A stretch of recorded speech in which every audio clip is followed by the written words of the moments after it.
Oh, shit, we started. What's going on, everyone? Another day, another you, another me. So we were having, something was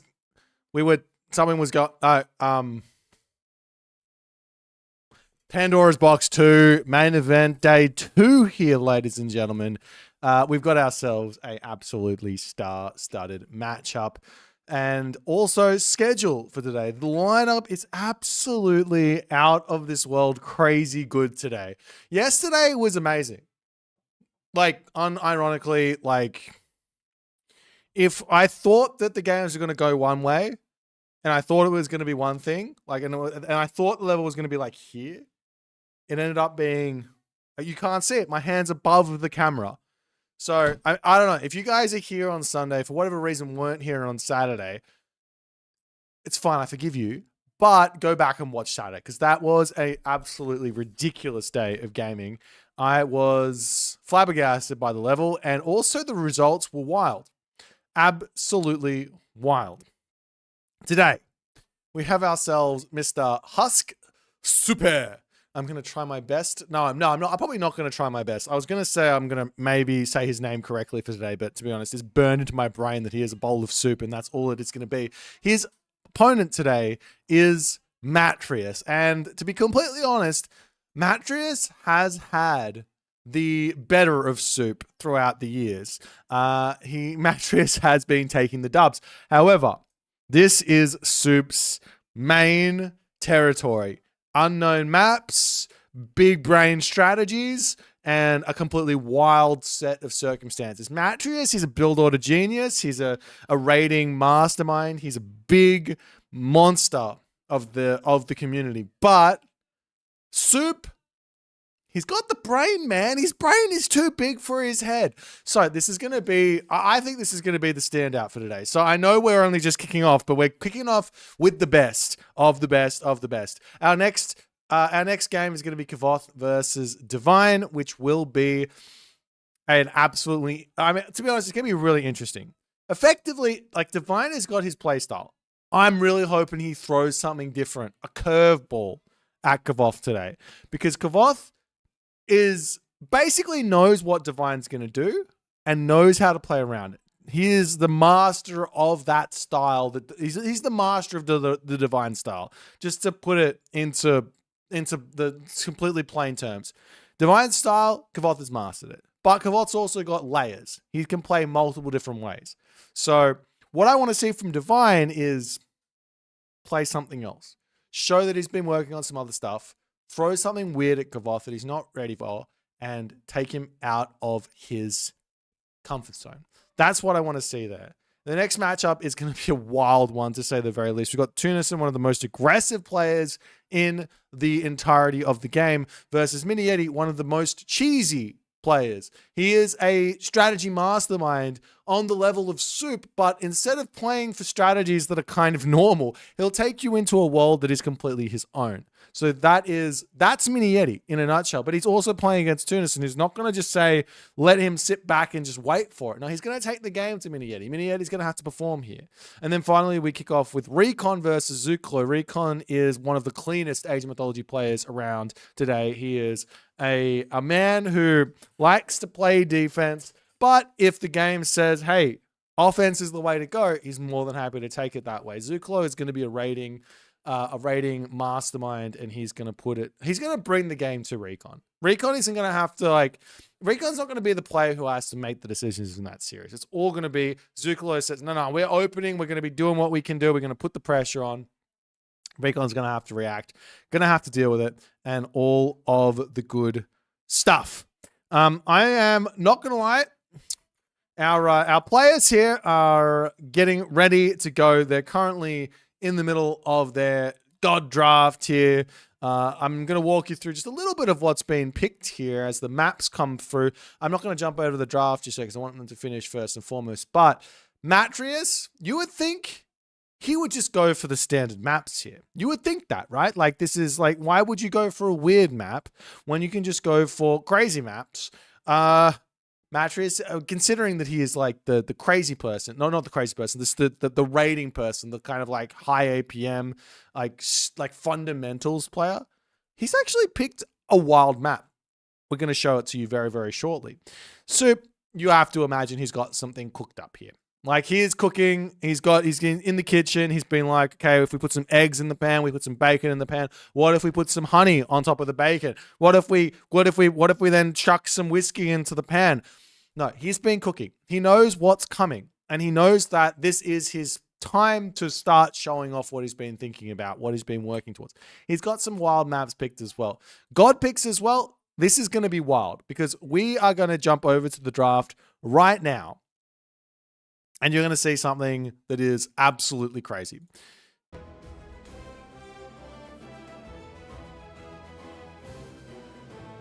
Coffee with Cottleon, I'm noticing you, my friend.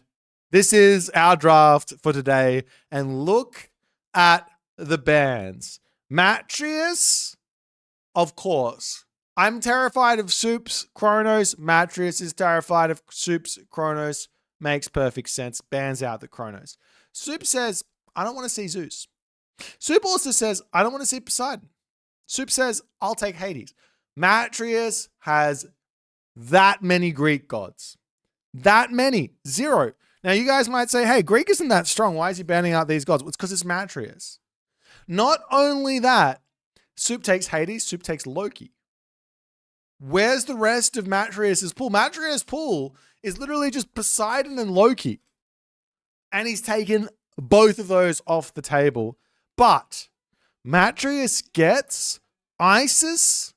Matreiuss gets Thor. These are some powerhouse gods. Soup does manage to grab his Tsukuyomi. And Soup, he's shown in the past how good his Tsukuyomi is. I think he went on something like a 30-game winning streak before he decided, you know what, screw it. I'm just going to lose to Adapest because I just don't want to play Tsukuyomi anymore. Too strong. So yeah, Soup has a incredible understanding of the god of the moon and all of the other good stuff. So this is going to be wild. Our first game is going to be on Atacama. So yeah, that's the story there. Unfortunately, I was expecting to see a little something out of Soup in terms of, I'm seeing in the chat, someone's very upset. Not going to name any names. Pegasus Rush. There was expected to be a Damager pick here from Soup, but he says, nah, I don't want to do it. We're going to go in with Susano. We're going to go in with Nuwa. We're going to go in with Shenong. Matreiuss picks the set, Odin, Ra, Gaia. Not surprised to see Gaia, but both players leaving an incredibly strong pick in Uranus on the shelf here, especially when there's a map like Haywire. There's also Atacama, which is also great for Uranus. There's also Gorge, which is great for Uranus. Pretty surprised to see that, but it is the case anyways. And all of the good stuff. But this is, yeah, I mean, this has been the matchup for this weekend that I've been most looking forward to. This has been. So you guys get strapped in. If you haven't got yourself your tasty beverage, if you haven't got yourself your never move snack, we're not going to move after we have this snack. We're in our couch. We're in our office chair. We're in our very expensive setup here. Look, we're not going to have to move. It's going to be an amazing. It's going to be an amazing day of games. I'm trying to we're trying to kind of just drag this out because these guys. I told the guys to get their draft done for literally 10 minutes ago, and now they're picking their gods. Can't find good help in these days, can you? I've got to have to point the finger of blame here. This is why Soup is the man and Matreiuss is not. He should have been started already, but he's not. He had that Italian nap, had his espresso, and he says, "Oh, you better start. You better start getting into it." No, I'm just kidding. But still. Also, guys, I know you guys want this. I know you do. Like, you absolutely want this. You can grab this. It's available. You click the button below. Description on YouTube, merch. You can pick this t-shirt up. You can do whatever you want. There's also on the Twitch there. Scroll down, merch, click on that. You can have this shirt if you really want to. You don't have to be without this shirt. You could have it. It's going to be great. The shirts are 100% cotton, I think. Actually, I don't. What does it say? they're really good quality. It's been through the wash, it's been through the dryer, it's still right on there. Do I look tan? I went and played basketball today in the sun. It was fantastic. This is not the story.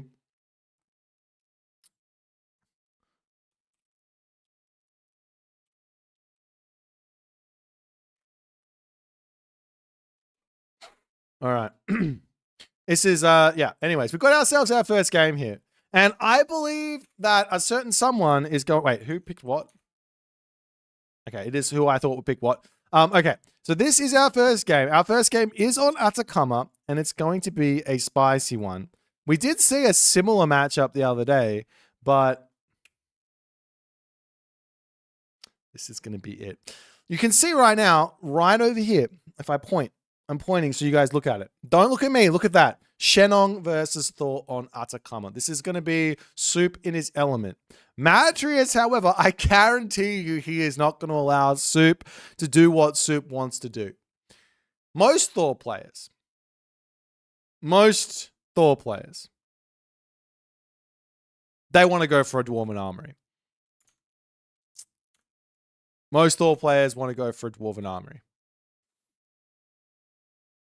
Matreiuss doesn't care about your Dwarven Armory. He says, hey, I've got myself, I can literally just build dwarves. I don't need to spend my food. I can get to the classical age at like 3 minutes. Why would I spend time getting myself bonus economy when I can kill my opponent's economy? That's the type of player that Matreiuss is. That is the type of player that Matreiuss is. That's what he's going to go for. I guarantee you. So Soup needs to be ready for this. Soup absolutely needs to be ready for this. Now, he does have himself all of the kind of options, so to speak.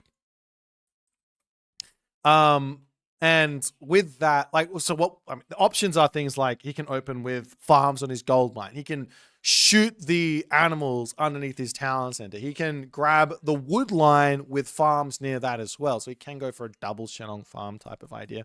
But this is the sort of things here.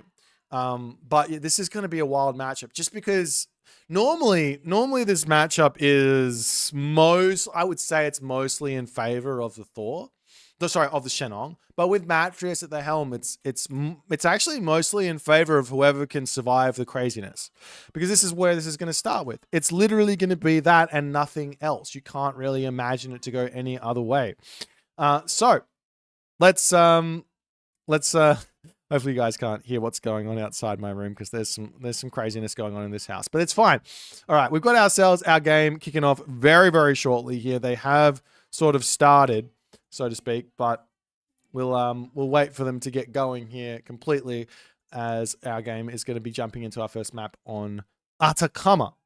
Atacama is the map here. We've got Shenong versus Thor. I'm also excited for all the other maps in this one. This is like, I mean, you've got Haywire. What is Matreiuss's plan there? He told me he's got a plan for this map. He told me. He said, Boit, I got a plan.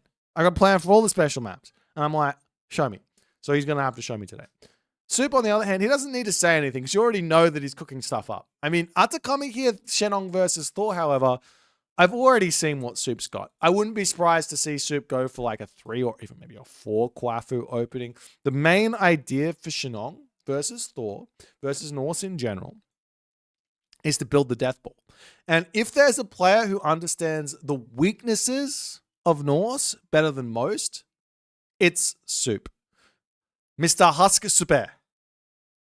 He understands the weaknesses of Norse better because he's played more Norse than most people have ever done, and he's played more Norse versus really high-level players than others have done, and he's tried all of the stuff. So you're not gonna trick him. You're not gonna catch him out. You're not gonna come up with something new. He's gonna be able to go, oh, you're doing X, I'll do Y. You know, you're doing Z, I'll do A. You're doing B, I'll do C. Like, he knows what to do. So the player who's got their work cut out for them right now, that's going to be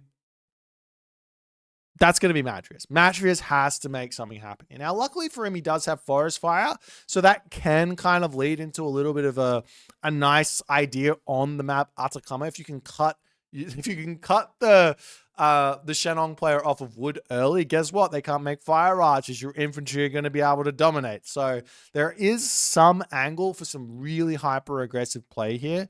But the other thing is, if Soup is really well switched on for this matchup, he's just going to walk forward, going to scout it out immediately. He's going to react, and he's going to be in a perfectly fine position. Those are all ifs. These players are just, they're already started. We're 3 minutes behind. They're already started. So we're going to jump in right now onto the map, Atacama. We're going to be checking out exactly what happens here for game number 1. We've got Soup on Shenong versus Matreiuss on Thor. 2 fan favorites here for our first game. Let's jump in, see how it's going to go. It's going to be a cracker nonetheless. See you in the first one.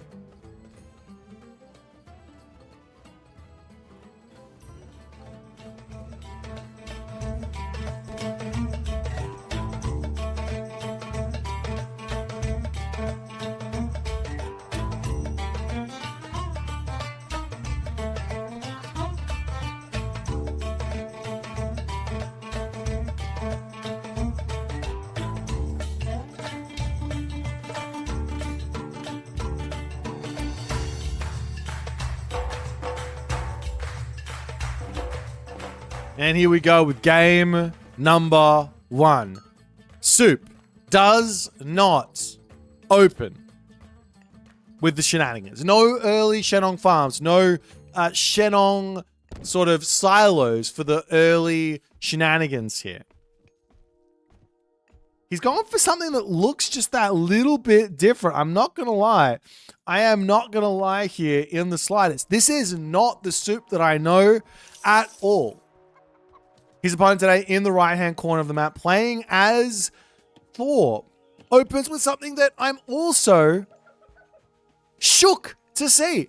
He drops the Dwarven Armory. Now, Matreiuss here has gotten away with it to some degree. If Soup walks his Pioneer forward and Soup scouts out the early Dwarven Armory, do you know what Soup does? He says, great.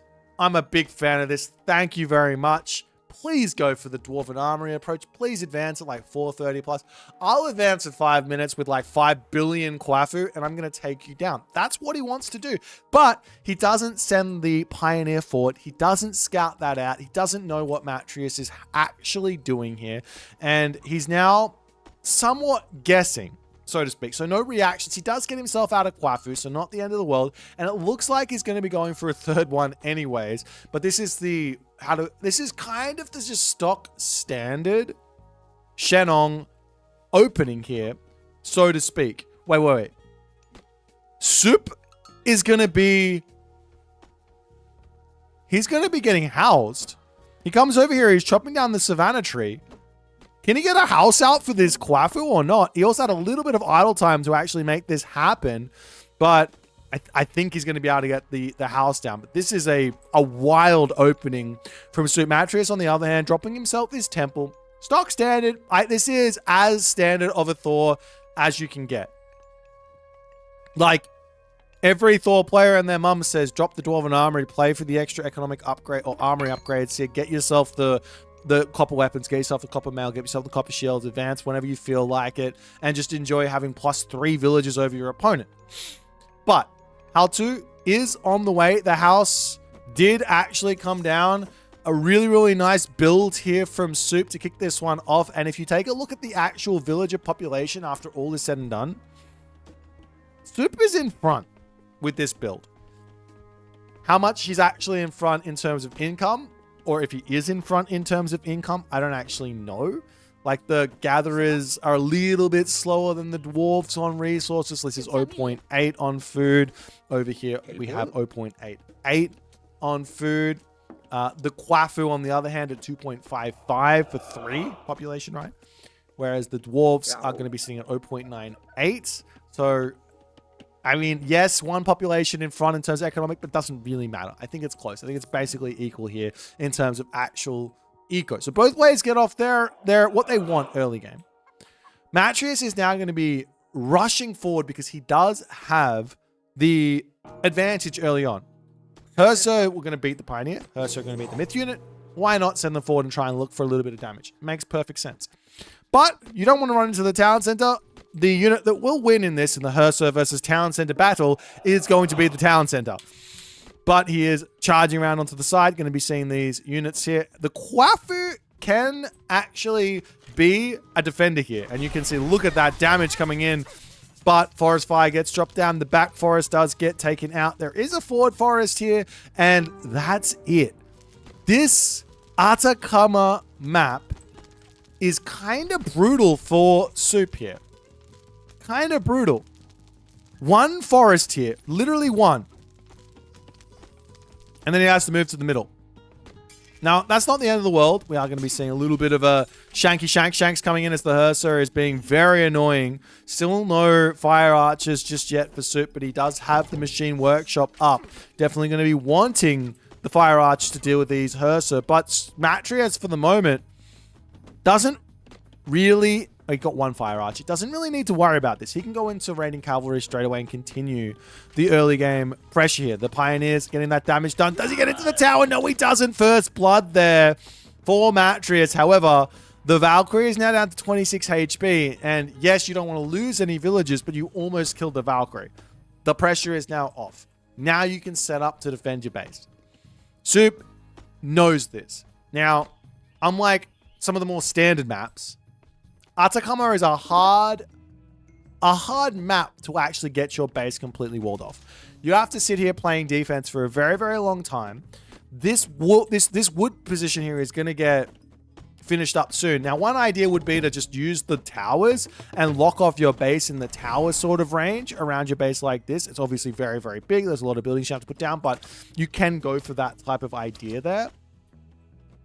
But still, Matreiuss here, he's going to pull back and all the good stuff. Over here we have the raiding cavalry just starting to come through. There's a military resource advantage of 200. A town center? Excuse me, Mr. Soup Son. What are you doing here, my friend? This is absolutely wild. Yes, there are two zebra on... No, this isn't... No, there's three zebra on top of this town center you could potentially drag in underneath this town center. But this goes against a lot of what the Shenong wants to do. Now, the raiding cavalry, there's probably not going to be that big of a worry here for Matreiuss to go heavy onto raiding cavalry, because how are you going to be able to afford all of the halberdiers? So Matreiuss could stop building throwing action for a little bit, drop down another great hall, and go full into raiding cavalry and start making life really, really tough for Soup. On top of that, there's no forest over here. Sometimes you get a forest on this town center, but this is not one of those maps. He drops himself down the earth wall here, as that immediately is going to start going down. He loses one position, not the end of the world, but loses one position. Now he's going to have to pull back. The halberdiers are going to start coming through, but the big problem for Soup is literally a problem of wood here, as his walls are slowly coming up to full HP. I mean, he can come forward and just drop a wall here. It's not the end of the world. Even just leaving the gap here, if for whatever reason Matreiuss feels like he can run through and get some raids, he's going to get caught out. He's going to lose a lot of units. It's not the end of the world there. But Matreiuss behind this is tournament Matreiuss. He's not going to go for anything crazy. I imagine he's going to drop a town center here. Doesn't matter which one. He can grab the forward one. He can grab the back one. You want to play for these safe sort of ideas. You want to play for the towns and you want to play for the map control. Yes, there is a real possibility here for a gold staff. Gold mine here. Gold mine here. You could potentially get that type of thing happening. But safe is safe. There's never a problem with safe. Grab the town center, play slow, get your economy going, play for the skillful mid game. And what I mean by skillful mid game is where you're going to be APMing out side builds, you're going to be getting yourself map control, you're going to be locking off the map and finding your advantage in that mid game, as opposed to just kind of almost praying that you can out macro, you can out position, you can sort of catch your opponent out with an all in. Soup is on top of this food here for the timing. I'm surprised he didn't try and shoot this in, and Matreiuss is going to be coming through and does spot a couple of those villagers, gets one pick. The other two do manage to get into the town center. Not the end of the world, but not a good thing either, as the villagers will now say, all right, I probably shouldn't have been on that position. Let me pull back. They're close enough to the town center that he can shoot them underneath it. So I'm surprised he didn't just do that. Instead puts the 50 wood down. Now he can't actually grab them. But Soup, for the moment, will simply just be massing up units. There is a heroic age kind of idea here inside of the 2 town center versus 2 town center thing, which is effectively we're going to go for Fey Beasts, and we're going to use the Fey Beasts to try and catch out the throwing axemen. So if we can get Fey Beasts onto the back line of the Thor, that's really, really strong. So the most important thing here for Matreiuss is he does throw away a throwing axeman, unfortunately. The most important thing for Matreiuss is actually to get to the heroic age and get himself Skadi. You have to get Skadi out here. With Skadi comes 2 things. 1, frosting the Fey Beast. 2, frosting the army as well, because you want to drop Fey Beast on the army and stuff. And that's the main goal here for Matreiuss. Of course, he wants to get the pressure on. He's going to be raiding with the raiding cavalry. But Soup here, he stopped producing units. Like, of course he stopped producing it. He doesn't need them. He's going to be going for... there's no way he's going for... He's going for this town center? I don't believe it. Soup is doing the... This is absolutely crazy. The Kvoth running back, the raiding cavalry coming in here. The army is out of position. Matreiuss catches Soup out with this raid, but I mean, even if he does here, it's not the end of the world. Like, the town center is still going to be up over here in a minute, and Matreiuss has got no idea that that's going on. So raids here, getting villager picks is obviously important. Villagers over here getting taken down. They can move back in underneath the town center and start grabbing themselves herdables. Up onto the top side, the Herso goes down. Halberdiers chasing away these raiding cavalry for the time being. There's another angle here for Soup to drop farms down on this top town center. But I mean, this is a wild town center grab. It just is. 11 minutes into the game, we see farms going down as well into the main base for Soup as he chases this army away with his superior halberdier. The raiding cavalry cannot break through even that amount of halberdier is a difficulty. Villagers, Kvoth are going to be coming up to the top here. They do grab the giraffe onto the top side. We have got Matreiuss being finally spotting this. He's going to go after the town center. 3 seconds remaining, 2 seconds remaining. 1. It's going to be finishing up. No problems here as the army does move up here to deal with this. And now Matreiuss sees the town center getting completed. He's going Bragi. He could go for a 3rd town center, but because he's already clicked Bragi, well, he's got himself the flaming weapons all in. He's got himself this is really, really painful for Shenong. Now, there is an angle to try and utilize the Shenong farm to play around this type of thing. You put your army onto no attack stance. You use the stop command. You sit on top of the farm. When your opponent clicks flaming weapons, you hide from them. It's really, really mechanically tough to make that work. But it is an angle. And then, of course, you're going to lose the town center anyways. As the machine workshop is coming up, there's lots. And what is this economy for Soup at the moment, though? He's got 1,600 food in the bank. He obviously wants to get to the heroic age. That's what he's trying to do. But this timing is coming. This is going to be an incredibly tough position to hold. He doesn't have that many halberdiers. You'd think the halberdiers are going to absolutely dominate. The unit's going to be diving into the town center here for the time being. 42 seconds of flaming weapons remaining. And Soup sits here and says, I will get the damage done that I can and start garrisoning around here.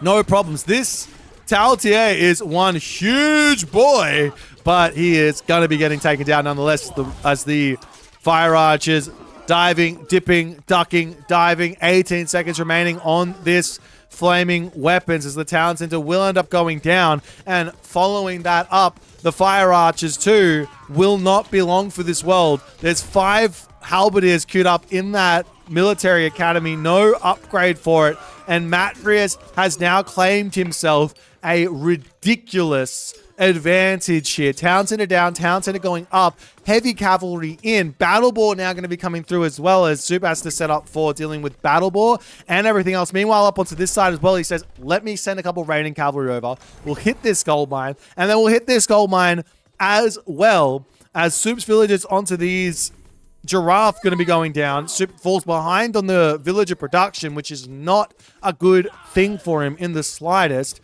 as now the heavy raiding cavalry numbers are terrifying for Soup. And Soup sees the numbers and goes, I just need to make halberdiers. If I can get the halberdiers out, there's not going to be a problem here. But the attachment isn't here. He could pump out a whole bunch of military camps. He could be okay. But Matreiuss is in a commanding position. At 10, this is not Soup. This is not what I expect from him. 10 halberdiers in one military building is not what I expect in the slightest. As the raiding cavalry coming through, they're going to be hitting these villages on this wood line. There's no wood lines left for Soup here. He's in so much trouble. What can he do? He's getting up a ballet. Going to try and hold on. But 3 town centers for Soup.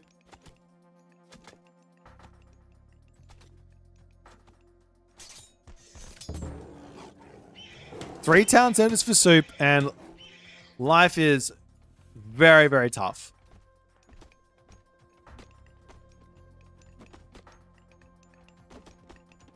How can Soup bring this one back is the question. I think everything comes down to the Fey Beast usage. Mostly, Matreiuss' advantage has come from his Heroic Age God Power usage. Soup still has his Heroic Age God Power. He's making Baihu. He's making Halberdier. Hillfort coming down for Matreiuss. Matreiuss, the thing is here, with 3 town centers, with the army advantage, he doesn't need to fight. Hillfort coming down, a Mythic Age is going to be coming through. He can go tier here, hurt the economy even more of Soup. He does not need to end the game at the moment. He does not need to end the game. Peasants going to be going down as the army coming through. Idle villagers over here as well, as the halberdier coming around onto the top, and it is going to be tier. I'm not surprised here in the slightest. Matreiuss has to know that Fey Beast is scary, and it feels like he does. He's sitting underneath the hill fort. If Fey Beast comes down, he just garrisons it, no problem. Doesn't have to move from those positions. What Soup needs to do on the flip side, though, is he's got to get raids in. He's got to get damage done, because he's not going to be able to deal with this army anytime soon. And Matreiuss isn't going to really go for any attacks until he hits the Mythic Age anyways.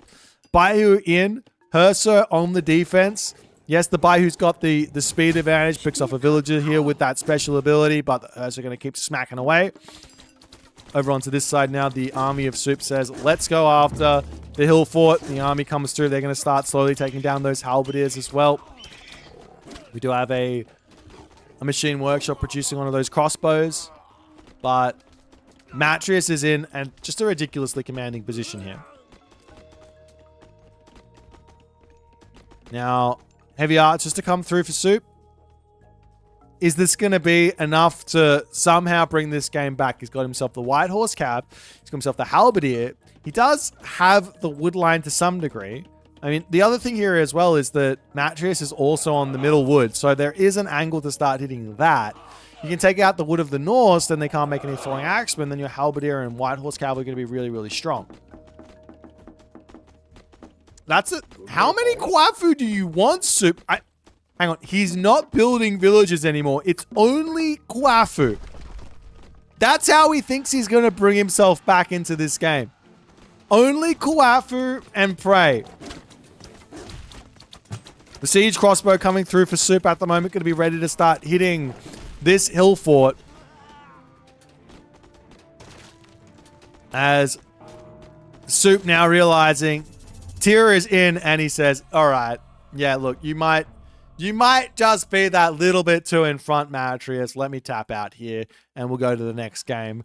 A wild game here from Soup. Every single point of this game, every single decision that Soup made in this game had me scratching my head. And Matreiuss must have been doing the same.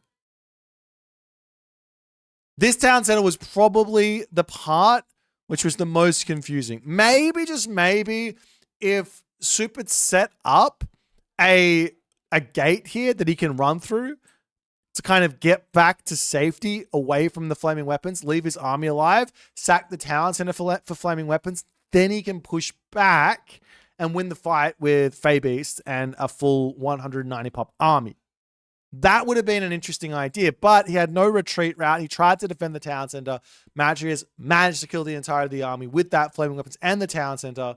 And from there, it's just all advantage Thor to the end of the series. Well, of the end of the game. We'll jump back over to the draft, see what they're going to pick for game number 2. A great start for Matreiuss. We'll see what he's going to have to say for game 2.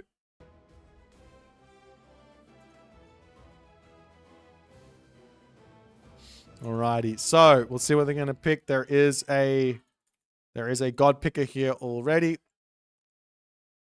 And it's going to be a Susano versus Isis affair here.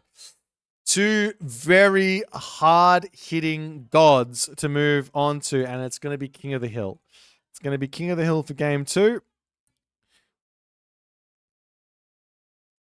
Tsukuyomi, not Tsukuyomi. Susano versus Isis.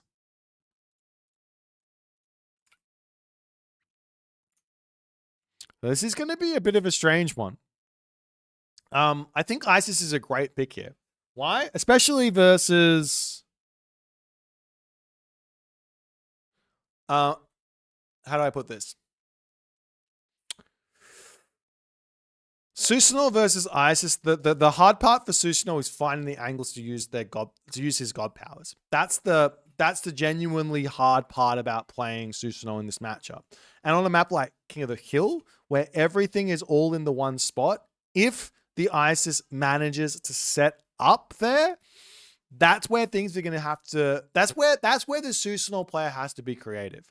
Things like Shinobi to charge around the back of the army, kill off the monument, to be able to use things like Swampland, things like the Oni, well, not even the Oni, things like Smiting Gust, things like the Thunderburst, things like the Dragon Typhoon, things like the Divine Slash. All of that stuff is going to be really, really big here.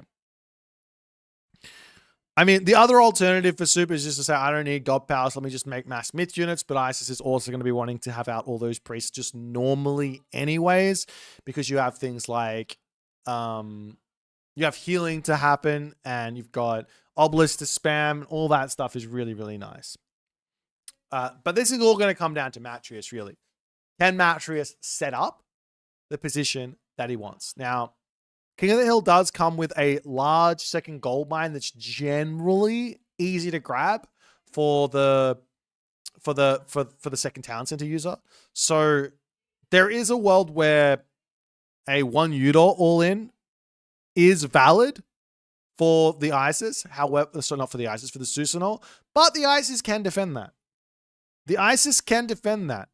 I've defended it personally myself. I don't know about this strategy against Isis. However, there is a fake inside of this strategy, which I think is really, really strong, which is the Susano player will open with an extra 1 Udor somewhere, claim the map with a couple of Naginata riders, and then go for something completely different, a second town center, a heroic age for Oni. These sort of ideas. I think that's scary. We will have to wait and see, though. I'm excited to see Susano here. I think his Susano is a very scary god. I mean, his Tsukuyomi is obviously terrifying in of itself, but the Susano comes with a very similar playstyle. Yes, you don't have New Moon to just give yourself a crazy power spike, but you got things like Swampland, you got things like Thunderburst, you got things like Dragon Typhoon, you got things like Oni, you've got the 1 Udor spam, you've got everything under the sun here to throw at the Isis and just catch them out. But this is Matreiuss, and Matreiuss, to be honest, so far is looking like he is absolutely on point. I see that comment, Slippany. Don't think I don't see it. The Oni are insane. They are insane. They have their moments. We already saw them being insane once in this tournament, so you can't say they haven't been a part of the tournament. They've been in the game. They won a game. So don't come at me with the, I'm optimistic about this unit is really good. I'm not going to take it. Not taking it from you, not taking it from anyone else in Twitch chat. The Oni is a valid unit to build, especially versus ISIS, especially versus Egyptian. I've got my finger, I'm going to point it out. We've got this next game coming at you right now. Game 2, Matreiuss up 1-0. We've got Susano versus ISIS on the map. King of the Hill. This is going to be a fun one, ladies and gentlemen. I love this map. It creates some absolutely wild situations. No need to wait around. Let's jump into game number 2 on the map, King of the Hill.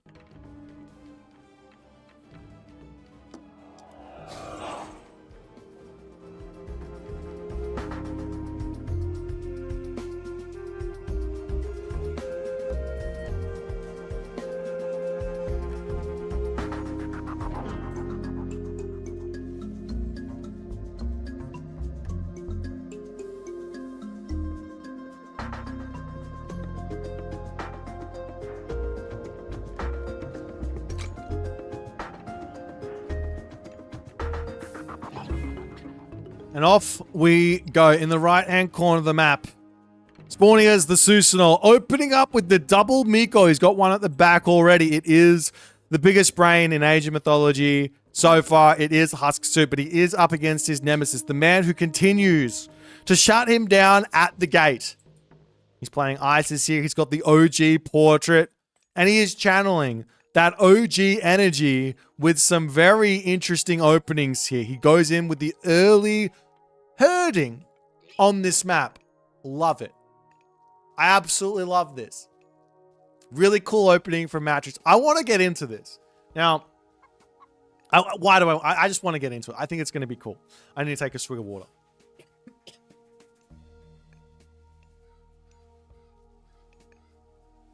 Why is this cool? You might think to yourself, as an ISIS main, if you're an ISIS main out there, if you are an ISIS main out there, you'll be like, shouldn't he just build the granary because he wants to get himself out the flood of the Nile, like as fast as possible? No. Flood of the Nile isn't that important. Tell you what's important? A really fast second town center. That's what's important. Again, you know, he might not be doing this. He might be doing something completely different. But a really fast second town center with a slightly delayed flood of the Nile is, in my... No, it is mathematically speaking better. I'm not even going to take the, in my opinion. It is just better. We'll see if Matreiuss is going to go that way. It doesn't look like he is. He's throwing his granary down. He makes me a liar. I'm not happy about this. Put the temple down. Don't grab flood of the Nile. Go for a 4-minute advance time. Put your town center up as fast as you can with Flood of the Nile, and you're going to have yourself a 2-villager lead over your opponent for the entirety of the game, which is better than a 1-villager early advantage from like 60 seconds or something from having that Flood of the Nile in fast time. I'm gonna put my foot down and say I know better. On the other side, I got no idea about Soup. I love the early Mikos from Susano because you want to be making yourself myth units early to get that early Bushido in. I think it's really, really important. You can see he's already got a little bit of it because of that Kitsune roaming around the map and all the other good stuff. He can also get himself a fairly early crushing waves technology to make the Kitsune start being able to nibble down these obelisks and things like that a bit quicker. Grabbing another Miko out here for a massive amount of favor. The question is going to be, what type of Susano are we going to see here? Is it going to be God Power spammage? Is it going to be Myth Unit spammage? Is it going to be it's going to be Mina, Kata, Tommy. Soup is a converted man. Soup says, everyone's been getting it wrong. Everyone has been getting it wrong. We're going Mina Katatomi here. Like, I talk with Soup from time to time.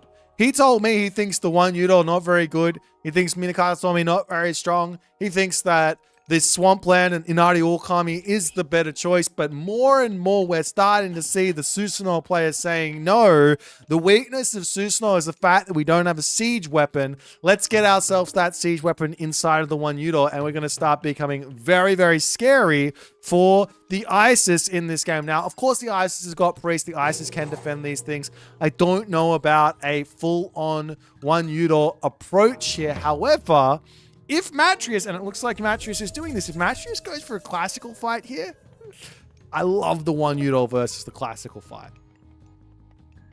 I love the one Udor versus the classical fight.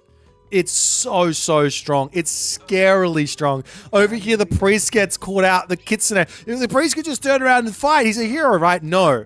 These are some scary nibblers. They've got divine damage. Yes, they've got themselves an 0.5 bonus versus myth units, but still, as the Kitsune are going to come in on this side and start to nibble down the priest as well, this 1/1 Udor will maybe get caught out by the Sphinx. I'm not exactly sure. He definitely wants to make sure the priest dies, and then he can turn around and try and deal with this Sphinx here as the Kitsune does end up going down. Who wins this fight is the big question. Of course, you got that burn damage, but it looks like 1/1 Udor will be out of here. The Bushi going to be coming through. He's got a stable. He's got himself a guardhouse. He's making the heroes, and he's making the cavalry.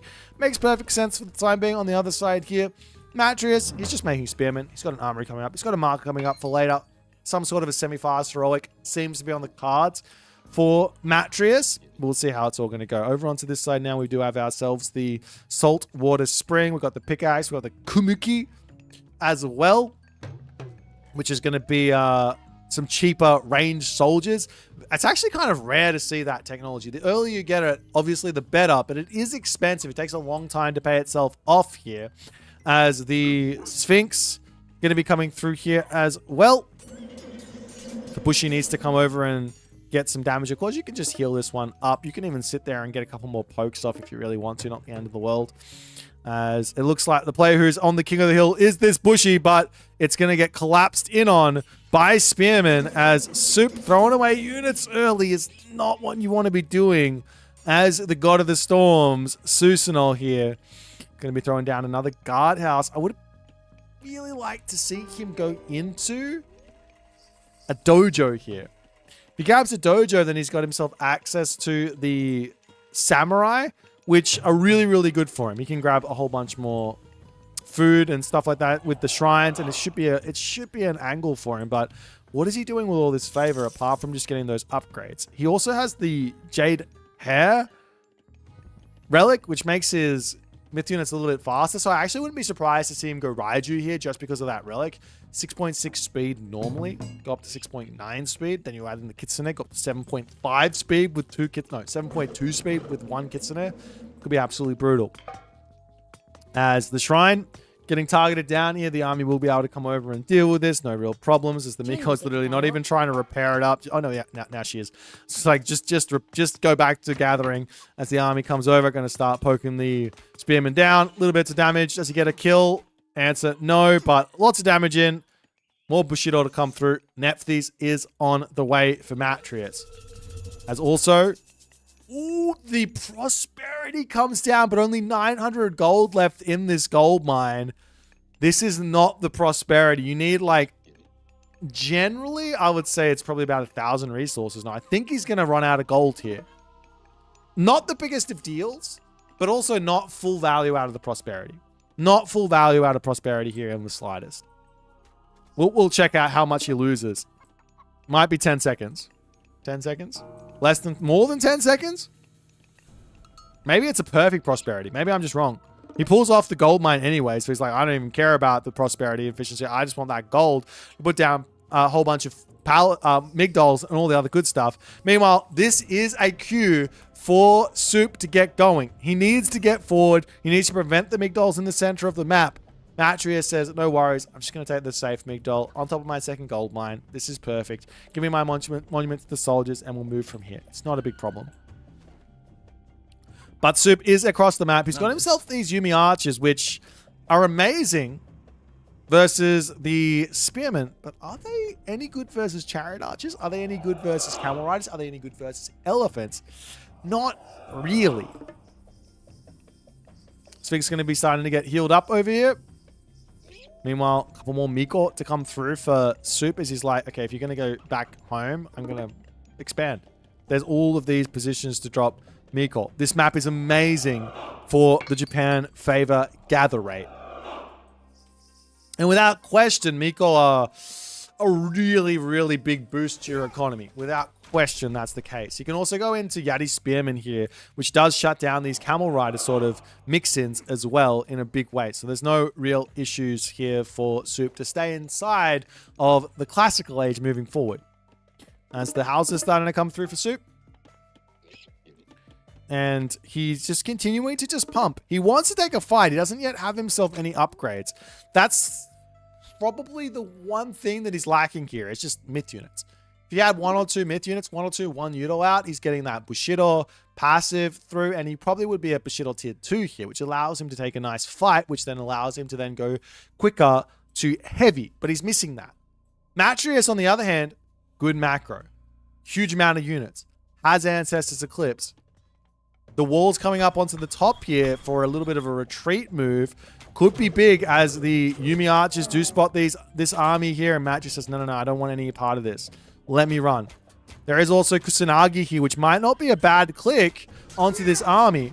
Drop it down, keep getting that damage done. Ancestors comes through, and Matreiuss is going to sit here trying to take out those minions as they spawn.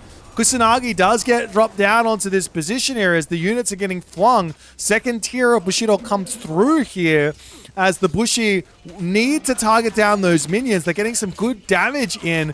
The Yumi archers, are they going to be enough here? It's not looking to be the best of fights for Soup, but he does come out with that Bushido tier 2. The military differential, however, is gigantically in favor of Matreiuss here.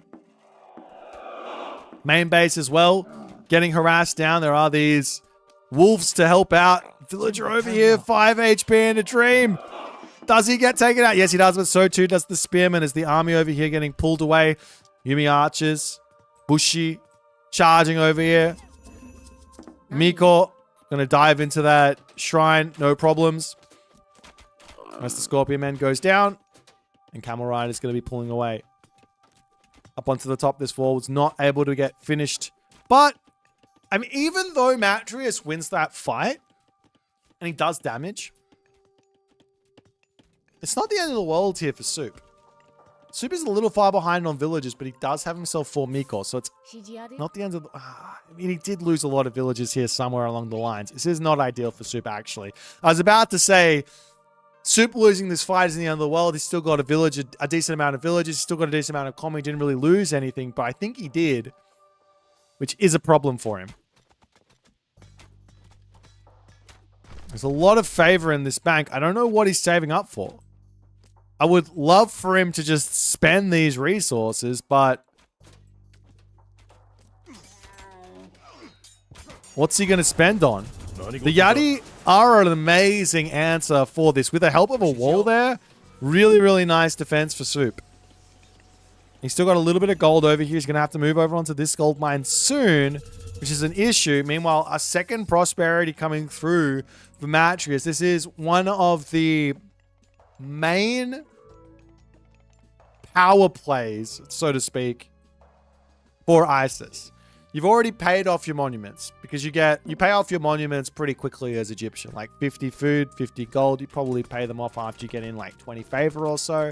100 food, 100 favor, probably pay them off once you get in 50, like 40 favor or so. So once you get to 60 favor, drop that prosperity, and then that's going to be all of those resources back and more. As the wall's coming up over here, the Camel Rider is going to be looking for those raids up onto the top here, catching out the Chariot Archers as well. This wall will get broken in onto, and these villagers over here, they are really out of position. Soup, I think he's waiting for another Kusanagi before he drops that Shrine of the Hunt. But I'm not sure he even needs to. I think he could possibly do something with that, as the wall will come up over here. The Yati Spearman going to be in to get some of that extra damage done, but Soup going to be losing some villagers to finish this one off. Puts the wall in, gets around. Picking off those camel riders might be a nice move for him, but there's such a villager differential that I'm not sure it's going to matter here in the slightest. As the Yati poking away. Priests on the retreat. Up onto this top side. Town center coming through for Soup. But this is going to get spotted by Matreiuss almost instantly. He's got an obelisk here. He's got an obelisk here, and the villagers are now going down. This is an absolute nightmare for Soup on this position. One villager, two villagers going down, a third villager going down. The Naginata rider to come over and try and be somewhat of a sacrificial lamb, so to speak, to keep the villagers alive. Does manage to get away with 8 villagers and those, but that's pushed off of the gold mine. That's town center denied. The army coming through now for Soup. He's still stuck in the classical age. He's got 200 favor.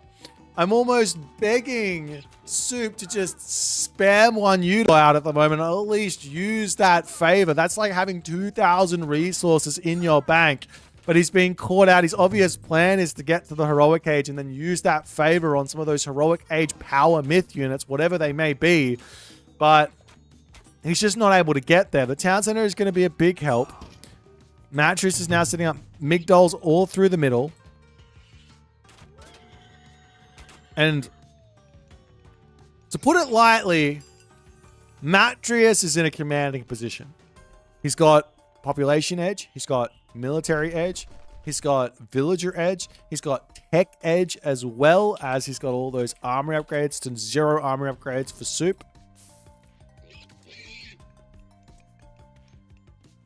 I'm really not sure what Soup can actually make happen here. Like, being this far behind, he has to get some amazing god powers off. Like some really high value god powers off, or life is going to be tough. I think for Matreiuss, a simple play would be, instead of the Migdol, well, Migdol spam is fine, but also let's get ourselves up the monuments. Pharaoh comes forward, monument to the Pharaoh, monument here, monument over here, more Migdols down, and just be like, great, we're in a good spot. We are going to be seeing Raijin coming through for Soup at some point here. But even so, if he went Fujin here, right, then he's got himself the Shrine of the Hunt to at least have some hunt to build himself some myth units, right? But Raijin, he's going to run out of gold. He needs units to break in to the middle and secure gold in the middle for him.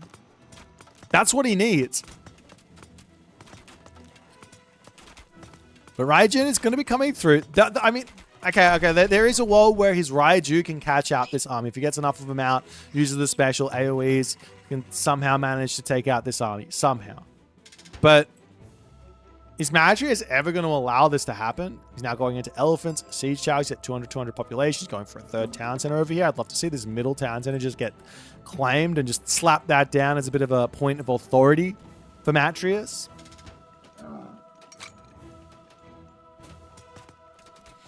Meanwhile, town center for Soup under attack. The Yati Spearmen are in to try and get some damage done with the Chariot Archers. They do so much damage. These Yumi Archers, their advantage is range, right? He's got 320 favor. I don't know. I can't put this any other way other than there's 320 in the favor not spent. This is like having 3,200 resources not spent for Soup. He's in an absolutely terrifying position. His town center is going to be getting taken down. The Yumi Archers are a unit that is great staying at range. He tries to get into range of the Chariot Archers through the town center, but the Chariot Archers do more DPS than the Yumi. So it doesn't even matter. But Heroic Age is in. The gold mine over here, 3,400 gold. Is it going to... It's not enough. We see the Thunderdome getting dropped down. There's no army remaining for Soup. He's got himself another Shrine of the Hunt that he can drop. Another Raiju to come through. There are some priests in here already, and this is looking like Matreiuss is running very quickly to a 2-0 lead in this best of 5. Matreiuss takes it with Soup tapping out, and Man, Soup here is looking out of sorts against Matreiuss in this series. 300 favor in the back. I almost guarantee if Soup had somehow spent this favor on one Udol, all of a sudden, Matreiuss has to actually, instead of dropping this Migdol, instead of getting this town center, he needs to have out priests, right? Sure, the one Udol aren't going to be huge against those priests, but at least there's not all this production out, and at least there's not as many units, and at least we have some sort of an angle against the priest with the Kusanagi. But you can't be playing with 300 favor in the back. That's just not going to be cutting it at this level of play. Matreiuss dominating thus far in this series. Soup's got to take a little bit of a refresh here. Pick a map that he's very comfortable on and get a win here. He's got to settle in this series. These tournament situations, they're stressful. They take a lot out of you. You got to focus. You got to be in the moment. Matreiuss is playing like he's been here 100 times. Soup needs to get to that level and fast. We'll see what he's going to pick for game number 3 and see if he can bring it back. Let's jump back over to the drafting situation.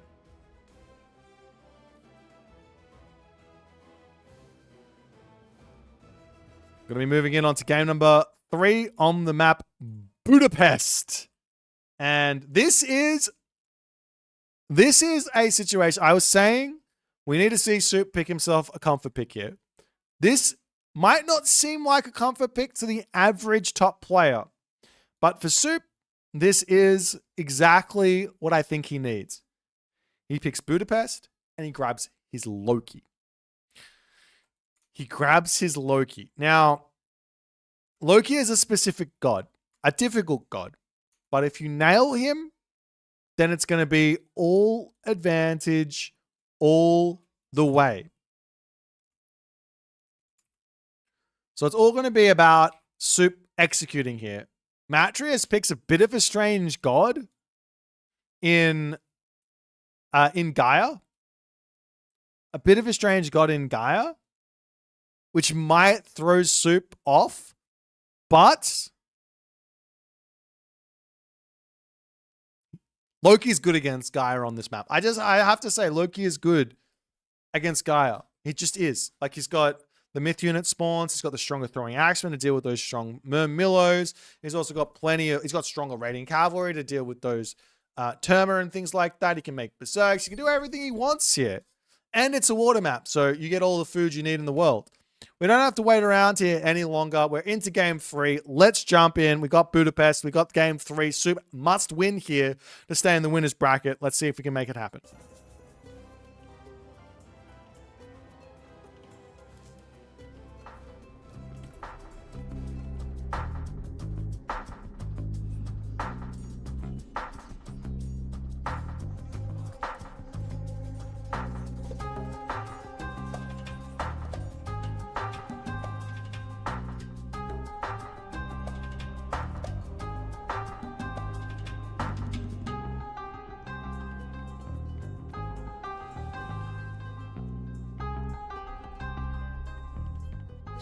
And as we move into game number 3, Mr. HUSKSUPPE is left here going, I need to win this game. I don't have another choice. I must win this game.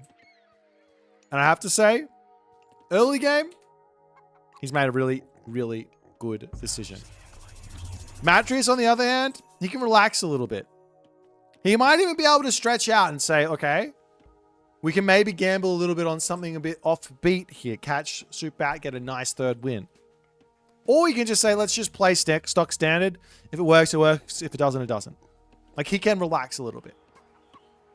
But what has Soup done here early that I love? This is Budapest. You get a back water, safe fish. What's Soup done?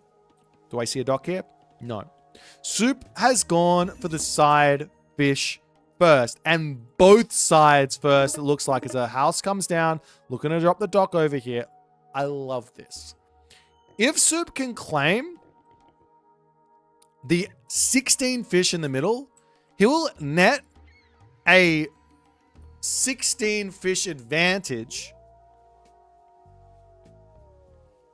going into the classical age, which is equal to an 8 villager advantage up until you get the economic upgrade per scene. Once you get per scene, it's equal to what? Like a 12 villager advantage, a 14 villager advantage. It's a very, very large food income advantage for Soup here. And Matreiuss, the only option he has right now is to rush. He's got to get to the classical age quick. He's got to put the pressure on. He's got to take out the docks. He's got to basically punish Soup for a later advance time for a greedy build. But is Matreiuss prepared? He sees the dock over here. He sees the dock over. He knows what Soup's doing. He absolutely does. You see the temple coming up quickly, though. So Matreiuss does have this idea in the back of his head. Does have this idea in the back of his head. There's Oceanus. There's a Carnivora that can get dropped down on the dock. Soup can sack one side here and end up with a 16 fish versus 16 fish anyways, while his opponent's invested into taking out one of his sides. So it's not the end of the world if he does end up like losing one side of the water. But we'll see what Soup is going to be cooking here after all is said and done. We'll see what Matreiuss is going to come up with. He's already got himself his 8 fish here. Oceanus to come through. I'd love to see him knock down this position first, Matreiuss, and then take this side of the water. That's what makes sense for me.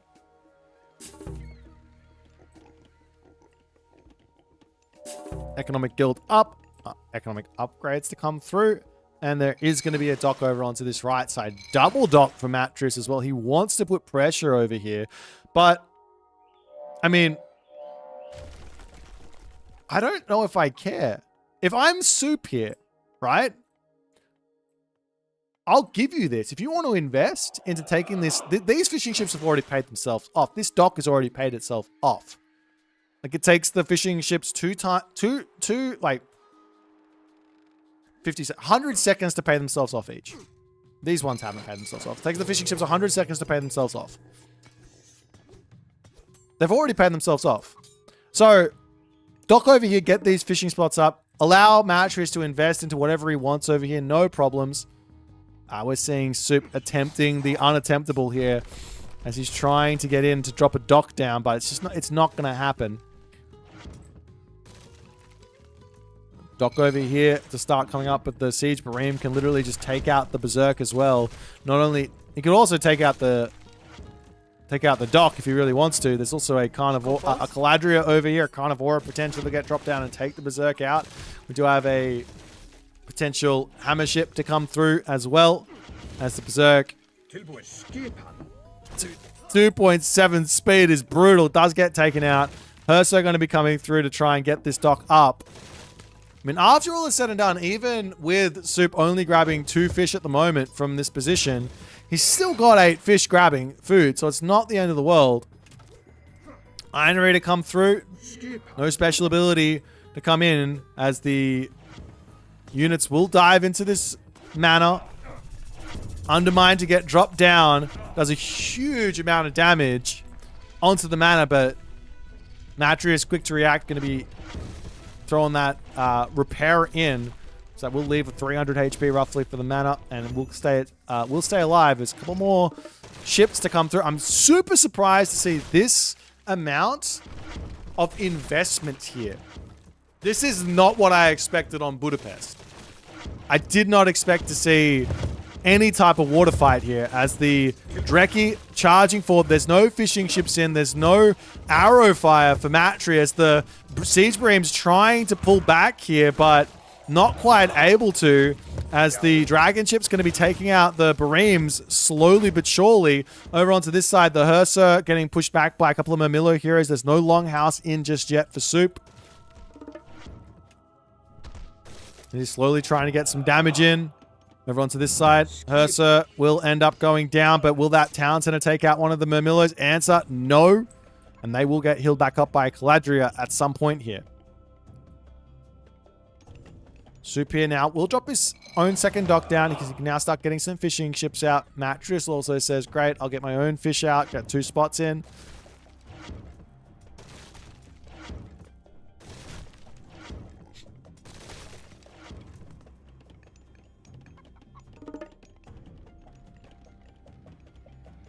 So like double oracles onto this back position. This is wild. There's one angle here for Matreiuss that is a little scary for Soup, which is Thea.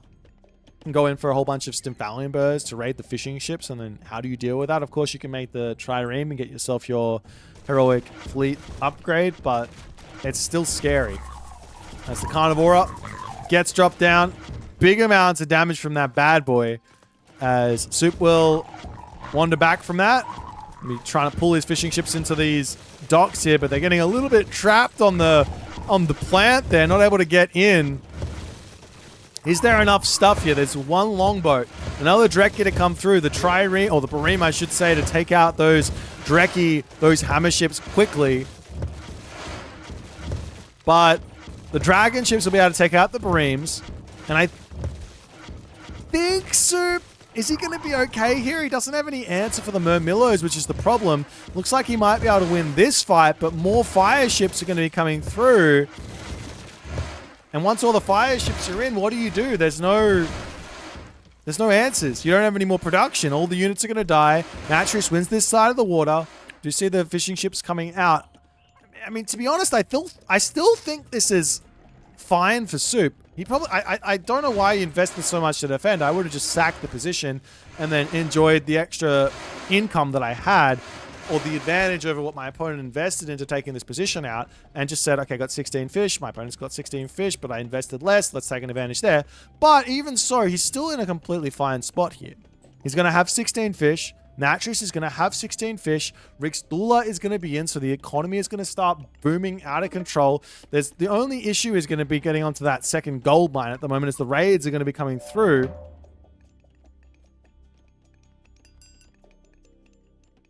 And we'll see if Soup can get himself out some units that can deal with this. Matreiuss is the devil. This is not, you're not allowed to attack the safe fish of your opponent here. This is against the rules. He's building a dock on the back spot here, and he's ready to put pressure in. There's some units in here as well. Does Soup see this? Answer, yes. He needs to put some pressure in. We do see Bragi on the way, however, so that's scary. And we'll also watchtowers randomly coming in. One Oracle does get spotted. Picking that off is obviously a nice thing. Going to be working towards a myth unit here sooner or later. As Soup pulls back. I feel like he can win this fight without question with these units, but he pulls back waiting for that heroic age. On the flip side, Matreiuss as well should be aware he needs a heroic age too. Yeah, the Kraken spawns up the top, so it won't be able to be helping out on this position unless you delete this dock and then rebuild, which is an option for Soup. Let's find another Oracle over here. Picking that off is obviously nice too. We did delete it. He deleted the dock. He gets himself out the Kraken. He's got to move up and rebuild this dock. Not the end of the world at all. A couple of these fishing ships might be getting close to 25 food, but a nice decision from Soup.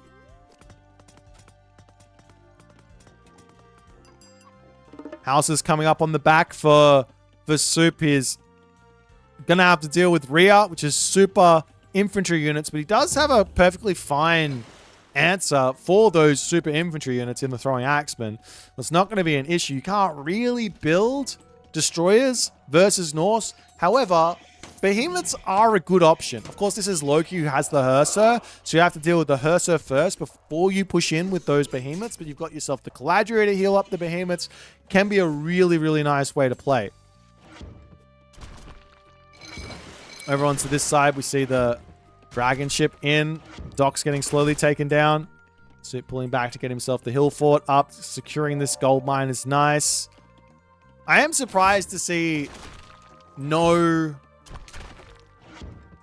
Stymphalian birds, no Thea here for Matreiuss. Thea sort of makes sense, but I guess if you're playing against Heimdall, you just want that siege, so that also makes sense there. As Matreiuss has to get himself out some extra oracles, he does also have himself the Rhea's gift upgrade to come through, just get a little bit of an extra boost of favor. And a town center for Soup here makes sense too. He wants to start getting that economy going. He's got himself the safeguard. Cheap town center. Very, very cheap. Doesn't want to tell me how much it is. There, no, it's free apparently. Free. That's what it is. Let me tell you. Let me show you exactly what it is. 175 gold.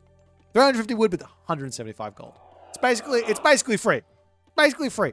Matreiuss, on the other hand, is going to be going into the cavalry route. He says, let's go straight into Kontaius. Generally speaking, as we do see a Nereid coming through, wants to deal with this.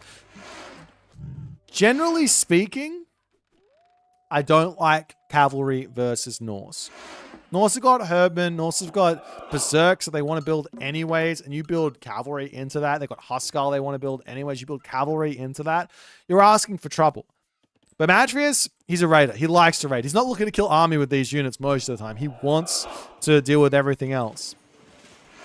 Nereid coming in, and that will be a dead Kraken, but not before the Kraken takes down the Deuterino there. As the next Kraken to come out, and without that special ability, you do have to micro this. Nereid can beat every myth unit.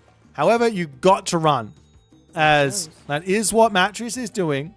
There's not really much of a running place for him to go. 5 speed versus 6 speed. The Kraken does actually catch up to him as well. So maybe the Kraken just is better on all counts. Over onto this side, the Carnivore coming down. Trader comes through as well as the Battle War gets stolen away. Hursur charging in over onto this side. Not the most ideal of fights.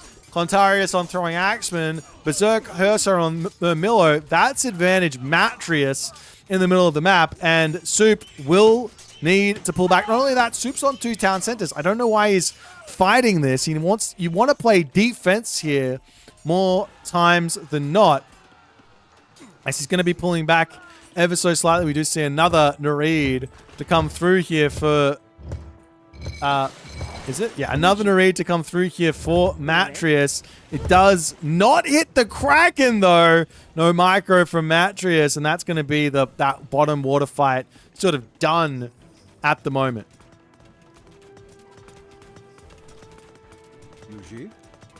Now the Arc is coming through. Got that medium range soldiers to come through. Once they get the heavy, that's when they start becoming a really difficult thing to deal with. Dock goes down. Another dock over here going to be going down too.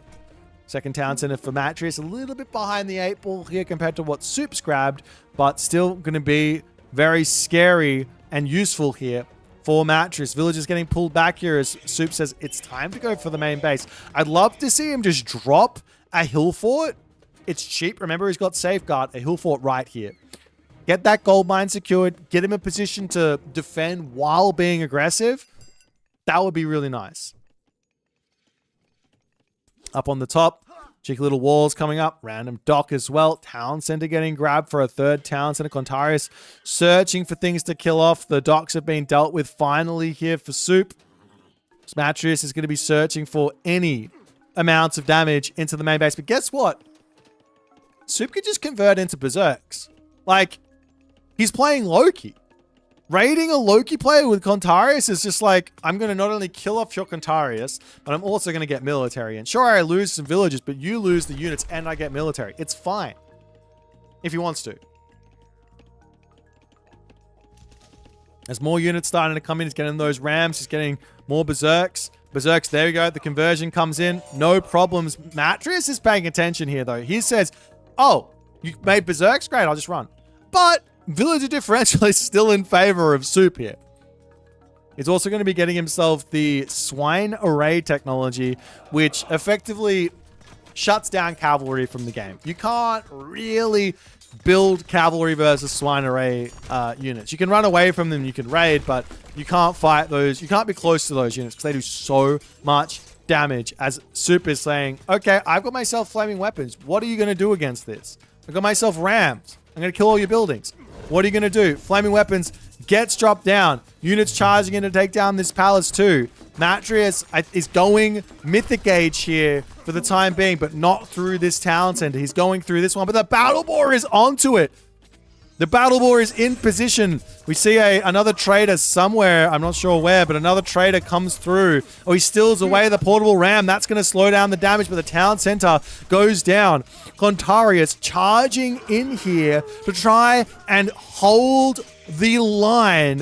Matreiuss is at full pop. He hasn't really lost anything. The fact of the matter is, with a Mythic Age, an implode comes in, and that's going to be scary for Soup. But the Battle Ball's still taking this town center out. Valkyrie coming over here. I wish he would come up and hit this gold mine. He's not going to take out the Town Center with those Valkyrie anytime soon, but the main base still under a lot of pressure as Soup is for the first time in this series looking like he is the one in the driver's seat. Military barracks going down, mana's going down, all of the good stuff happening here for Soup at the moment as Matreiuss is in a lot of trouble. Losing manas hurts because now he's down to 155 population. He's dropping his manas up onto the top here. Town Center, however, will survive. Implode will be available. Town Center going to be coming back up, and the power spike looks like it's falling back into Matreiuss's hands. But there's no units to use Implode on now, so what does it matter that he hits the Mythic Age? As he gets a Battle Ball spawn, that's a big assistance. Mythic Age hits here for Matreiuss as the Argus is going to come in and assist. Units getting queued up, but Soup now needs to get locked in for the long game. He did not manage to kill off Matreiuss here. He's getting himself his upgrades. There's an Implode coming. So how do you deal with Implode? Mostly two options. One, you split up your army, you attack everywhere, and you constantly attack everywhere just from different little positions. We see the Implode coming. This is perfectly fine for Soup. This is exactly what Soup wants. He's got no units out. This Implode's going to do nothing. It does nothing. Zero. Soup looks like he wants a tier in, but realistically, he can stay Heroic Age and keep fighting and build up for another Flaming Weapons, or he could just say, let's build myself 15 Battle Ball, no, 10 Battle Ball. He could go for a bunch of Battle Ball here, and it would be absolutely brutal for Matreiuss. Matreiuss has lost his army as well. He gets his Town Center back up. The game will continue along. There's 2 gold mines on the back here for Matreiuss and a quarter of a gold mine on the middle there as well for him. So he's still got plenty of life in this game. But Soup is in front by nearly 20 villages. He's getting himself up more hill forts. Can secure the game. He's got a Mythic Age God Power Spike to come with Hell or Tier. He decides Tier. And if I had to pick a player here that's going to come out onto the victory, I would give Soup a very, very large advantage moving forward. Watchtowers coming down onto this top side. Not exactly sure what that's about, but just in case, I guess. Walls up all over the place. Matreiuss trying to break through, doing everything he possibly can. The hill fort will be up for Soup as the Argus cracks through. And now the HUSKSUPPE are coming in. And this is the terrifying moment for Matreiuss as well. When Norse gets set up on the map versus Atlantean, the only answer you have is Fnatic. You need Fnatic. And you also need Siege. Now, luckily, Fire Siphon are a really useful siege weapon. Town Center on the top coming up. Still a ways away, so this can get denied. Soup is at full pop. He's got a lot of units queued up. There's infantry going to be coming up here to defend. There's no Fanatics in queue. Arcus are coming in. They don't have their fully upgraded selves just yet. There's no siege here. So once the Town Center is up, how are you going to break through this? And Matreiuss is pushed back in a corner. So many berserks. And the other thing is he's got himself Call of Valhalla. So if he does, for whatever reason, happen to lose this army, he gets himself 15 extra favor, which will put him up very, very close to 250 favor. And it's not going to matter. We're not going to see anymore. Matreiuss has seen enough. Soup manages to take the dub here, keeping himself alive in the winner's bracket for another game. With his Loki, this is his comfort pick, ladies and gentlemen. He's taken out 2 of the big picks, or he's lost to 2 of the big picks from Matreiuss in this series. It's going to have to be a reverse sweep for Soup if he wants to win here, but this showing here showed he is in the right headspace. He can compete with Matreiuss. Yes, Matreiuss has the head-to-head victory versus Soup, but Soup's here to play. He's not going to be rolling over. He gets his win, but he's still got a long way to go here. Matreiuss is playing well. He almost won this game. It was looking great for a moment, but couldn't quite convert. Let's jump over to the drafting screen and see what they're going to pick for game number 4.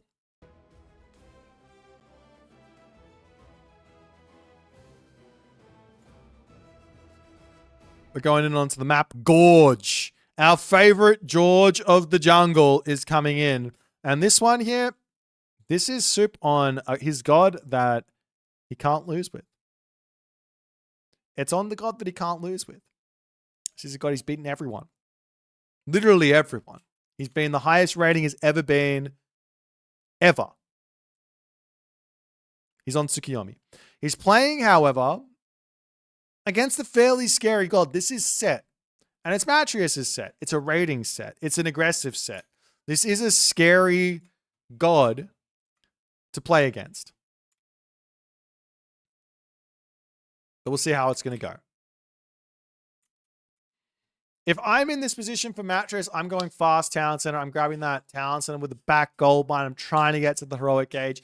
I'm trying to spam Migdols. I'm trying to stretch this game out as long as I possibly can. If I'm playing as Soup and my opponent does that, I'm saying, okay, let's also play for the late game here. Tsukuyomi, for those of you who don't know, actually doesn't fall off if you don't go for the timings. You have to go into your economy.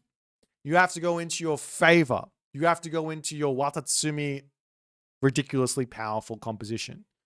So there is an angle here if it ends up being a map which Matreiuss can just sit back and boom on. Soup's going to have to recognize this. He's going to have to make the right calls. Matreiuss as well doesn't need to do that. He can do whatever he wants. Matreiuss can go aggressive. He can go for the defensive boom. He can go for half aggression, half boom. He can go for a cheese with shifting sands scarabs. There's so many different options here for Matreiuss in this game. It's not 25 seconds. I tried to hit 3. I managed to miss the 3, and now we're way off. Let me just try this again. Let's just click this button. There's a lot of different options here for Matreiuss. So Soup is going to have to be very good with his scouting. He's got the Kitsune to scout. You get a free Kitsune in the Classical. You get your main Kitsune from just playing as Japan in general. So it's plenty of information to get in and scout. But yeah, he's going to have to know what's going on. But this is the Soup situation. And not only that, one thing that I'm noticing here from what Soup's draft looks like, if Soup wins this game, Game 5 is terrifying for Matreiuss. Game 5 has Soup on Hades and Matreiuss most likely on Odin. You might say, hey, Odin's good versus Hades. And I say not on Haywire. Yeah, you've got the shifting, you got the forest fire out the back, but you're going to be dying regardless. Because of Cyclops all-ins with the Underworld, you've got the Underworld to the back. The villagers can just walk around and get a town center anyways. Happily go that route. There's lots and lots of different options. There's also Noir for Soup on Haywire, which can beat both Odin and Ra very, very easily. So this is not simple. So Matreiuss has to be thinking to himself, which is scary when you start thinking this way in a series. What's going to happen in Game 5? I don't have a good plan. So he's thinking, I have to win this game. Which puts even more pressure onto Matreiuss, which gives Soup the edge, so to speak. Not only did Soup just win the last game, but it gives him the edge. So yeah, this is going to be a spicy one. This is going to be very, very spicy.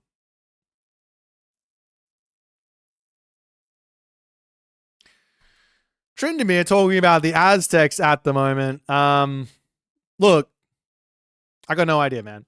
There might be cavalry with the Aztecs. You never know. It's Asian mythology. They can do whatever they want. There might be siege. You never know. They can do whatever they want.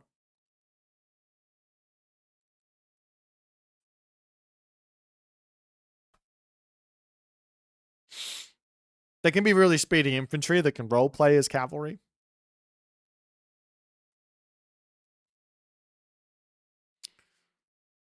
I really hope we don't see a 6-speed infantry unit, though, because that's really, really broken. Oh, God. We're not going to be talking about that. We're going to be talking about this. We've got Tsukuyomi versus Set for game number 4. Soup versus Matreiuss. I mean, Matreiuss has been playing a really good series. I think Soup is finally locked in. He did not play a good game 1 and 2, but he did play a good game 3. I think he's finally locked in. I think he's on his comfort picks now. Susano isn't really a comfort pick for him. The first game, Shenong, I think he's good at the Shenong versus Norse, but it didn't feel like it in that game. He didn't really play himself there. So yeah, I think he's got something. I think he's feeling good here. I think he's feeling good, and that's all I can really say. I'm gonna have to see if Matreiuss is feeling better inside of the Set versus Tsukuyomi matchup here. Let's have a look at it as we jump into game number 4 on the map. George of the Jungle. Let's see how it goes.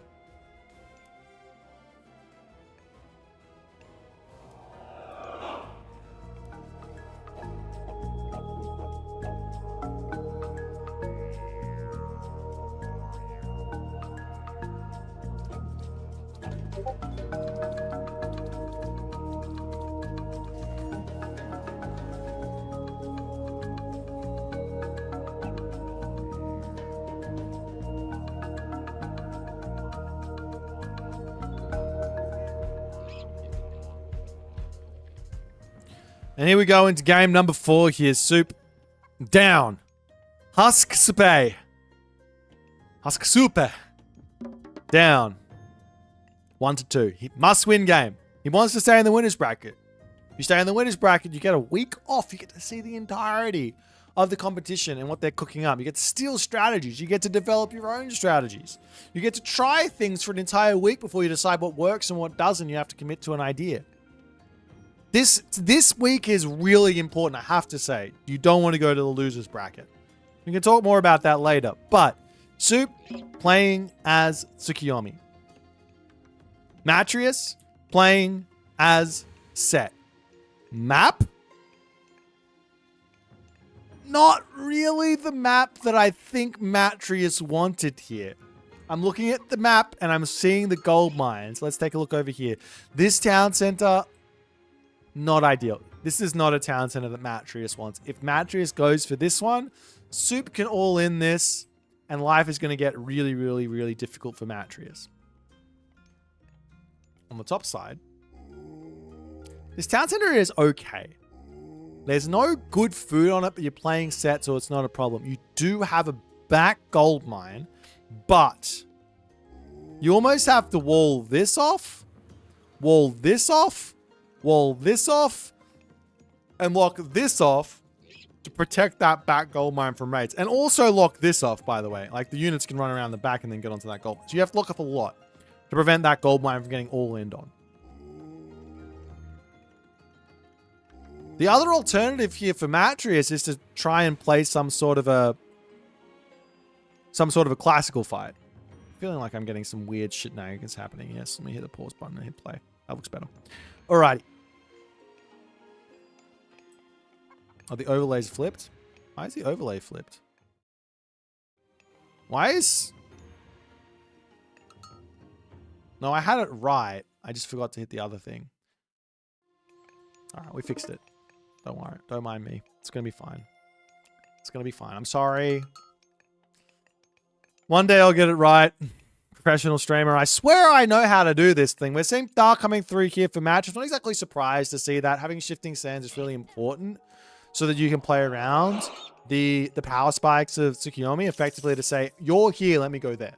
That's basically what you're doing with shifting sands.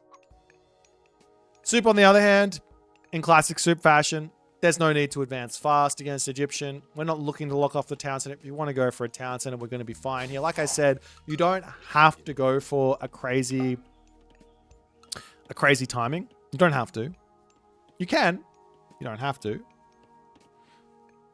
But yeah, you basically just say, what are you going to do? We'll advance late. If you go for the town center, we can go for a boom. We can play for the late game too. If you go for a classical fight, we can classical fight. If you pick a bad town center, we can timing attack you and go from there. There's a lot of different options here. But Matreiuss,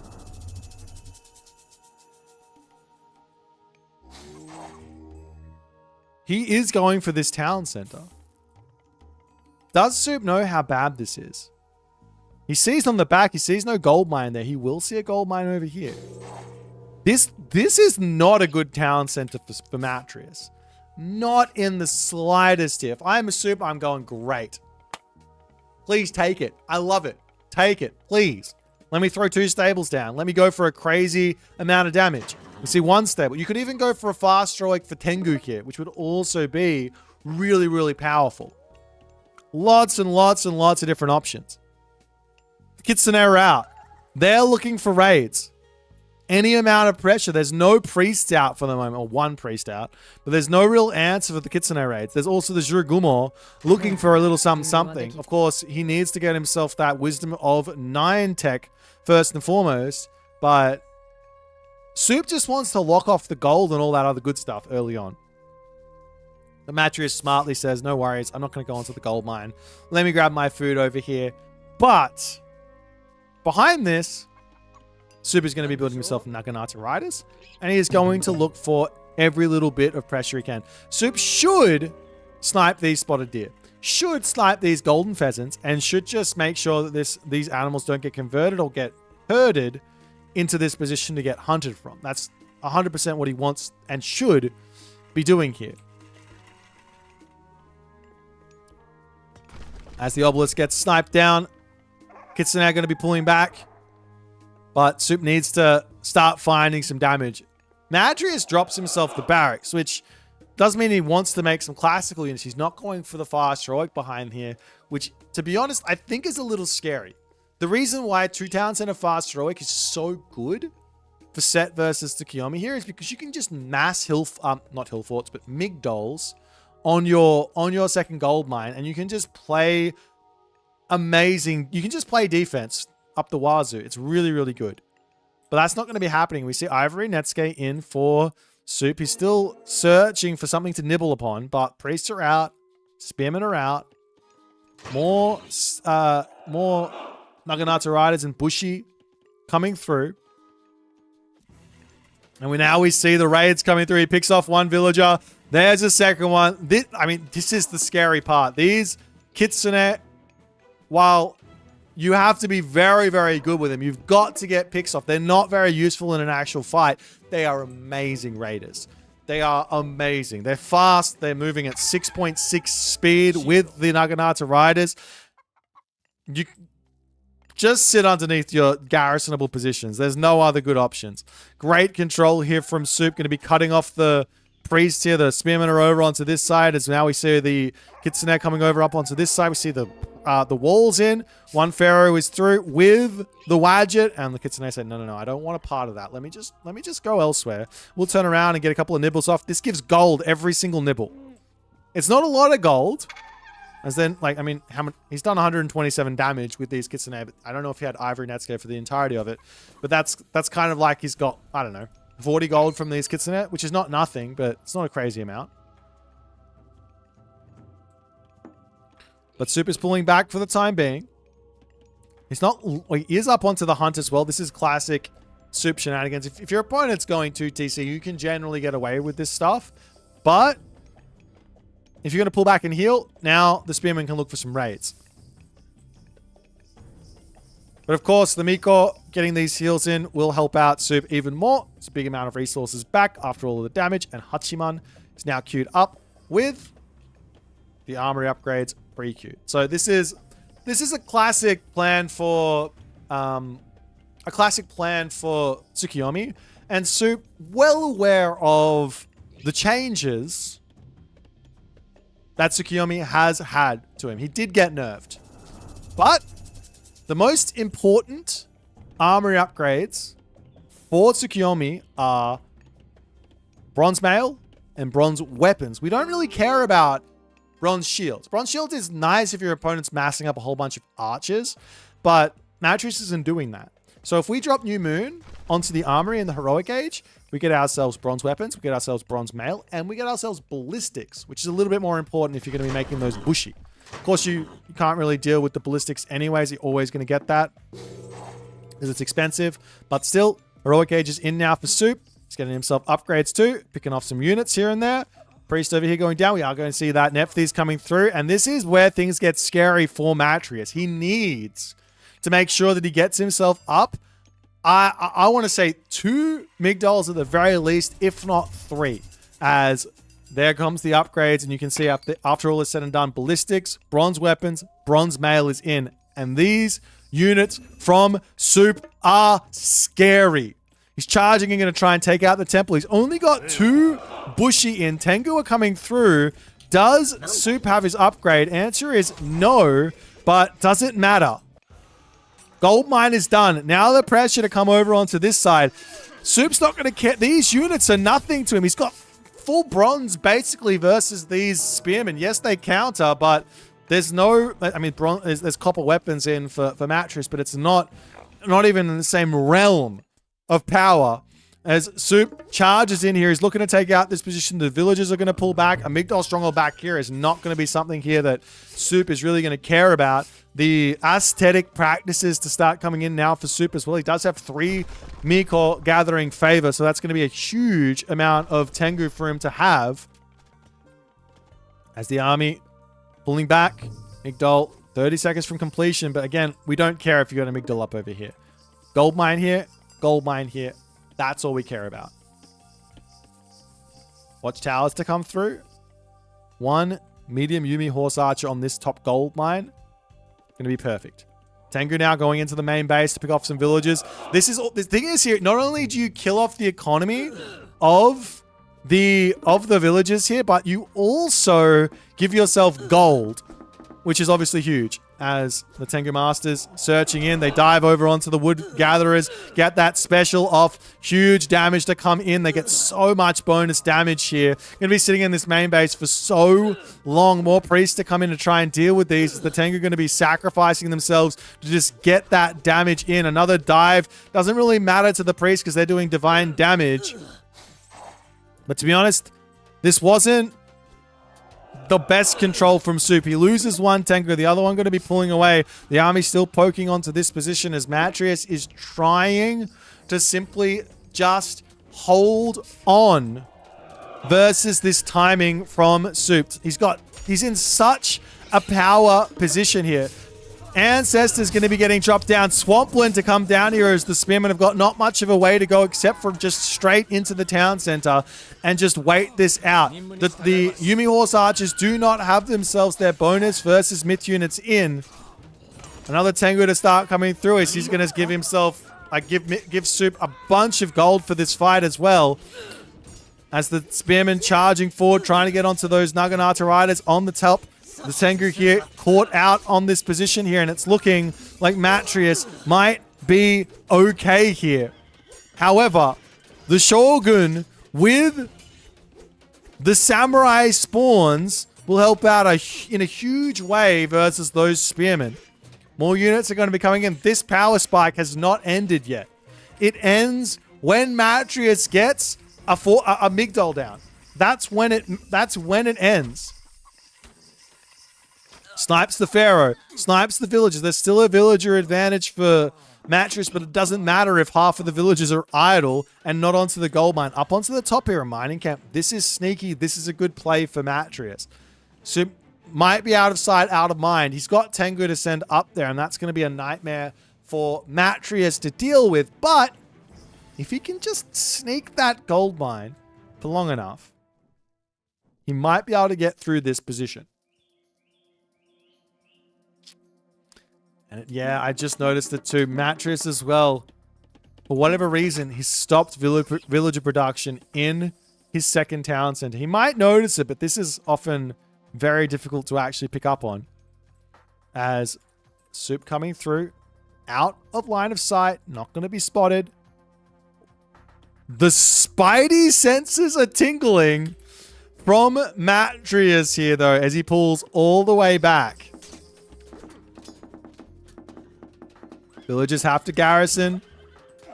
Chariot archers, however, are starting to mass up. And I'll tell ya, the unit that I'm most scared of when playing as Japan versus Egyptian is the Chariot Archer. The Chariot Archer is a nightmare to deal with.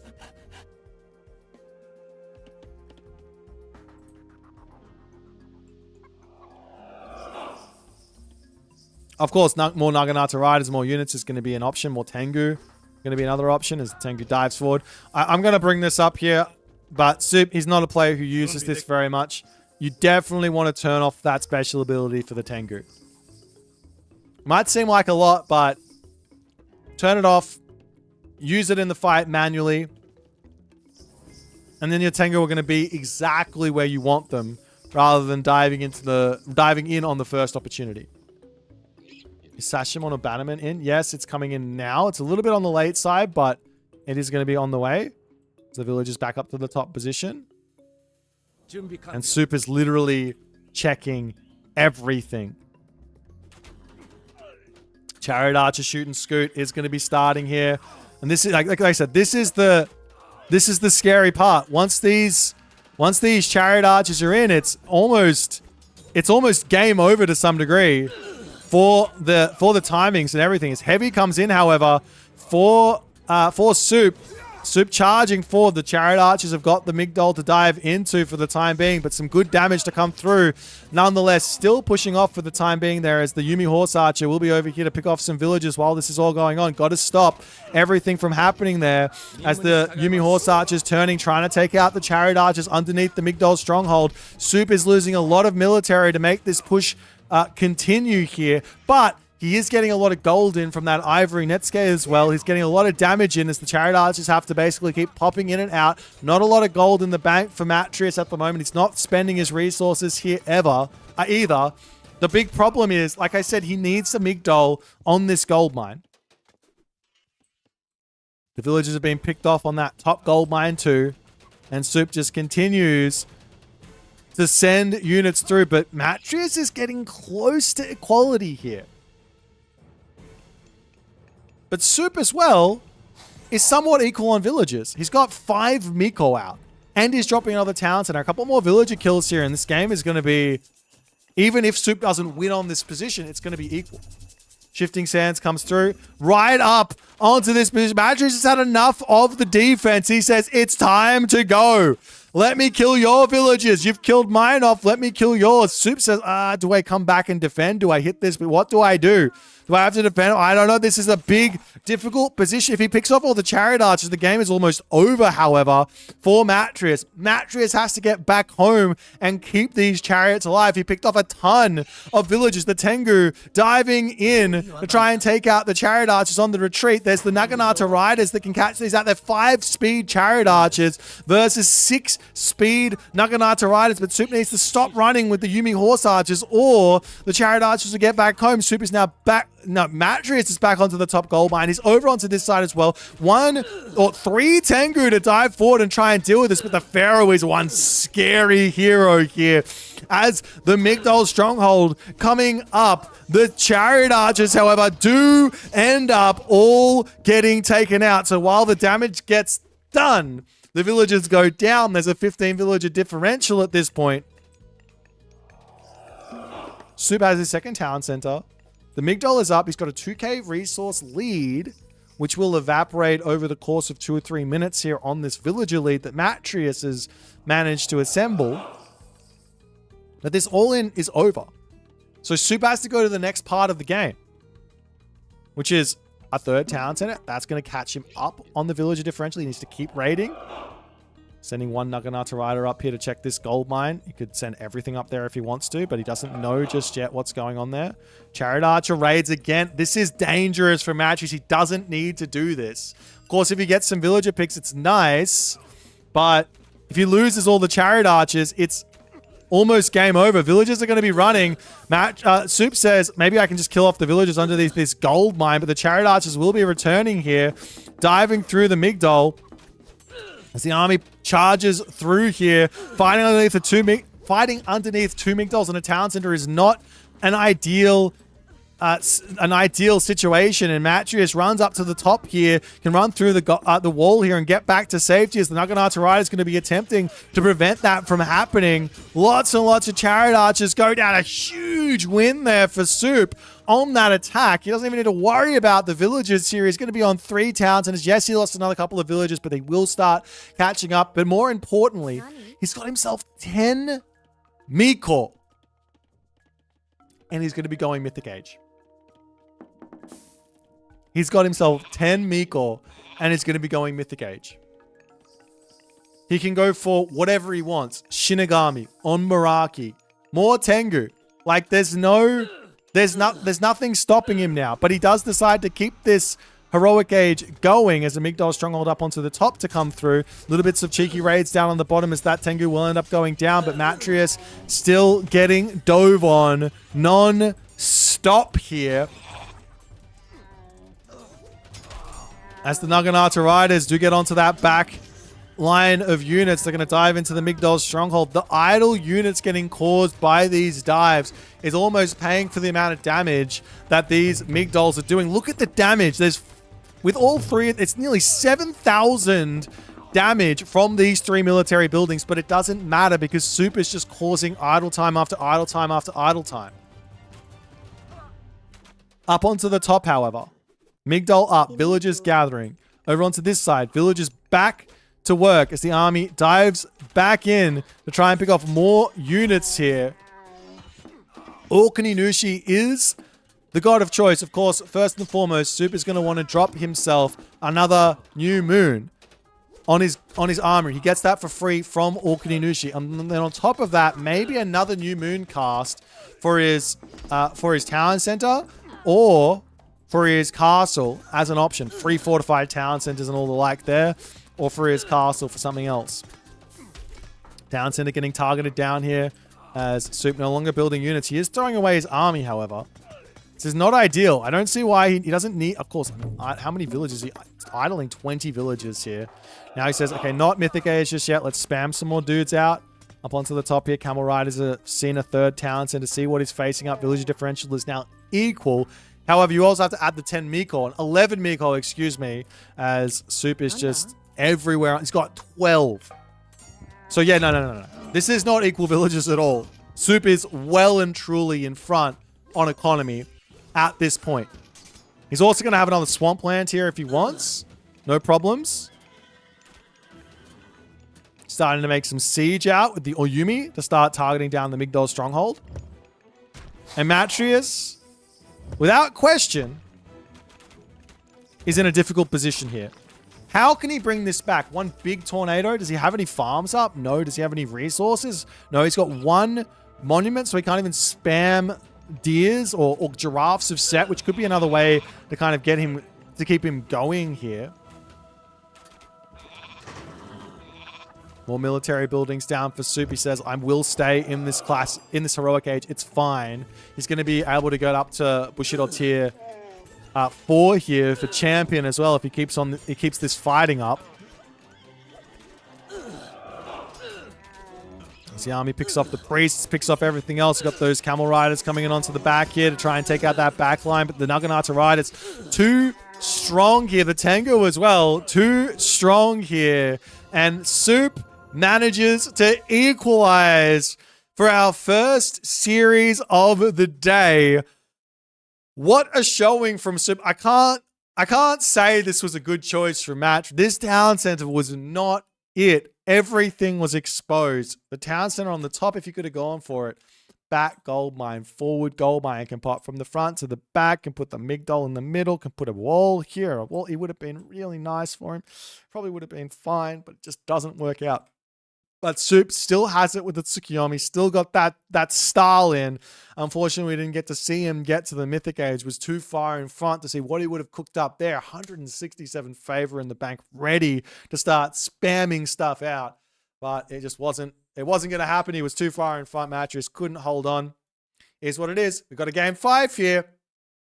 Let's jump into the draft. See what they're going to pick. This is a crazy one. We're going in onto the map Haywire. It's one of my favorites. Let's see what they're going to pick.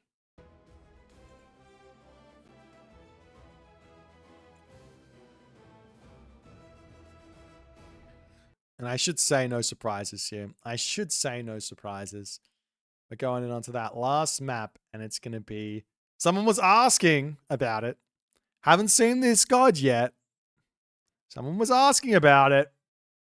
It's Odin versus Hades, or Hades versus Odin on the map Haywire. This is a really interesting map for Odin because you've got access to what? You got access to Forest Fire. That's why it's a wild map.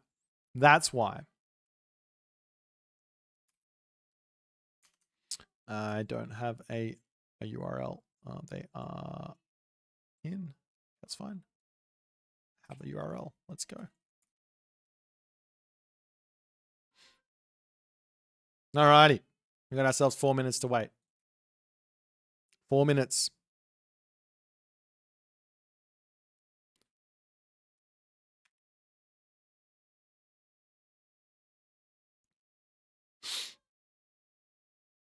So we finally get Soup on his Hades. This is his first pick as well. Matreiuss on his Odin, because like here's the thing. If there is a player out there, if there is someone out there that has got, how do I put this? If there is someone out there who can deal with Greek, with Norse, in a way that isn't pure raiding and just like picking units apart and then taking a fortunate fight. That's normally how Norse wins these matchups. It's Matreiuss. Matreiuss has got one of the cleanest defensive Norses out of the entirety of the top level players. The cleanest.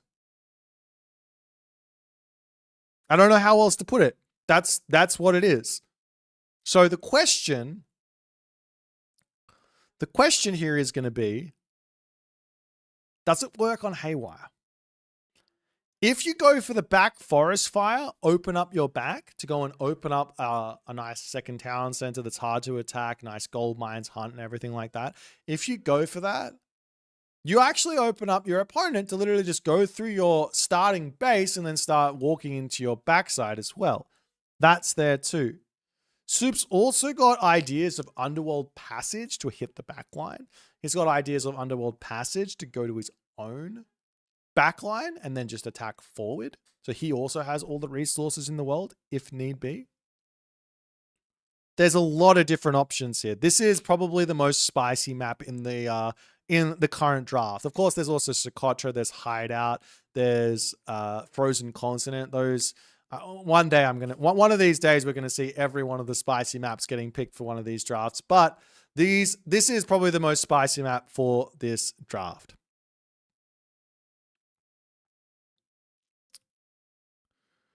We can talk about islands another time, Mr. Trindamere.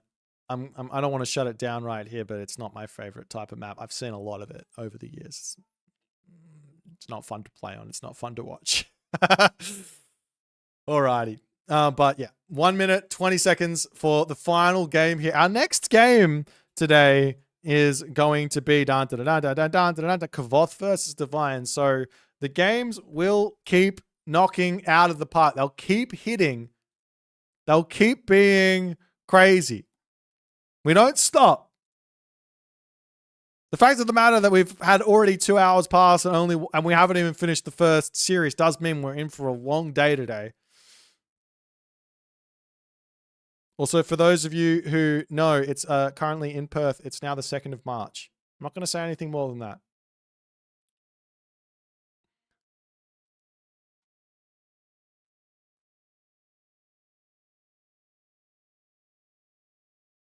All right. We've got 30 seconds remaining. Got 30 seconds remaining into game 5. These guys have put up in a ridiculous series so far. Matreiuss started off with the absolute Italian energy that he brings. Soup took a while to get in. He took a while to get into it. But he has now settled into the game. We've got 1 game left. We've got 1 person who moves on. Got 1 person who goes to the losers bracket. Who's it going to be? I don't know. But it's not going to be too far till we get to learn this fact. We're going into the map Haywire. It's going to be crazy. Let's check it out.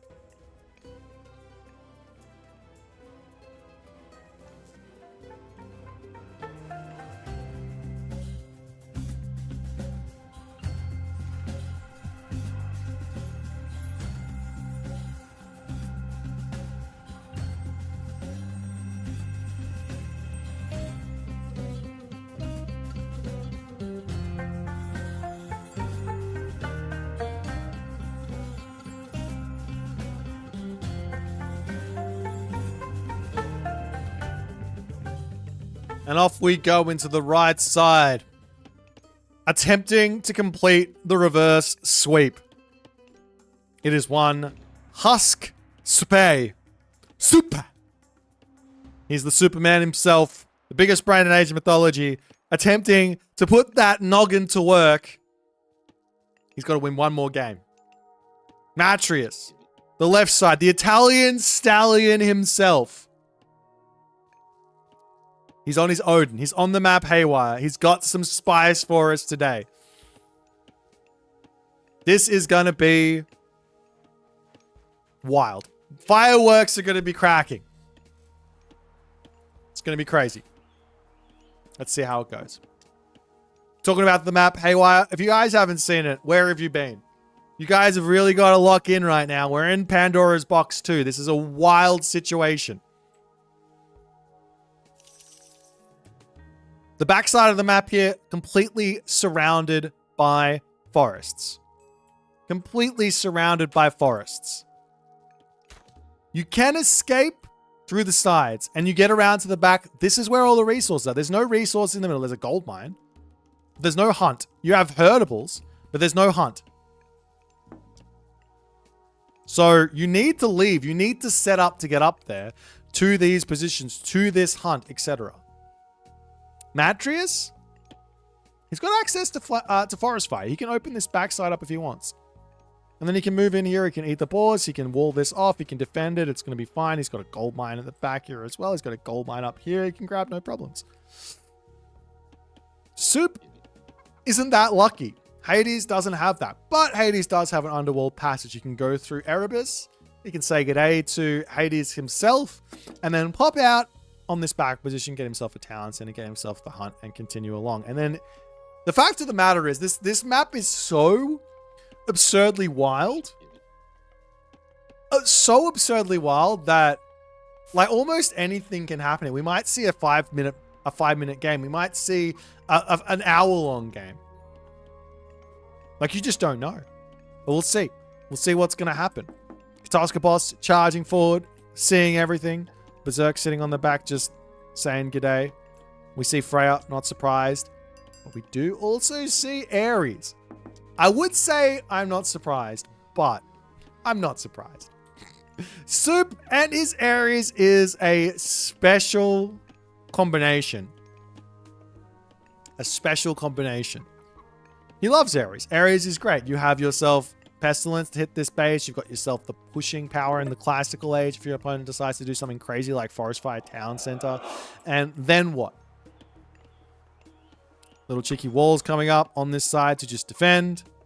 Villagers here are under a little bit of pressure. Sentinels will come down. That's what Matreiuss wants, though. Because here's the thing. In a map this small, if Soup wanders forward and drops a fortress here and puts sentinels on it, there's almost nothing that you can do as the Odin. You've got Njord, you've got some giants, but there's almost nothing you can do there. As Soup plays some good defense thus far.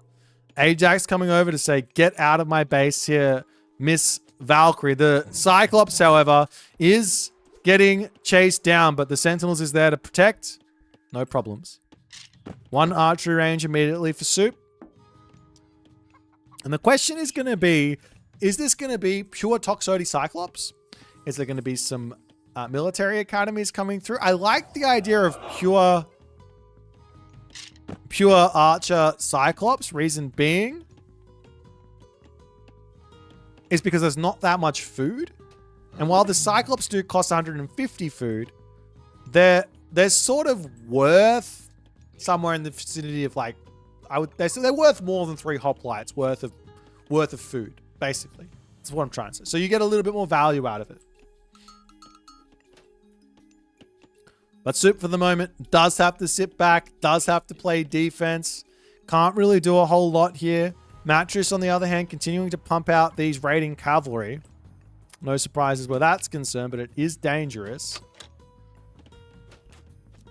So Matreiuss is going to be poking forward, trying to take out things. There's nothing to attack here. This is the thing. This is what Matreiuss' whole world in Age of Mythology in the early game is always just let me get in there. Let me snipe villagers. But when you play versus Hades, that option isn't really there. It's just not. As I say that, I almost guarantee a villager is going to get picked here. And one villager does end up going down. Is it going to be more than one? No. It's not going to be more than one. One villager goes down for one raiding cavalry. Not the best of trades for Soup, but it's fine. Like, the reason I was saying this was going to be completely fine is because there's the sentinels there and we're terrified of running in there. The Cyclops there picking up a raiding cavalry, picking it off. Forest Fire does come down. Soup does see this, I think. So he knows that the villagers are going to be able to run through here.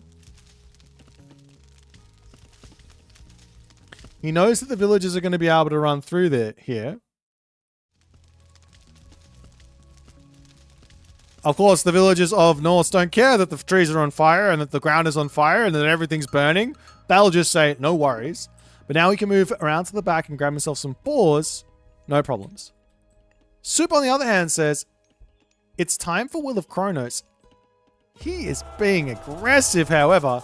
Moving forward, he moves in. He drops down the Pestilence here just to see what's happening. Continuing to build Toxotes, Cyclops. A Pegasus going to come through. And a town center for Matreiuss. I do not like this in the slightest. For Matreiuss here. Matreiuss is going to grab himself watchtowers. Matreiuss is going to get himself everything he possibly can to survive. But Soup is inches away from just walking into the base.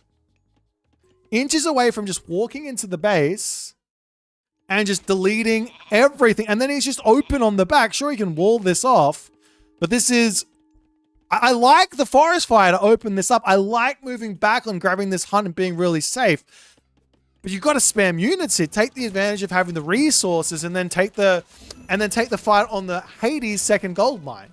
Those types of ideas. Cyclops over here getting charged in upon the Toxotes. Do they have themselves their upgrade? They are getting in Enyo's Bow of Horror. The question is going to be, how many Cyclops are you going to have, Soup? You do need to push through at some point. You can't just mass units non-stop and then not do anything. Wasting the Pestilence, that's not the biggest of deals. But it does mean that the watchtowers are going to be an issue you have to break through. Another option here for Soup, however, is the underworld onto the backside. Why worry about everything else? We can underworld here. We can kill this town center off. We can take this hunt for ourselves. Lots of options here for Soup. What's he going to go for? He has to make a decision. Matreiuss can't make it. There's no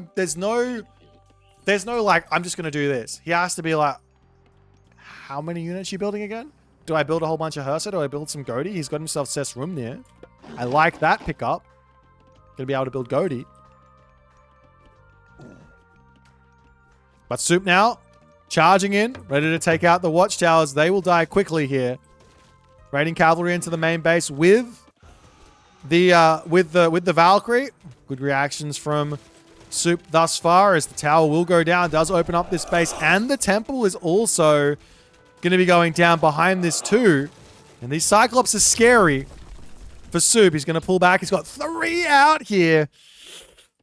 Matreiuss just simply can't fight. He just has to sack stuff, slowly move back, walls up onto this backside. He has to assume that he's going to lose this base. I don't think he can hold it. I just don't. Not with a second town center coming in. Not with a solid Toxotes Cyclops approach here from Soup. I would love to see Matreiuss actually not building any units here and going heroic age for Frost Giants, for everything else to sort of somehow defend all of this. There's the Cyclops wandering forward. All of the Godi coming in. Great garrison there from Matreiuss, but this is not going to be... Soup is not going to be slowing down here. He's got so many Toxotes that can do so much damage, with the Godi going to be able to take out these Cyclops very, very quickly. One goes down. That's the raiding cavalry trying to get onto that backside here. Can Matreiuss holds here. Another Cyclops going to be coming. Another one in queue, as well as the raiding cavalry here going down quickly. This next Cyclops to come through. All the raiding cavalry are down. Can Soup now deal with the final couple of Goaty and actually finish off this town center? The Cyclops picks up the dwarf, but quick reaction there from Matreiuss. He garrisons back in. The attack has not managed to clean up the town center. Damage has been done, though. Lots of villages fell. Lots of military was taken out. Soup needs more units. He's got so much wood in the bank. What is he going to do with this? I mean, another idea for Soup here is to literally just wander up to the top and drop the town center now. No problems. Putting more farms down. Maybe you can go up to 5 villages on for favor or something. A market coming down for a potential heroic age here makes some sense too. Matreiuss, however, I don't think he's going to be upset about that fight. He's not. He picked off the Cyclops. He didn't take out down any Toxo. He didn't really get a good trade, but he survived. He's alive. He didn't lose the town center. No problems. Soup, on the other hand, now what? It looks like... Where is he going? It looks like he is going for a town center here. I like that move.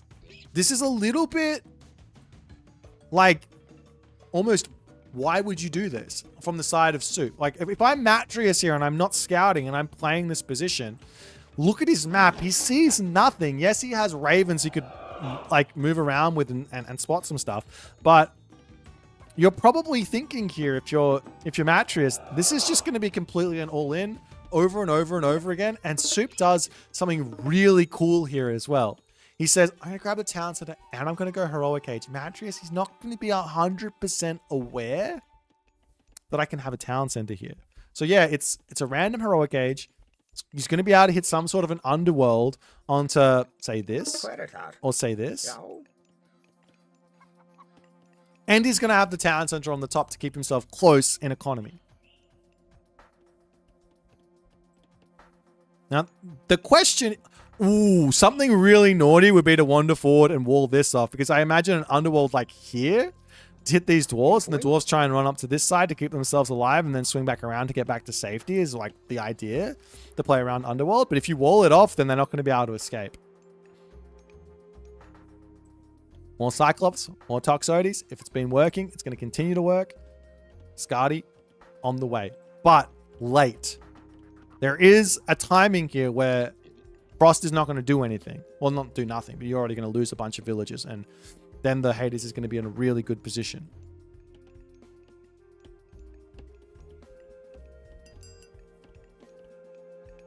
So the Pegasus spots all the dwarves. And Matreiuss sees this. And he's got that spidey sense. The spidey sense from Matreiuss as the Pegasus flies over here and he sees nothing. Oh. He sees nothing, I thought, but the dwarves are coming back up and now he sees the dwarves. And the dwarves are already moving and maybe the attack here is not going to be the idea. We do see the villager coming over here to wall this off. Love, love, love that. What is this town center from Matreiuss, though? Matreiuss says, hey, Soup, I feel your second town center. Let me raise you the weirdest third town center ever. How sneaky can one man be? Pegasus is still searching. A fortress in the middle, however, is maybe even more scary than an underworld onto the backside. Yes, there's no sentinels, but sentinels can come in. 50 favors, not that much to grab. But the fortress will be in. There's only 7, 8 villages here. So if he wants to frost this and hit the 8 villages, it's kind of a half decent frost, I guess. And it does deny the fortress. And he does go for it. I like this play from Matreiuss. You get good value. You're not going to kill off the units. You're not going to stay around. You can probably go and raid the villages, actually. But now the underworld passage onto the backside is now open for Soup to go for. Absolutely open for Soup to go for here.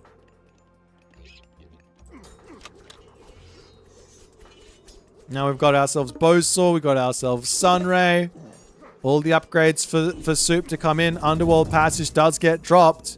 And it is hitting this backside. There's not many units here. There are a couple of Goaty over here. Is there enough Goaty to win this fight? I don't actually know. That there might be. I don't know how this interaction works. There's going to be more units obviously coming through here. It's now the army to charge in. And I imagine now Soup is going to have to bring everything back here or go for the main. One of the two doesn't go for the underworld. Says, all right, we'll just leave that. And now Soup says, hey, I had a good idea.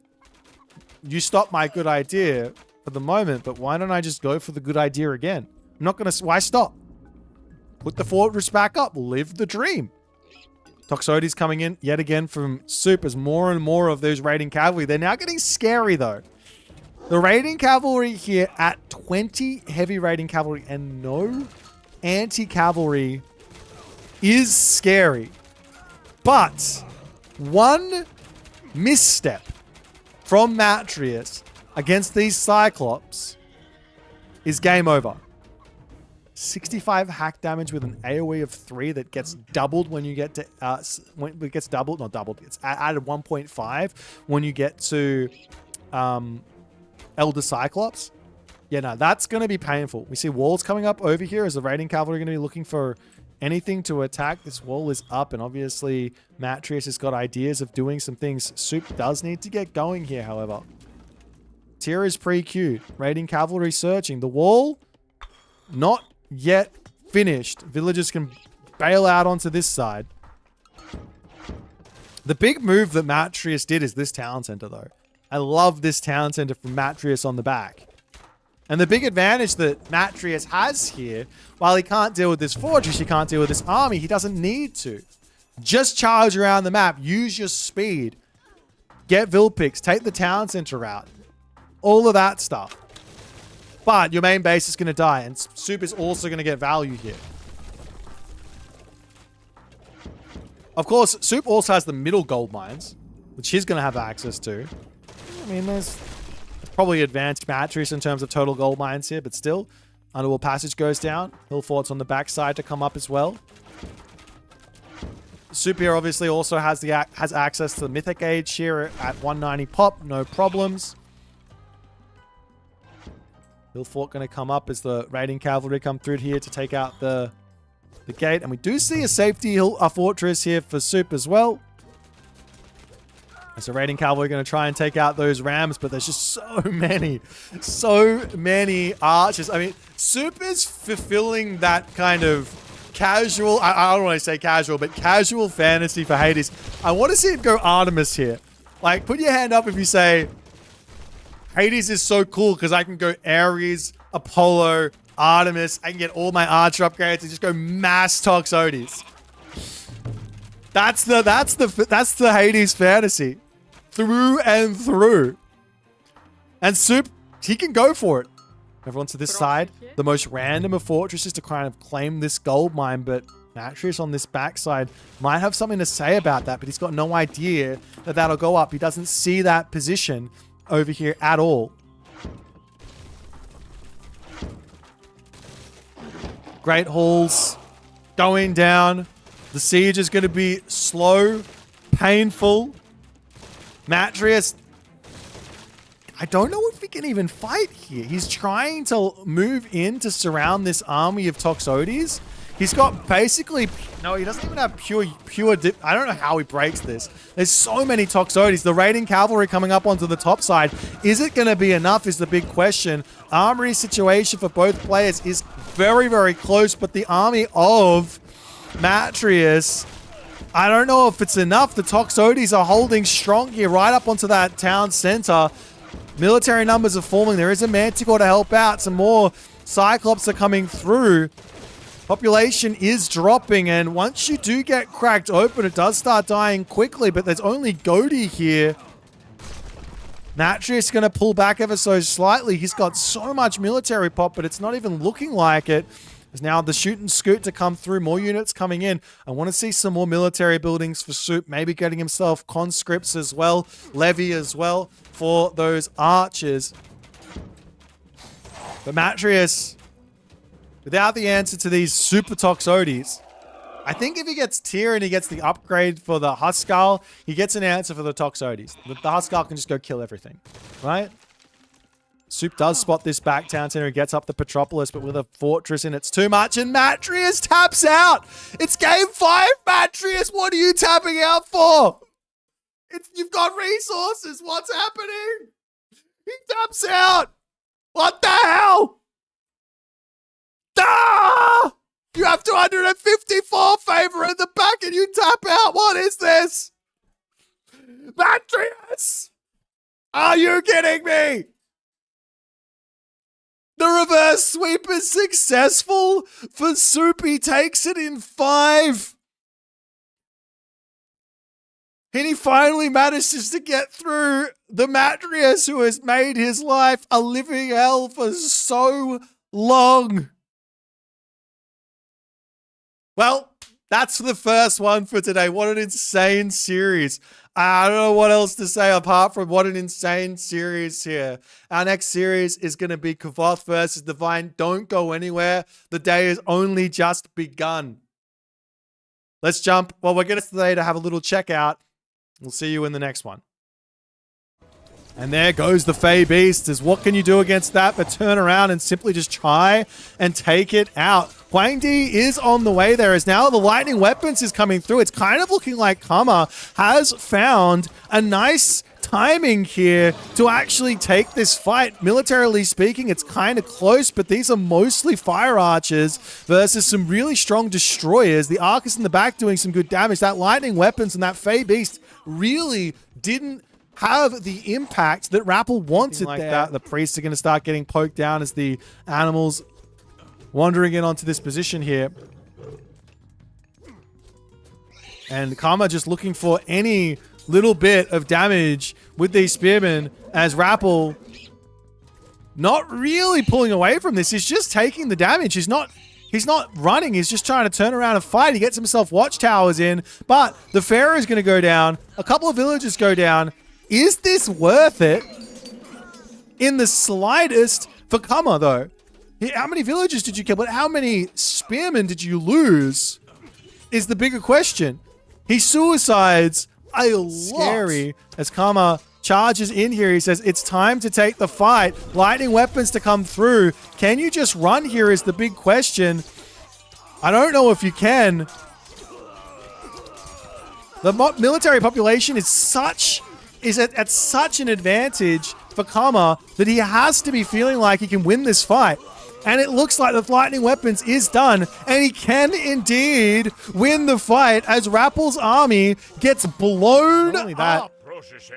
The other thing that's keeping Kama alive in a big way is that he's getting these shades of Hades out for free just from losing units. He's going to be charging in to try and take this fight, however. Is there any actual units here that Rappel can use to win this fight or not? I mean, the shades are tanking up. They're going down here pretty quickly from the heroes. There's still a big help. Does Kama have enough stuff here or not? There's still a restoration for Rappel if he wants to use it. Maybe he's saving up for another bronze, but Kama not able to make it work there. Chaos. Look at the Bergrizi numbers for Grass. Who needs siege when you've got these bad boys in your army? He's got 7 of them. 7 bad boys, and he's going to be able to absolutely erase this main town center. And a Shifting Sands. What? The Shifting Sands from Grass. This is completely crazy. As the Shifting Sands from Matador now coming in, he says, let's fight. Grass doesn't have himself the resources for Skin of the Rhino. Town Center gets denied here. And Grass is now going to have to run all the way back home for Grass. As Matador manages to catch out the Centaur, though. 2 Centaur going down. And the ceasefire gets clicked. The panic from Grass there. He gets those Centaur just out by that much, and Matador pounces. Mosca sees his angle to charge forward. The Kusanagi gets dropped down. The army gets sent flying here, but now the Halberdiers are in to start taking out those Naginata riders. Good control from Eric. He's going to turn around, continue to take the fight. Good control from Mosca, though. Every time the Halberdiers turns, he turns.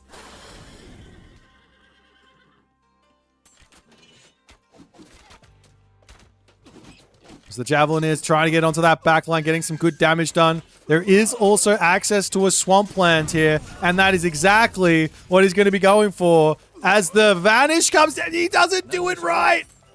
Absolute disaster for Eric. Mosca says it is time to go. He doesn't have himself the champion upgrades just yet. The Zhu Chu does come in. Dow's going straight on top of that Son of Osiris there. The army of Eric is seemingly melting at the moment as Eric loses all. He's at full pop and he drops down to 150 population. Absolutely brutal. 3DB says it's time to go to take this fight. Kusanagi gets dropped down. Villagers are going to be pulling away over onto this side. You don't have to chase with everything, but chase with something. As the army turns around here, Bronze does get dropped down. Now no Kusanagi for this one. But how many samurai are in is the question. These guys might not counter in a big way. Wait. What was the bronze on? Hang on. What was the bronze on? He hit one Hippias. As the army of Naginata Riders are just chilling in onto this position. Nyan sees the opportunity to try and get in here, but the Chaos, gets dropped down, and that's going to put a big stunt in the step of Nyan Racing Cat. Can he make it past all of the defenses, all of the defensive advantage, the defender's advantage underneath the palace with military buildings right there? Answer is no. He's waiting on this final Cheong-Chin. He says, let's go. As this base here is going to be in some difficulties. And what can... Alrighty, ladies and gentlemen. Another game, another you, another me. We see the Demeter picked yet again. We see the Zeus band from Kvoth, the Thor band from Kvoth, the Divine Isis grab, the Kvoth Hades grab. Tsukuyomi and Kronos taken out. What a time to be alive. Guys, make sure you pick up your Prostagma t-shirts. Don't know what you're doing without these things. This is how you know that you're an Age of Mythology fan. If you don't have one of these, do you even like the game? I'm not sure. I don't know. We've got ourselves Kvoth versus Divine here to kick off our second game of the day. Our second series of the day. We are simply waiting for the divination to get in here.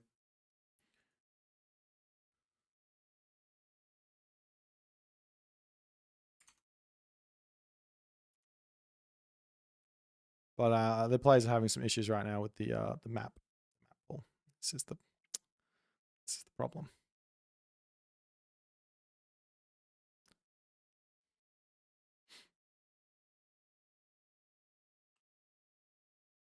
Let me fix this up. Alrighty. A hell of a series to kick off the stream. I don't know if we can deliver it for the rest of the day. No, I'm just kidding. No, it's going to get better. It's going to get better. That's what's going to happen. I'm pretty excited to see the Demeter angle here from Divine. He is one of the best at playing defensive. And then the devs said, you know what, Divine, we see you. Let's make a god directly for you.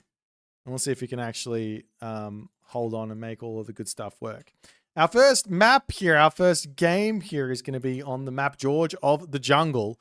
Gorge it is. And it's going to be a Noir versus Set Angle for Kvoth. No, not for Kvoth. A Noir versus Set Angle for both of these players. Woof. What a time to be alive.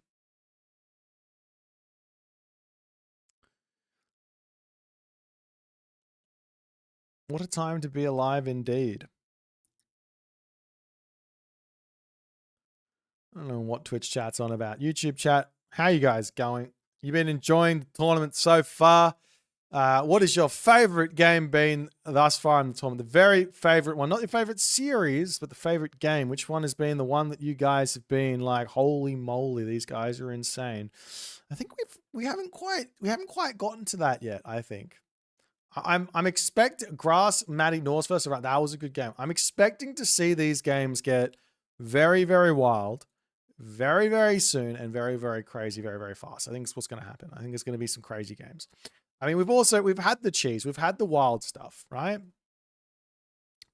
We've had the craziness happen, but we haven't had one of those games where it's just like right hook followed by left uppercut followed by kidney punches into the roundhouse kick. We haven't seen that game yet, which just like blows back and forth consistently. It's been a lot of domination mostly, and some comebacks as well. This might be one of those series. Kvoth, he did have some time off here. Divine's been grinding. Kvoth had to study. He's had to go hit the books, learn a thing or two about the world. But sometimes you go out and you study Sun Tzu, Art of War. You come back into Age Mythology, it gives you some new ideas, some new ways to play, some new thoughts, some new ways to be. The players are off to the races here. We've got ourselves just a little bit of time here to wait, but it's going to be an amazing first game. Kvoth, arguably. What am I talking? Don't worry about it. Look, just accept that there's words coming out of my mouth and it's fine. I think that's important. Kvoth is arguably the best noir player in the world. I'm just going to throw that out there. He is arguably the best noir player in the world. And he's on noir. Set is a nice god versus noir. Huge amount of pushing potential. Very, very strong on the timing attacks. But Divine just wants to play defensive most of the time. That allows Kvoth to get what he wants in. I feel like in this matchup, it's on the set to get the timings in. It's on the set to make the damage. It's on the set to put the pressure on, to get raids in there. If you don't raid, if you don't put the pressure on, if you don't catch out the noir, then you're going to have problems. Now, all that being said, Divine on this map has got the advantage. He's played Gorge a time or two before in the past. He played Age of Empires 4. He started with Myth. He played Extended Edition. He was, I would say, it was his first RTS. He was learning the game. He was fairly middle of the road in terms of how well he was playing the game. He moved over to Age of Empires 4, immediately became a top 50, top 10 player. I'm not sure exactly where he ended up, top 20 player. And he showed up into that game. Then Retold came out, realized that he loved Age Mythology, came back and started playing really, really well here. However, his first S-tier tournament was in Champions League. He didn't manage to get in until quite a ways through the Age Mythology sort of lifeline. Played in Champions League, did well. Got into the main event. Took some games off some people, I think, from memory. I can't remember. Didn't quite make it out of group stages, unfortunately. But now, actually, I think he went well against. Recon, against the Rapple. I can't remember. He did have a good series. He's a solid player, but he is easy to read to some degree. So we'll see how it's going to go.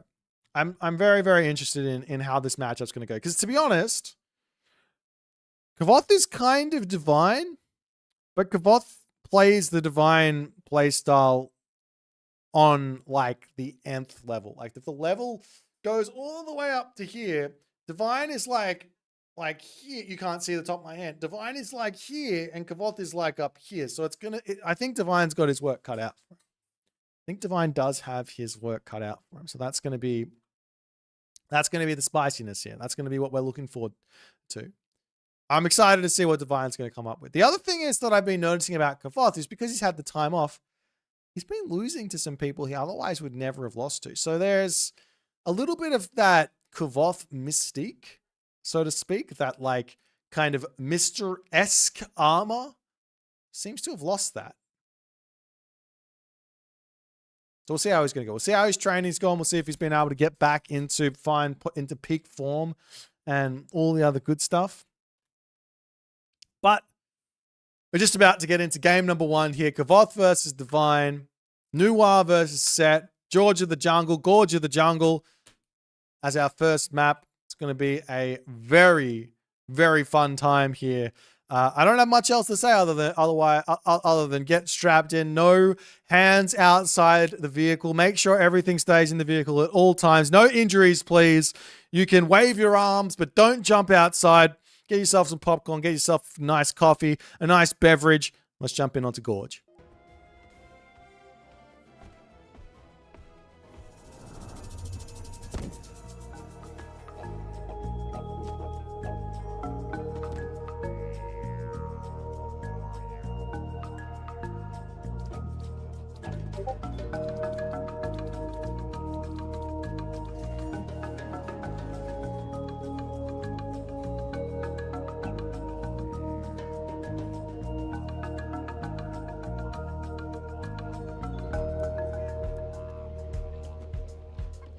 And we are off. Look, I'm sorry. Apparently, there may or may not be somewhat of a Discord notification on the map, Gorge. So if you guys opened up Discord looking for something, I'm sorry. We have to get that fixed. It's going to be fixed for next week. Can't be fixed for this week. Sorry. In the right-hand corner of the map, I got to hit record. In the right-hand corner of the map, spawning as Noir. His name is Kvoth. Look at this. Look at this bad girl just hanging out, just holding. How are you doing that? There's not the cat. You can't. It's got to be It's got to be magnets. That's got to be magnets. His opponent today in the orange color, throwing a complete curly at everyone right now. His name is Divine. And he's playing as Set. Divine does drop the early vision in. He wants to see what's going on this position. He does find himself some black bears to start converting.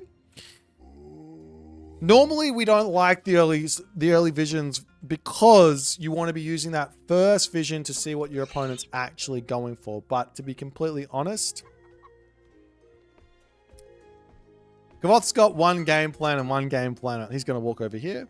He's going to grab this Townsend. He's going to drop Earth Wall. He's going to play defense. We know Kvoth at this point. He doesn't know how to play anything fun. All he does is abuse. He's going, let me make the Chillin. Let me make the Cheong-Chi. Let me make the White Horse Cav. Let me make the Target. That's what he wants to do. There's no other options. I'm just kidding. I love Kvoth.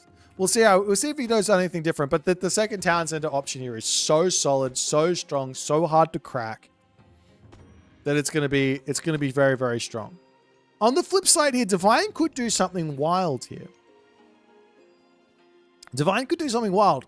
Fast advance, drop a barracks or two, and make Spearman Shifting Sands in and try to deny that town center.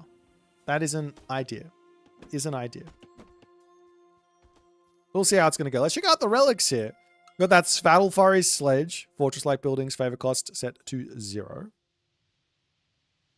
Up onto this top side, we've got the Oseberg Wagon. Huge relic if this map is going to go for a long, late game type idea. We've got the Tail of Cerberus, making the myth units 25% less on that recharge time. And then finally, we've got Adamantine Shingles. Looking at these relics going, man, this is just feeling like those relics are placed in a very, very unfortunate position. The Divine's got all of them. It's not a problem. It's fine. It's fine. We got that Dark coming through for Divine. Oh, Divine is role-playing as Demeter here, moving his goats over close to his temple. No, he is setting up for a Shifting Sands. He wants to go onto a town center. I guarantee you he's going to go for the town center. The question is which one? He could come and grab this. He could come over here and grab this. If he grabs this one, could be spicy. Could be spicy. See How-To coming in for Kvoth. He is setting up for his own town center for the time being. Not surprised to see this. He's got himself 3 Kwafu out with the hero Kwafu. Most of the time you see like a 2 Kwafu opening when you go for the fast 3 town centers. This is going to be a little bit of a later advance for Kvoth, but he gets even more units to help himself out. As Divine moves his units into position, and the question is going to be, where is he going? And with the animals up on the top, it looks like he is heading up here to grab this position.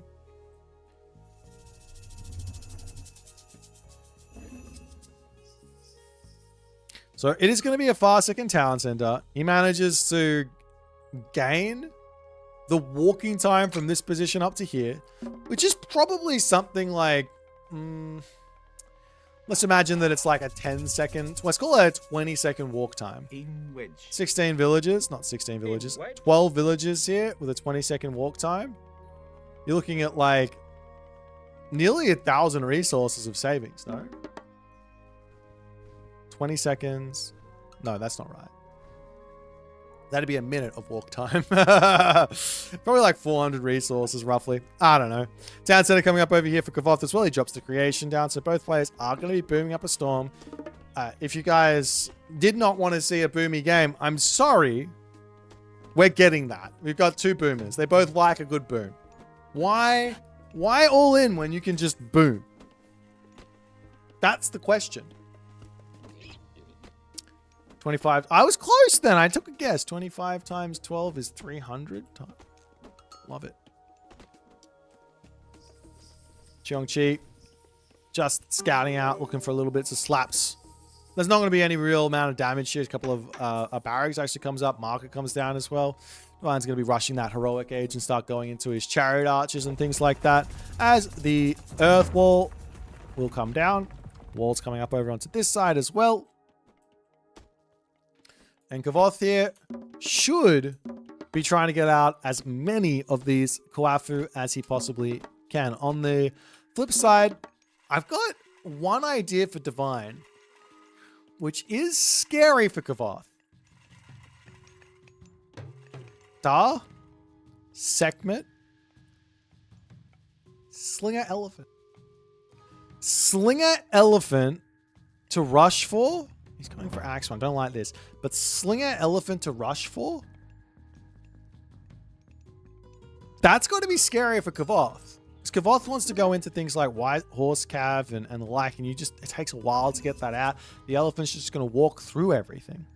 It's got scarabs as well to help push through stuff. So, yeah, it's going to be a tough one.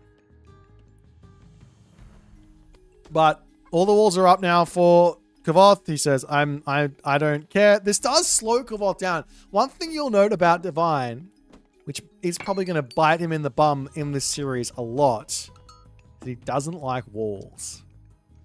And to be completely honest with you, walls are kind of the best building in the game at the top level. If you don't build walls at the top level, you will regret it. You are going to get raided into the ground. You are going to have a very, very tough time. And you're going to fall behind and you're going to lose a game. Kvoth has got 0 weaknesses right now. He's going to slowly start taking more of the map. More walls coming up over here. More over here to claim even more of these positions. Walls. There's walls everywhere from Kvoth. And I mean, the thing is here that Divine, technically speaking, inside of the 2-town center versus 2-town center sort of situation, he's on a timer. Set is on a timer here. Set does not win the late game versus Nuwa. But the question is whether or not the Nuwa can get to the late game. That's the big question.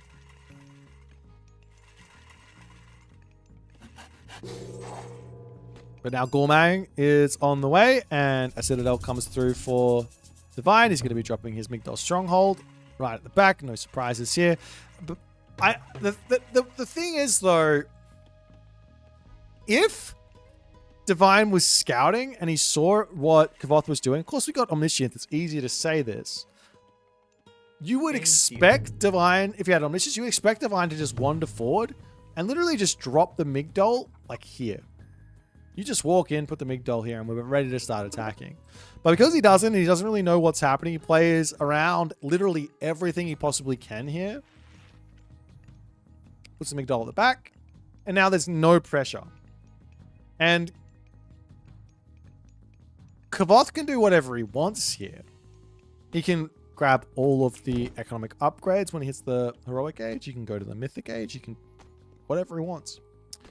Divine on the other side has himself the Thoth pre-queued. Obviously, Thoth, one of those incredibly powerful mythic age gods, which can help you break everything and anything.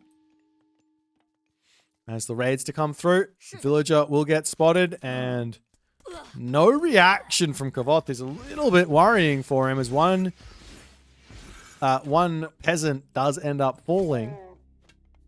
Falls up onto the top side as well, as there is the scarab to come in and start to take this out. Another villager is going to get sniped here.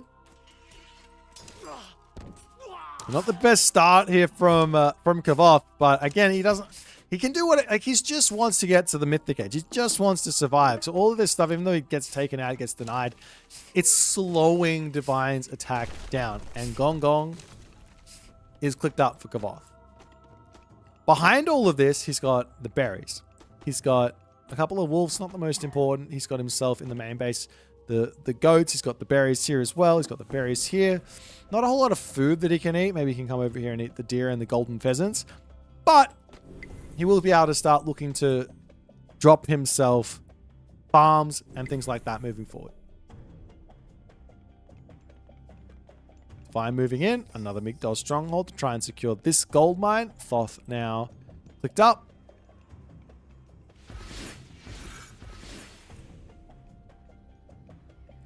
It's the camel rider. Searching over here. Gonna get brought back home.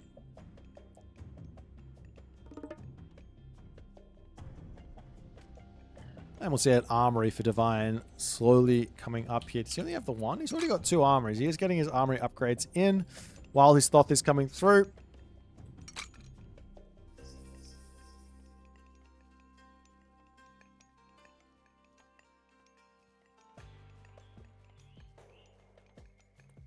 Leffy Ballet soldiers as well. And I don't know. I want to try and make this as interesting as I possibly can, but they are booming. That's all they're doing. We're both sitting back. We're both going Mythic Age. It's a fair and reasonable strategy. Okay, I'll talk you through the, like, how do you make these decisions for yourself? First decision is, do my opponent go 2 TC? Yep. All right, we go Heroic Age. If we go 2 TC, right? So if your opponent goes 2 TC, okay, we go Heroic Age. Did my opponent go Heroic Age? Yep. All right, let's go Mythic Age. That is the kind of decisions there. Of course, you can go Heroic Age and make an attack. Of course, you can do that. But those are the like sort of tick boxes that go by, and you have to make those decisions based on that. It's now the White Horse Cavalry sneaking in, and Kvoth will be searching for any villagers to pick off. And there is just, I mean, the thing is, it's all going to be a little bit of luck here at the moment for Kvoth to actually find some villagers to kill, as the Camel Riders are chasing down the Heavy White Horse Cavalry. They've got the same speed. But once this technology comes in, Hooves of the Wind, all of a sudden the White Horse Cavalry do have that speed bonus. But Kvoth knows what's coming. He sees the Heroic Age, or Mythic Age. He sees everything. And that's going to be that.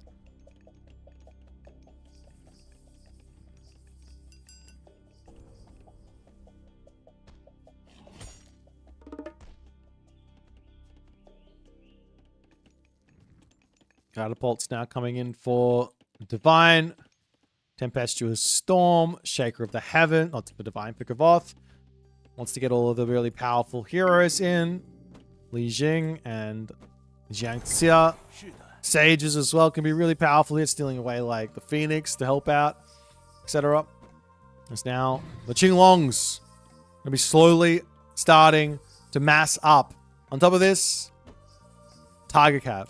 The scary part is Meteor. The other scary part is Great Flood. Who can get the value out of their Mythic Age God power?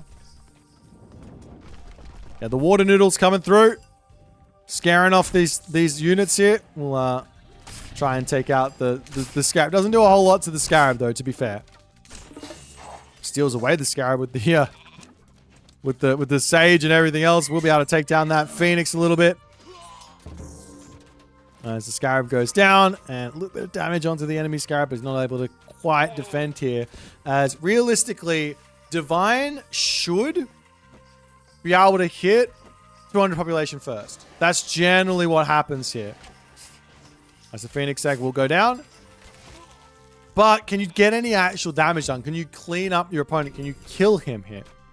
Divine here probably needs to just be looking to claim as many of these gold mines as he possibly can on this top side and start restricting this bottom side away, as Kvoth says, hey man, I don't need to do anything. Let me just get the talent center. If you want to try and push and get damage, and you better kill villagers, you better get some damage done, because I am just happy to sit here and just grab more of the map.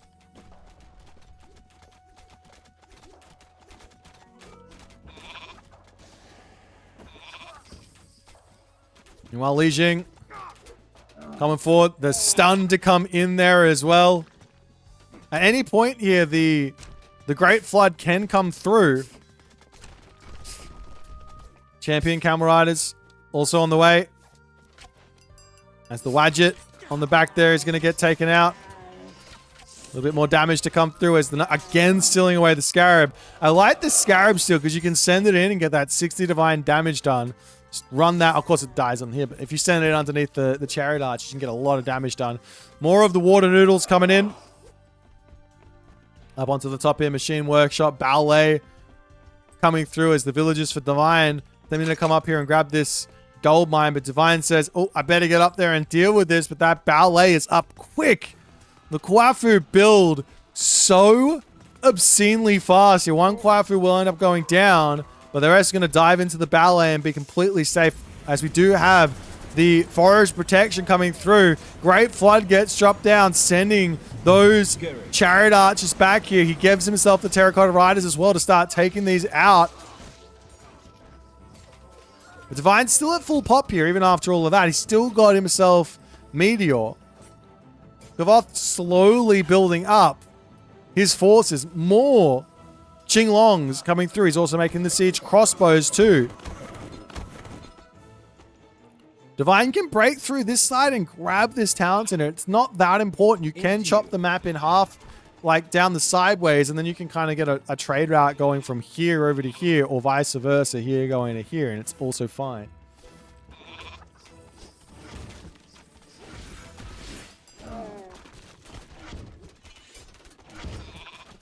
Divine going to be able to take out the Tower Wu. The Water Dragons coming in, hitting that back line. The Tiger Cav also on the way as Meteor will get dropped down here. Going to attempt to take out some of these Tiger Cav and everything else, but Kvoth says, great, no worries. I'll see you later. Your Meteor's down. You didn't use it on my buildings. I'm not in any trouble here.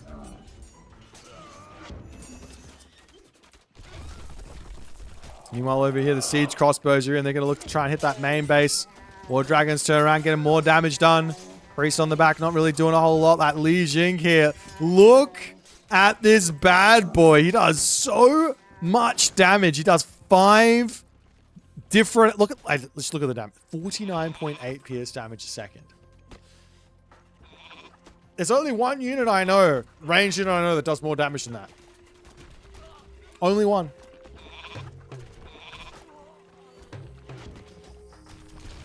Comes in the heroic age. A little bit of guess.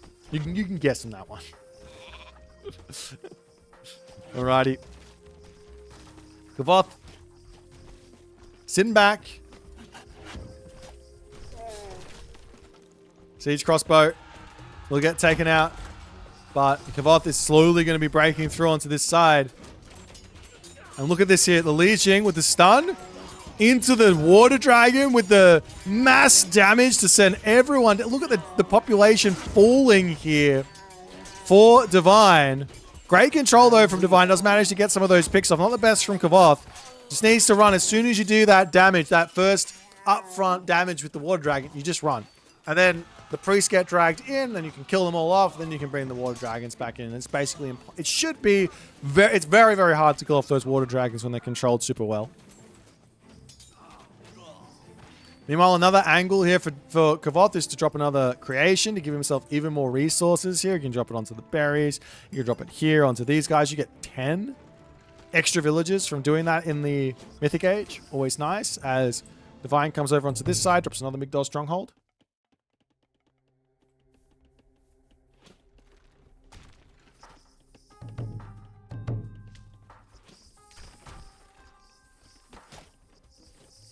Well, some economic upgrades to come through. Divine is looking solid here for his defense. But the question is actually, how does he beat Tiger Cav? The entirety of his army is hard countered by Tiger Cav. And now Champion Tiger Cav is coming through. Champion Cavalry. More Tiger Cav are going to get built. Divine needs to push through here and get this Townsend. And Kvoth is grabbing it for himself, though. Earth Wall gets dropped. Doesn't quite catch the army out here, but the army says it's time to charge in. The stun does come through, but Kvoth decides to pull back even though the stun was in. Huh? What happened? I haven't seen this before. I have a crash.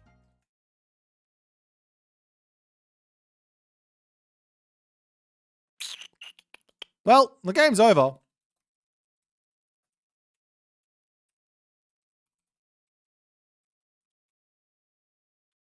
Let me ask the guys.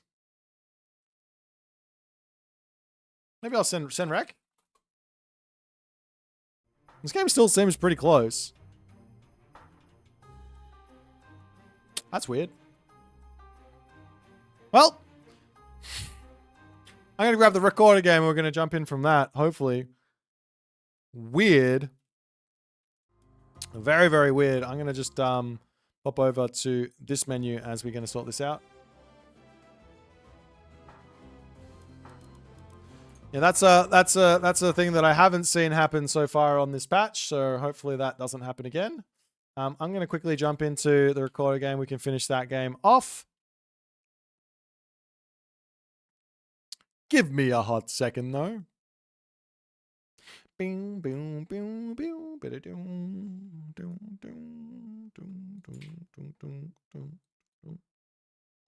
sorry, guys. I don't know. This is just what we have to deal with. It is what it is. Apologies. I know we were enjoying that game. It was building up to a really nice conclusion there.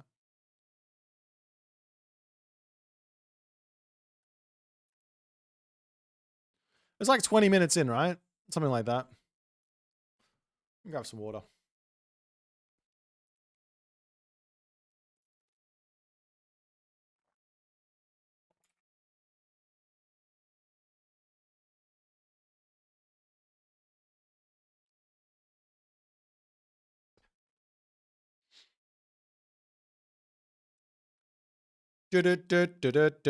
Hey!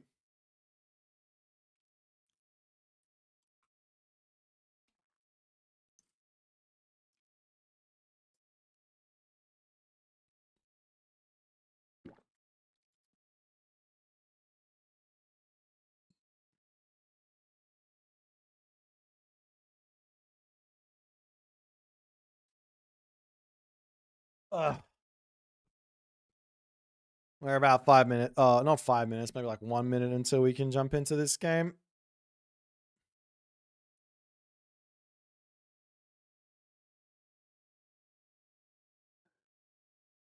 It was at 20 minutes, right? Okay.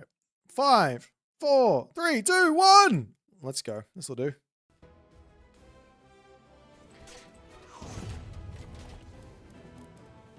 And off to the races we go. We're back in as Kvoth is making his big push through here. And like I said, the entirety of Divine's army is getting absolutely countered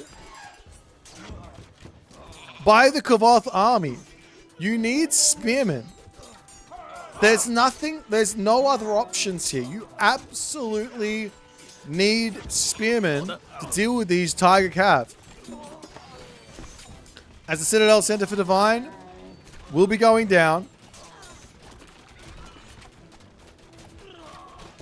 Can Divine push back is the big question. Can he get some actual units there? He's got a huge queue. But well, I mean, to some degree, he's dealing with this army. The population for Kvoth is falling here. Up onto the top side, we do have the Terracotta Riders to come through and deal with the Migdal stronghold that Divine's trying to throw up here.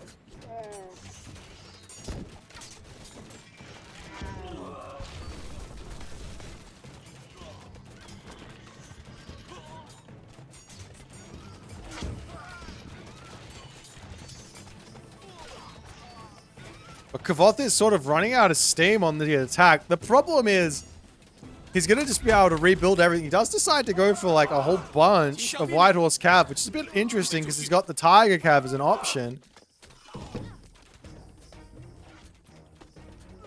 And of course, he's also got, I mean, not that much gold and a ton of food. So, a bit surprised to see the White Horse Cav to come in. Up here, Ballet coming in for Kvoth to secure this gold mine. The problem for Divine mostly is he is locked into a corner. This is his final gold mine, it looks like. Yes, it is his final gold mine. He has 15 villagers on gold only. And he's trying to break through this, but he needs siege engineers to break through what Kvoth's got. Kvoth's already got himself masons and some extra upgrades there. The units are just going to slowly start creeping in. I have to make a point of this as well. There are 45 villagers on the flood control farms for Kvoth in this game. Divine now breaks through. Kvoth sitting, waiting, watching. He's not quite there. Another earth wall to get dropped down. That immediately goes down though from the fire arch, from the burning pitch chariot archers here.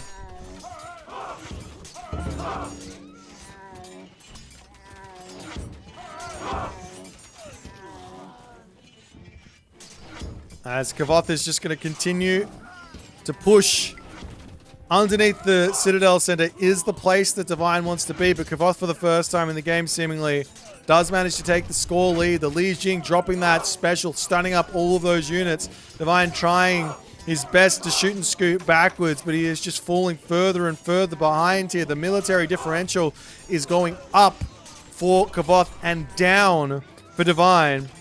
I've already said it, but I'll say it again. Where are the spearmen? You need those spearmen here if you are Divine in this game. There's no good answers without the spearmen. All the chariot archers are going to be dying. The villagers over here falling. Up onto this side as well, there's towers coming up all over the place. Random siege crossbow to take out the Migdol stronghold as well. There's 0 gold in the bank for Divine. He's at 100 population. There's nothing remaining. The home Citadel Center going to be going down. And the machine workshop with a ballet there as well. And Kvoth does manage to take game number 1. We are sort of playing catch up here, so I'm not going to talk about it a whole lot. Let's jump back over to the draft and jump into our next game.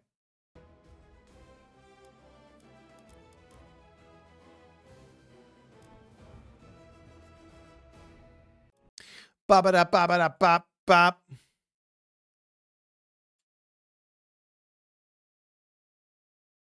All right, our next game is going to be an Uranus versus Poseidon game on the map Frozen Wastes. Okay, turns out I'm not that far behind. These guys are just obnoxiously slow. I'm going to go out and say they're slow, because they are. They should have already started. Should have already happened. Naughty, naughty, naughty.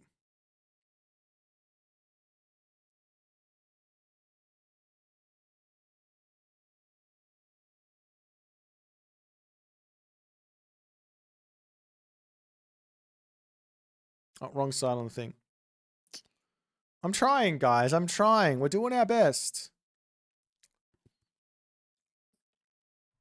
Mate, there aren't 1 hour of ads. Can you just stop it? You get like 60 minutes of gameplay for like 5 minutes of ads. Let's stop pretending like there's too many ads here. If you don't like the ad, subscribe. I'm gonna throw it down.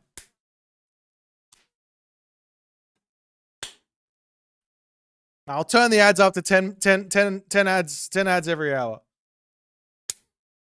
And don't get Twitch Turbo. Just subscribe to me. I mean, actually, it's fine. Do whatever. I don't mind. Tell him, Boit. Thank you, Pub Scribble.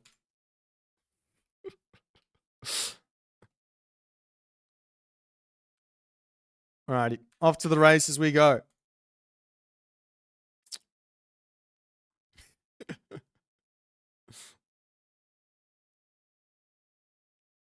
All right, so these guys are going to be playing on this next one. Kvoth on his original main god, but he still hasn't quite been able to make Uranus work in the same way that he made Uranus work in Legacy. He's been struggling with Uranus for a very, very long time. Even though Uranus is the best god in the game. Even though Uranus is the best god in the game. So we'll see. The fact of the matter is he does have a really good matchup here. I think Uranus versus Poseidon, this is something that Kvoth wants to play. Divine here, though, his style, if he picks Ares, is going to be quite nice. Ares 2 TC on Frozen Waste, there's sometimes going to be a really nice second talent center. It can be very tough to break that with the one talent center Uranus, and then the Uranus player has to get creative here. It's not that my favorite god is Uranus, it's that Uranus is the best. I'm never going to drop this. Never, ever, ever going to drop this. But still, yeah. Kvoth there on the Uranus, his main keys to victory is to make sure that he's going to shut down any type of cavalry play, whether you open up with Capeltes or Murmillos, or you go into a whole bunch of Caladria to make sure that you don't lose any units to the random cavalry raids and any military units to the cavalry fighting and things like that, etc. We can get the links to the draft. Go to the viewer, aoe2cm.net/viewer. I think that's what it is, or draft/viewer. I don't know. You'll be able to see them. They should be at the top of the list. Spectate, maybe, not viewer. Remember. aoecm.net/draft/spectate. aoecm.net. I'm going to find this for you guys. Don't you worry. Spectate. I got it. Perfect. Yeah, you'll be able to see it here.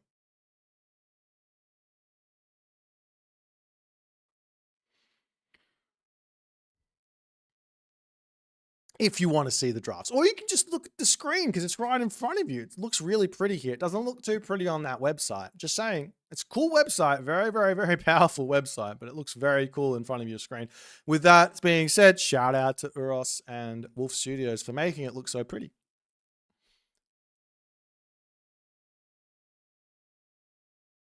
But anyways, we're a minute and 30 seconds away from game number 2 here.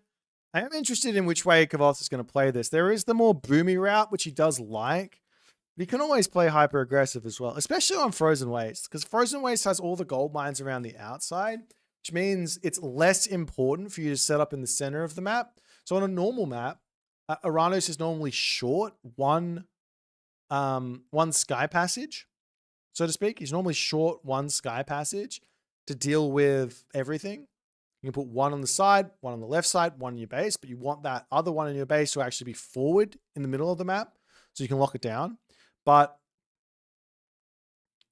on Frozen Waste, you don't really need that one in the middle of the base, so you can put your third one in your main base, 2 on the sides, and then you're good to go, generally. Hey, look, the bot's working today. My Streamlabs has got some... It's a little bit moody. I think it's a little bit moody. Got some issues. It's got some issues that it needs to work through. But yeah. Is Demeter banned from the top? You literally see Divine. He's got it over there. He's got it picked. He has Demeter in his god pool. Look at it. It's there. Oh, my bot was working yesterday. It was called Young Oath 1. That doesn't surprise me. Alrighty, ladies and gentlemen. Into game number 2 here. Kvoth versus Divine on the map Frozen Waste. Uranus versus Poseidon. It's going to be a very, very spicy one. I love this map. Very, very nice one. Let's jump into it and see how it's going to go.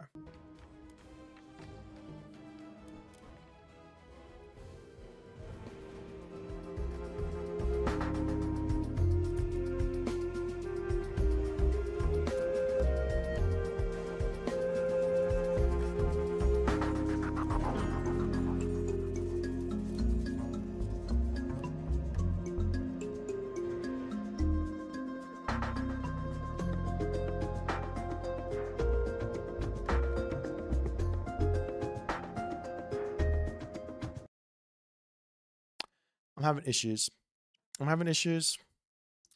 I'm just having issues. I don't know why, but we're just having issues today. We didn't have any issues yesterday. Today is issues day. Lots and lots of problems, and I just have to deal with it. So we're just going to sit here until I can figure this out, because apparently I'm not allowed to watch the game today.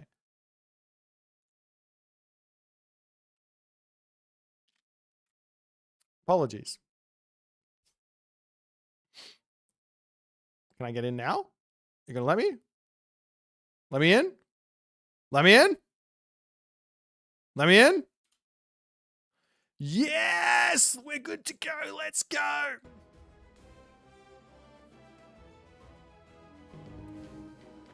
Alrighty, there we go. We're in, no problems. No issues at all in the left-hand corner of the map. Divine at 0 wins. Playing as Poseidon here.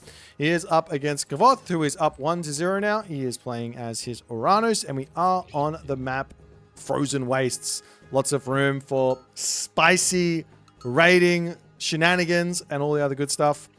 And yeah, that's Holy Relic, though. It's not been spotted by Kvoth. Might not see it here. The Oracle is going to be close to spotting this. I don't think he's in range.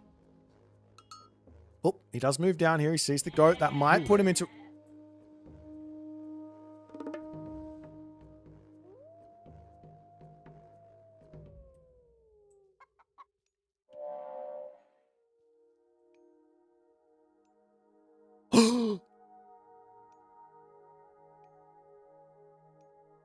Okay. This isn't that big of a deal. It just means Divine's not going to be able to get that relic. That's all that means. That relic is huge for Divine because he's playing as Poseidon, allows him to play cavalry a lot more comfortably than otherwise. But yeah, that's not going to be on the cards, I think, as Kvoth is going to take that relic. And we do see Divine doing something that is absolutely the right way to play Poseidon. It's Cav HP. Tusk of the Iron Boar is huge. 10% extra Cav HP is gigantic. It's a wildly powerful relic for Poseidon. And for cavalry, like Tsukuyomi. Any of the cavalry users, it's really, really good. Egyptian as well, right? But yeah, Divine does the correct thing here. He doesn't drop the lure in his base because he's probably not rushing. You don't want to rush versus Uranus anyways. He's going to be looking for this town center over here and dropping a lure. He's got himself Walrus he can drag in as well. He's got a back gold mine. This town center could not get any better for Divine if he asked for it. Kvoth on the other side here. If he advances really fast, you could realistically just force ceasefire and almost prevent the town center from going up. Period. Temple coming up though for Kvoth. The game to continue along slowly. It's all like really the next sort of like 15 to 20 seconds here is going to tell so much about what this game is going to be. Kvoth, is he going to go for Oceanus or Prometheus? Oceanus is hidden. And Divine, is he going to go Hermes or Ares? Hermes is in. I like the Oceanus. I don't like the Hermes. I think this game, this map, this situation for Divine is... It is a Ares game. Why? Because Kvoth is going to be wanting to be an aggressive player in this map. He's going to be wanting to be on the aggression. He's going to want to make Mermillo. We go Ares, we get access to the Paspis. It means we can play defense on the town center. Hoplites aren't a good defender. Hippias aren't a good defender. Toxotes aren't a good defender. Paspist, they're a good defender. Kvoth up to the top here, deciding let me mine this gold mine super early. This is classic Kvoth shenanigans. And I could be wrong, but Kvoth might be going for a town center here as well. He's got 4 villages on gold. I don't exactly know what it's for, but he is going to pop through here, get up to the top, jump onto these walrus, and then go from there. Lure dropped into the main base. This is not really... I don't like this lure. You put it onto the town center if you're going for it because it allows you to have chickens here and then immediately hunt after the chickens expire so you don't have to move away from the town center. But I mean, that being said, there are all of these walrus here, so it's not the biggest of deals. One of the biggest problems.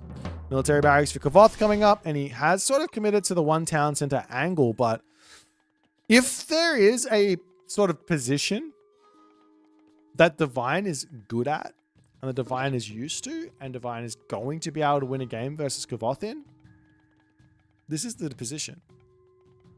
A second town, 2 town center versus 1 town center scenario, where he's got back gold, he's got hunt that he can drag underneath the town center, he's got a forward gold mine as well, though I mean, they're a little bit challenging to get in onto.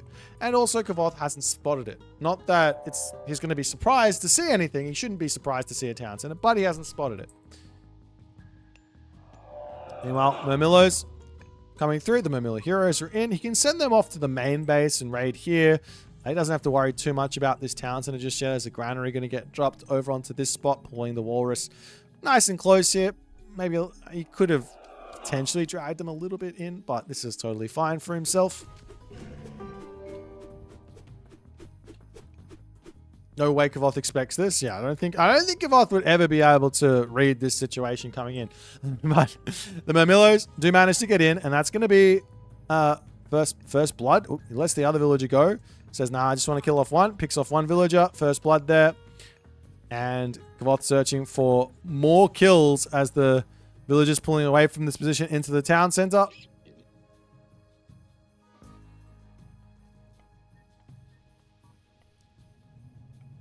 And I imagine we are actually going to see an archery range getting dropped down next. Oh, a town center from Kvoth. I mean, I feel like Kvoth is doing this on purpose. He wants to put the pressure on while going for the town center. But if he knew this was going to happen, is this exactly what he wants? I don't know.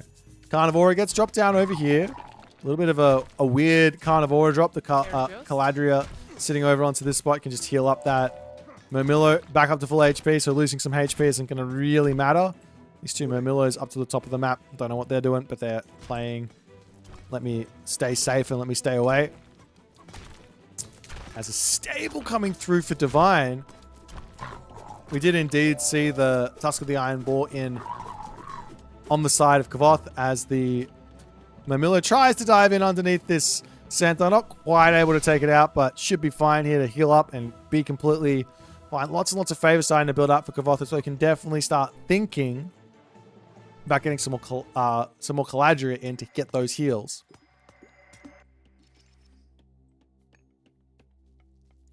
He will have his second town center, which does mean that, again, Divine is going to get what he wants here. He gets himself his second town center. He gets himself a defensive position. He's dropping double stables on the back. Scopos.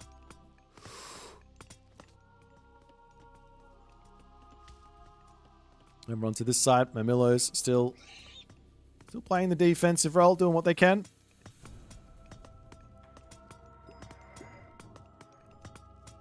Picking off a tower will leave a couple of militia here, and I imagine Divine, he pulls some of them. He should be trying to keep them alive because they are some nice help in an actual fight. Of course, 3 militia versus a Caladria means that all the militia are going to die without killing anything, but 3 militia plus an army is a big amount of assistance there.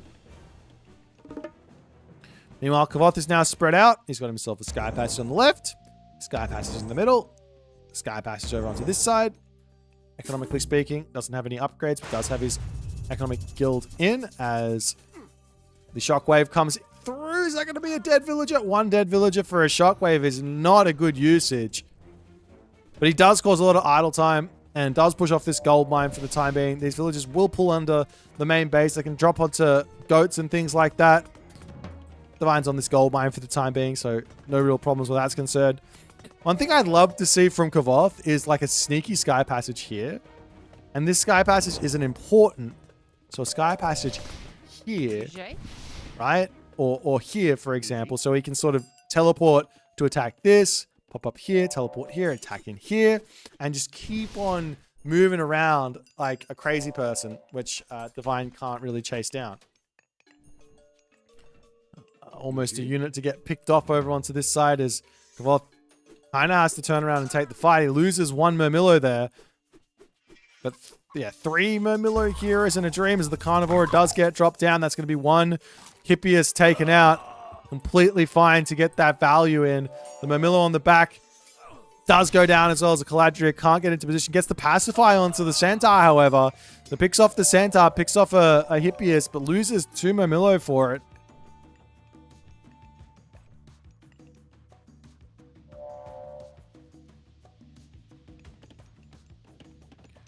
Unfortunately for Divine, I really don't like this house placement. You want to be building your houses to start locking off the backside, because you can't wall.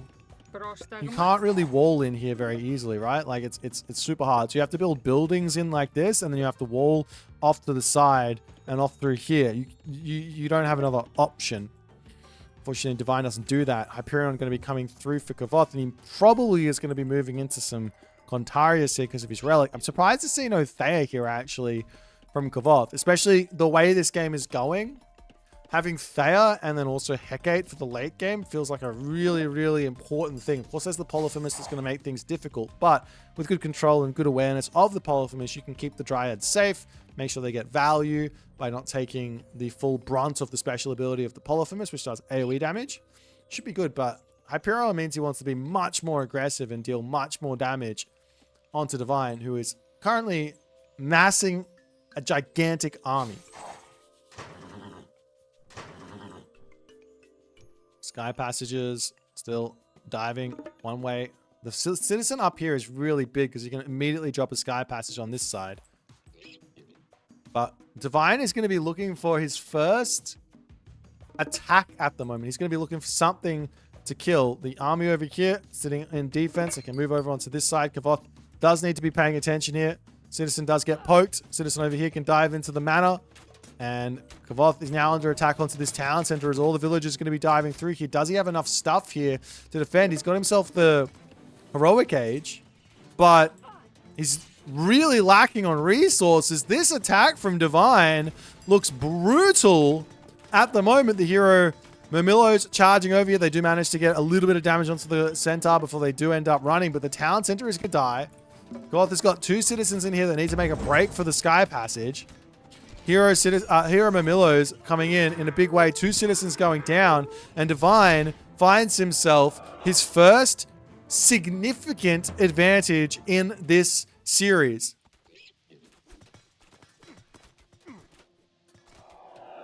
Kvoth's got 8 oracles in him. He's got tons and tons of Murmillo heroes. There's no answer to the Murmillo heroes until Hypaspers start coming through. So it's not the end of the world for Kvoth here if he can make this army. Even if he's only at 175 pop with full Murmillo heroes, he's going to be able to break the army of Divine.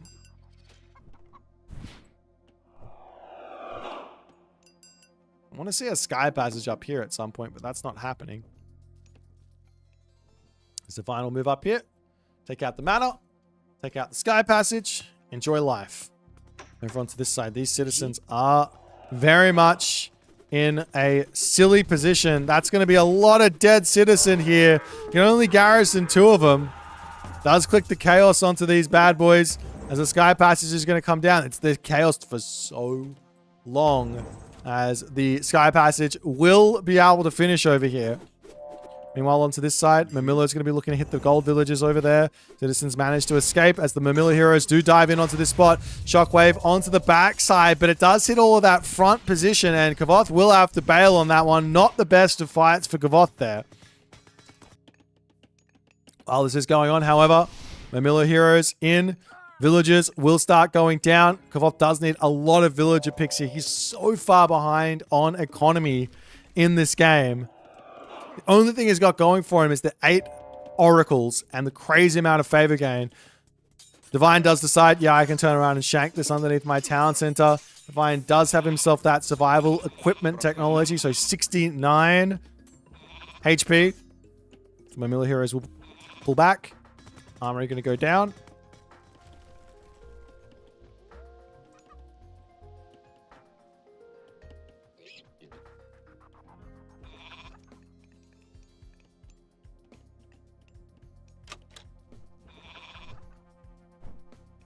Kvoth says, yeah, I can probably take this fight. Does he have the upgrade for these guys? He does have heavy. But is there enough stuff here? Carnivora is in. More units to come through. The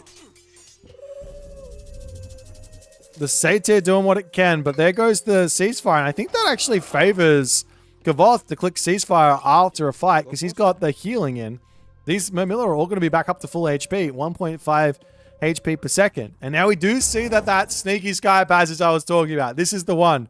Right on this spot. Look at Divine's line of sight. He's not going to see this. Up through here, charge up, kill off all the villagers, and you're good to go. That's the idea right now. Is Kvoth in here? He's got 30 Mermillos in. He's got to get some damage in. When he can charge through here, kill this off, lock off the villagers from escaping. Divine is searching for things to kill for the time being. Over onto this side, we are seeing the units coming through here, but all the Mermillos are going to be sort of out of position, but do you care?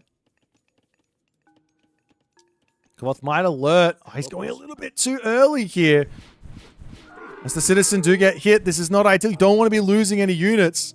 The villagers get sent packing. There isn't a shockwave for 15 seconds. Kvoth, he had the raid. He was supposed to kill everything here, but he completely botches it. He's going after the town center. The hoplites on the back are in. Kvoth needs to kill this. He doesn't have himself chaos for another 10 seconds, but it will be through. He's got himself a shockwave that he can drop onto the villagers, onto the back there if he wants. Bronze does get dropped down, and Kvoth has to bail out on this spot. The main base is under attack as well. More Mermillos are coming through to try and defend this, but Divine is attacking everything. He's in complete control right now as Thracian horses to come through. Kvoth into the back corner as the hoplites say, I'll just chase you off here. No worries.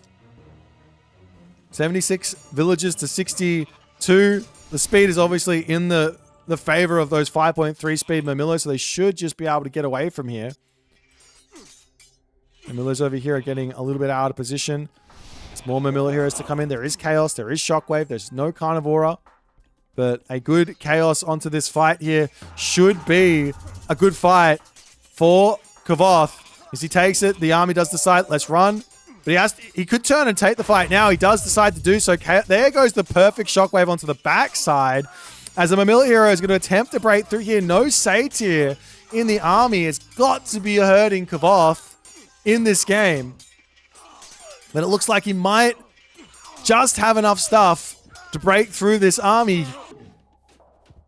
Citizens pulling away into the sky passage.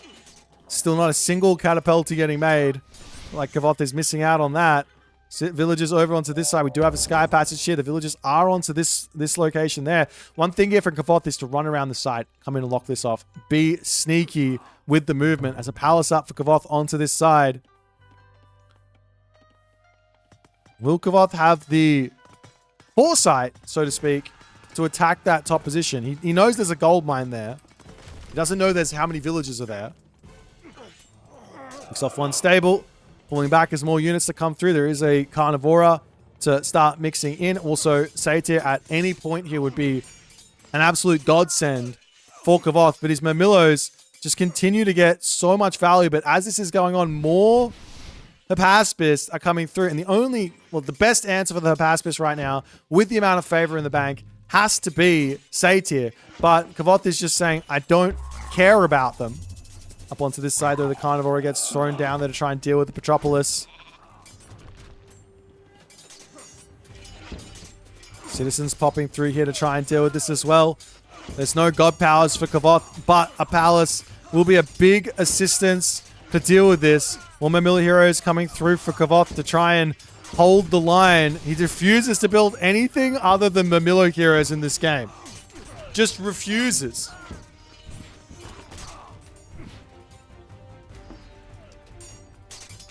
Divine on the other side is just like, how do I kill these bloody Mermillos? Obviously, the answer is get himself upgrades, play defense, get those Mermillos going. Did lose himself, Hypaspis going, I should say. He did lose his Petropolis, but he's going to get more coming through quickly. Look at the wood in the bank. This has to be Satyr, no?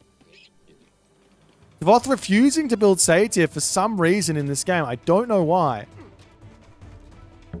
Villager differential is obviously favoring Divine in a big way because Divine did take out a town center. Kvoth trying to take out the fortress for the time being. I mean, of course, he's got the chaos to use on the HUSKSUPPE. Pulls in, takes out the Metropolis, can take out the other one. The Destroyer's trying to sneak through there as well. Chaos is 5 seconds away, can use that to take out this position, but this position also going to be an issue. There goes the Chaos, as the Mamillos can easily charge in and start getting that damage done, but Divine says, "No, I've had enough of this. Ceasefire. Let's slow down here."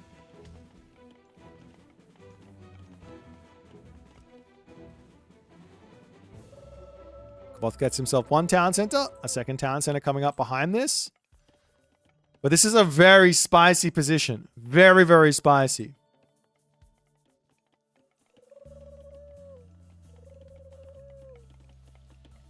It's going to be another Chaos in 145 seconds, but there is another ceasefire, though it takes a while to come in.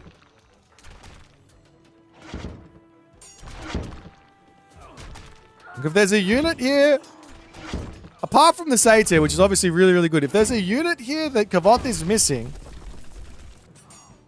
it's the Arcus.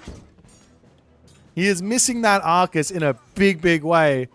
An amazing unit to take out of HUSKSUPPE. And now he starts building him, but he's building him from behind. He's not winning at this point. We'll see if he can make it work. He's got to get himself up to heavy Arcus.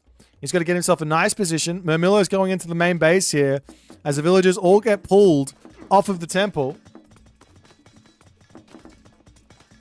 We're going to try and take this position out. Where are all the destroyers? He's only got the one. With the town center 4, Divine will go down as the army tries to attack into the main base. There are some units here waiting. Villagers turning around to start repairing this position. Shockwave to come through. He says, no, not today. You will be losing the town center, but it doesn't matter because Divine's already at full villagers. Kvoth, on the other hand, on 3 town centers is a big deal. Carnivora can be used as well.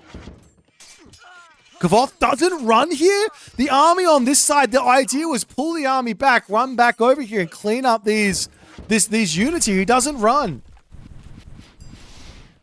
What? But now the Arcus are in. Divine needs Peltast, and quickly. Does he have any archery ranges? Answer is no. He might feel like he's okay to just build Hippias, but generally it's a little bit difficult to make that work. Up onto the top side, the gold mine has expired. Kvoth has got all the access up onto this top side. He pulls through, might be looking to hit the gold mine and get some villager picks. At this point now, Kvoth has managed to get the villager lead, but I mean, in these sort of positions, it's much of a muchness here. Helios is coming through for Kvoth. Doesn't decide he wants the Hecate. He's going to go for, I don't know, a Chaos Vortex idea? Maybe?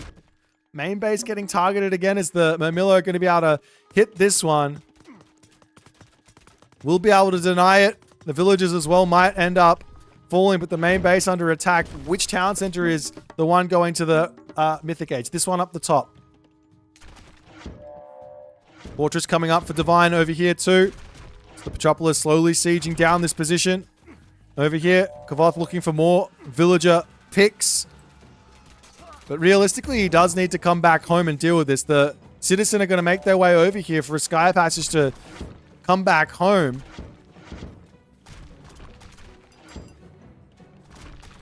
As the Citizens start repairing this up, Hero Murmillo is getting converted in because why not? Chaos gets dropped down. What is that Chaos, though?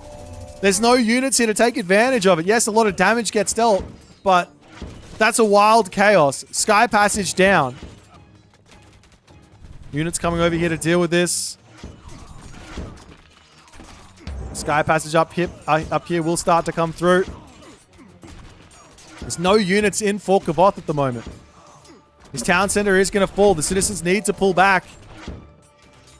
Sky Passage over here is going to be going down too, unless he's careful, as he does pop through here to try and defend.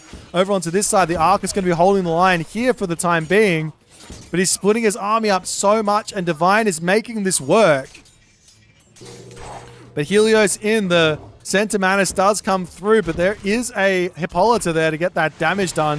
Vortex to come through, going to dive straight onto those Petropoli. We'll be able to clean those up. And then potentially Has enough to break through the fortress in the middle of the map. He's also got the gold mines over here to start looking to starve. That's where things are going to get scary here. There's also a really huge technology for Kvoth to move forward, which is Halo of the Sun.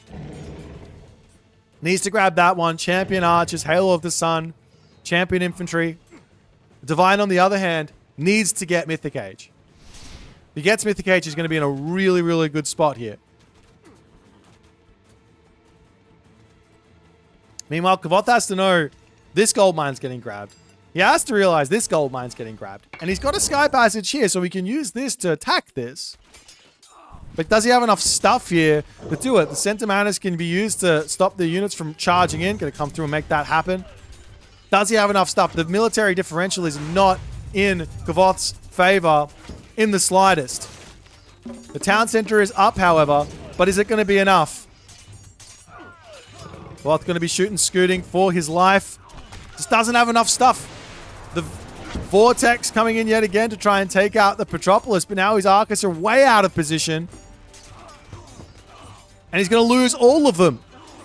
He's going to lose all of them. What was that move? You want to stay close to your building so you can garrison against the Hippias, but he doesn't go for a palace coming up over here.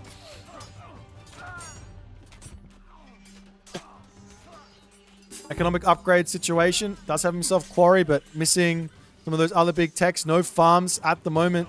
No farmers at the moment. No food income at the moment. A little bit of raids over onto this side to hit the villages off of gold, but there's plenty. Oh, there's not plenty of resources in for Divine. He is strapped for resources here.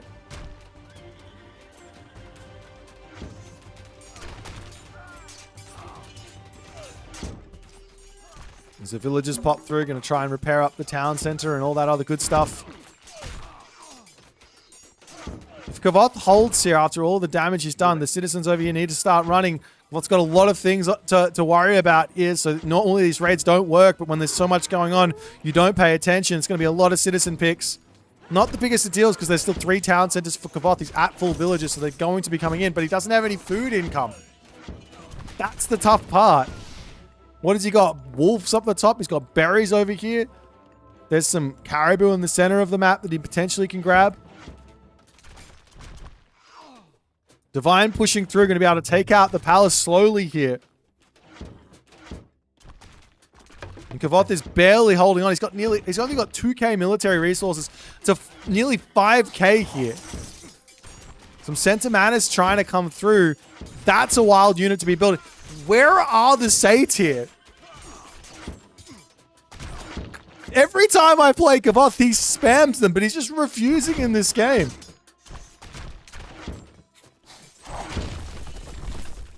Palace goes down. Army charging up to the top.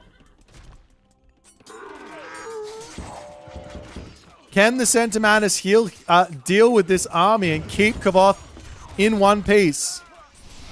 We'll see if it's going to work for him. They are really strong if there's no heroes around. There's obviously another Vortex that can be used here too.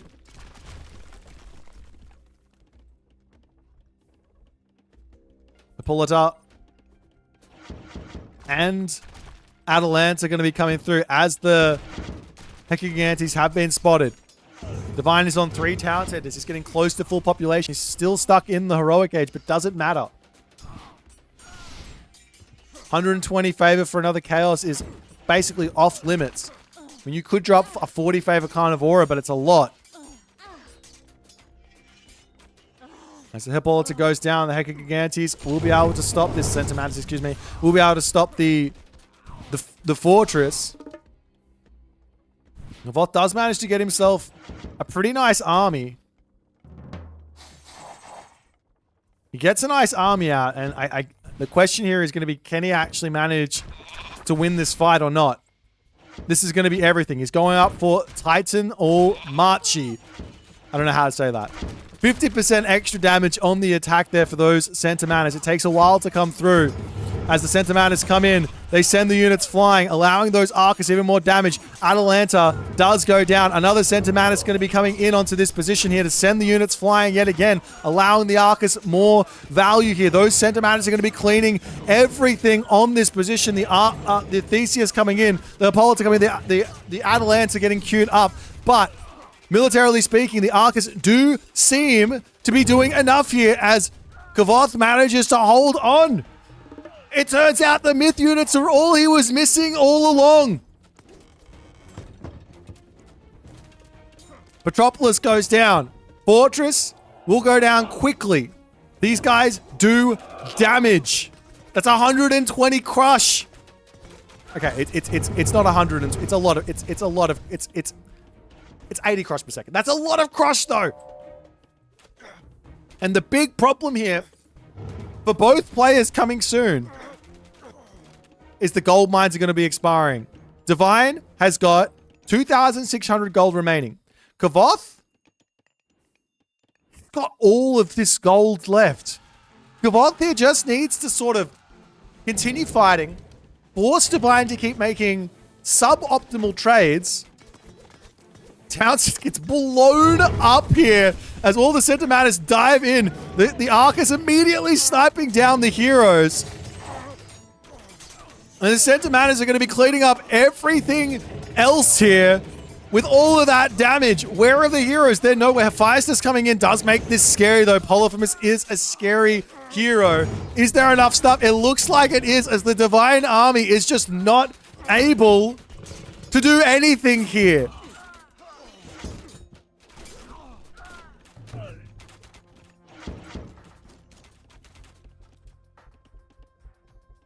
More units coming over. Kvoth just needs to pop over to the gold mine and the game is done. And the game is done, ladies and gentlemen. But he's not going there just yet. He took the town center. He can wander over here and grab the town center for himself. There is still going to be the scary Hephaestus. Armory upgrade situation is full bronze already for Divine. He can get full iron in with his upgrade, but he needs to get himself out an army, which is going to be tough. The fortress here is not very scary against this amount of Centimanus. Warden of Tartarus, excuse me, with the upgrade there. Warden of Tartarus. Another fortress up on the back here from Divine. The other problem, I mean, he can put a market in this corner and start trading. The trade routes on Frozen Wastes aren't the best in the world, but you still need to do it, especially when you're going to run out of gold. Main base now getting attacked as we see the vortex in and ceasefire comes down. Fair and reasonable. Divine's got had all the favor in the world. He's got all of the resources in the world here, but he's building up an army. Hero Arcus all getting converted in. This is a terrifyingly strong army. The real question is going to be, will Polyphemus be enough? Finally, we're starting to see the Peltats coming through. Plentyvault comes in. Hippolyta in. Polyphemus queued up. The town center does need to go down. The Arcus heroes. Woof! Village is getting sent flying here. The town center goes down so quickly as Kvoth spots all of those Peltas. He does need to get away from them. They are a great counter here for any archer in the game. If you don't have any other front line, I mean, take out the two heroes here, turn, and then you probably can win these fights. Over onto this side, Sky Passage to come through. He will turn in, will take the fight, tries to snipe down the hero here. He does manage to get some good damage in.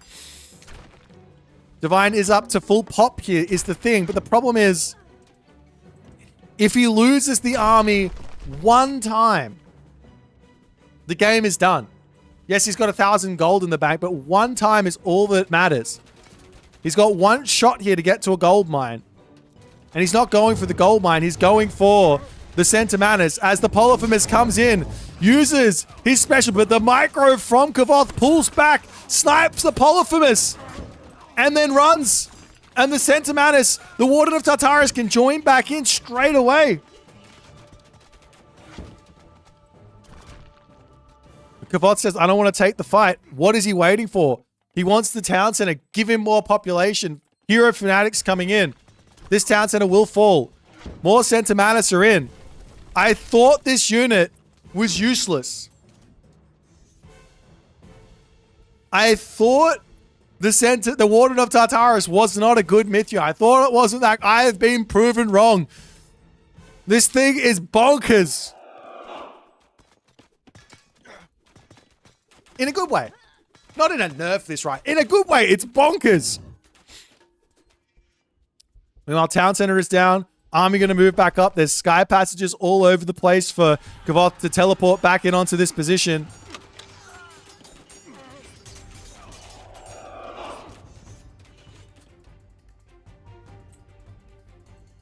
Kvoth says, oh, he's got a vortex. He can use that to dive in onto this position, which would be pretty brutal. He's done it how many times to take off the Petropolis? Why not again? Town Center going to get beaten down, and the vortex will come through. Centimanus get that special off onto all those Peltas as they go down to a very little HP. Both of the Petropoli do end up falling. He does have to snipe every one of those heroes, or the Centimanus are going to get melted.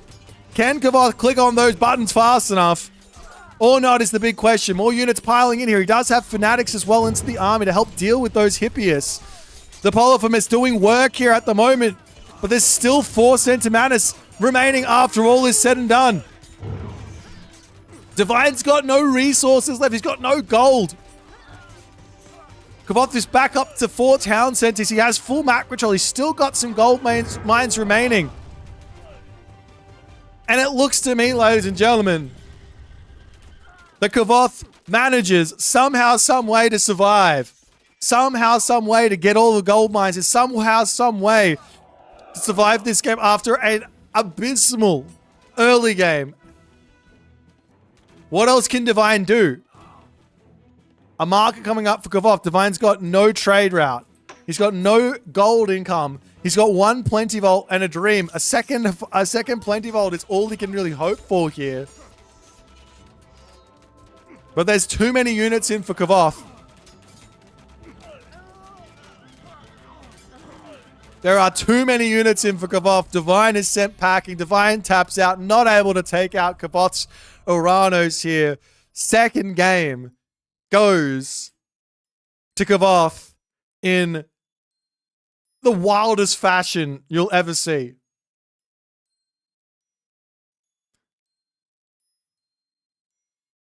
I don't know what else to talk about apart from Warden of Tartarus come in. Myth unit. The player that built the myth unit wins the game. Bashing my desk here. Things are falling over. The player that built the myth unit wins the game. That's the storyline here. One player said only God powers, no myth units. Other players said, you know what? I'll go for God powers. It's not working. Let me try the myth units. It does work. He takes the win. Well played from Kvoth. He's up 2-0 now. One more win from getting to bed early tonight. Can Divine force Kvoth to stay up? We saw 1 reverse sweep already today. Will we see a second one? Divine's got to lock in now. Kvoth has managed to make it work thus far, but it was scary in game 2. Let's jump into game 3. Back over to the drafting menu and see how it's going to go.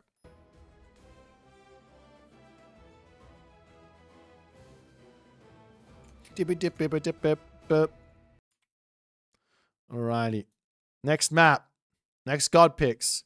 Gaia versus Isis. And it is on the map Prairie. Interesting map pick. Interesting god pick from Divine. Stock standard pick from Kvoth. In my experience, a little bit of a tough matchup. A little bit of a tougher matchup for the Gaia. But it is Kvoth playing, and Kvoth is very, very, very, very, very good with the Atlanteans. Well, he's good with the Rhinos, apparently. I was giving him shit, but he actually, he's got, he made, look, it was, I'm not going to go out and say that that was a perfectly well-played game from Kvoth, but it was a very nicely well-played game from Kvoth. Nicely well-played, not a well-played game. See the difference? There's some nuance there. But yes, our next game on Prairie here. Gaia versus Isis. The gods are the wrong way around because that's just how we roll here. You guys just have to deal with it, okay? Don't complain. Don't complain. It's fine. It's fine. Okay? It's fine. But Prairie is our next map. The reason why Gaia is so good here is because the forests are really, really small. And also you don't have to drop any... Atlantan in general is fine on this on this map. Atlantean is fine on this. Oh, sorry. Atlantean General is fine on this map because they can just walk around the forest. It's fine. But Gaia is even better because she gets the Gaia forest. That's the general idea that I think players are running with.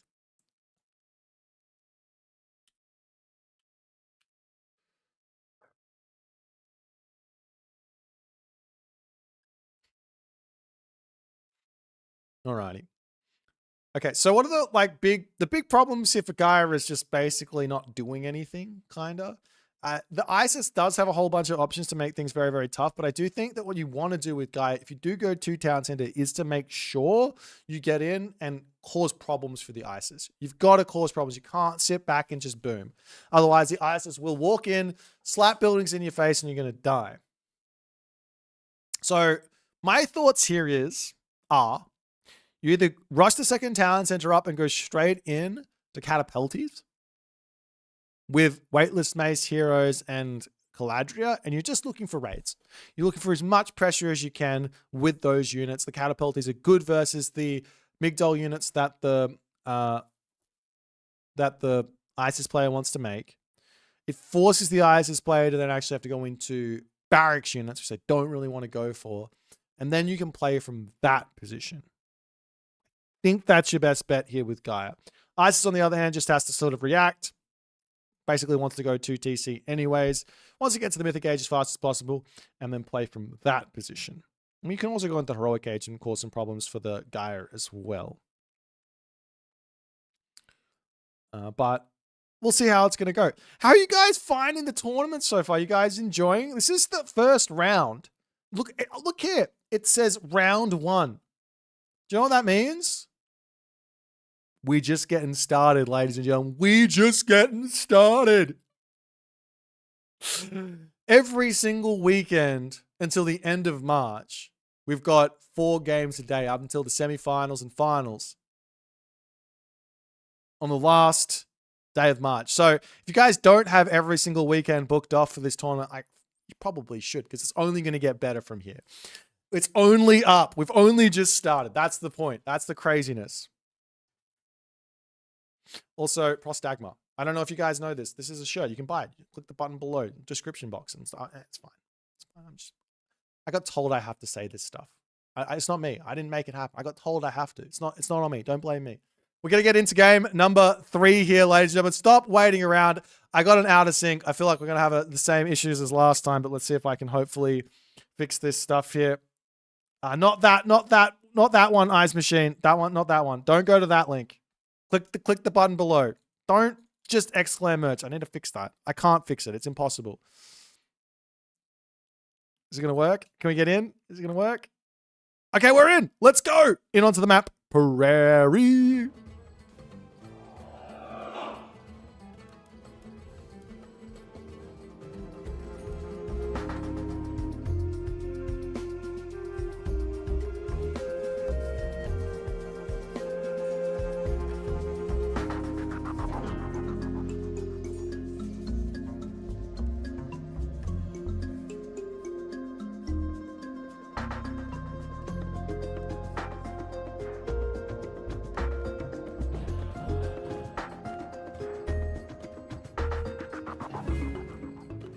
And if there was a time for Divine to buckle down and do what Divine does best,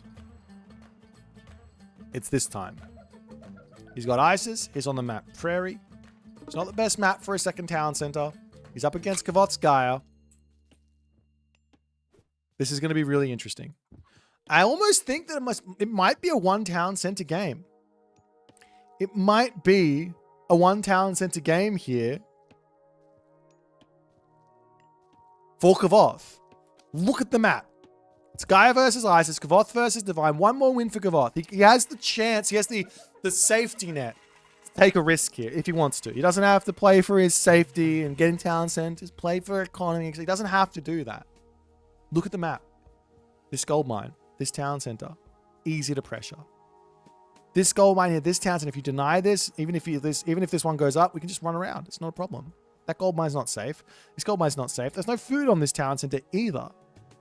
Of course, there is one element of Prairie that must be talked about, which is the fact that there is 2 starting gold mines in your main base. Not 6,000 gold, but 4,500. So that does allow you to play for some more defensive play a little bit easier here, considering it's such a difficult to defend map. We've got ourselves the Flood of the Nile tech for Divine. Obviously, he wants that one in as fast as possible. Gives him a little bit more food. That's good. All the other good stuff.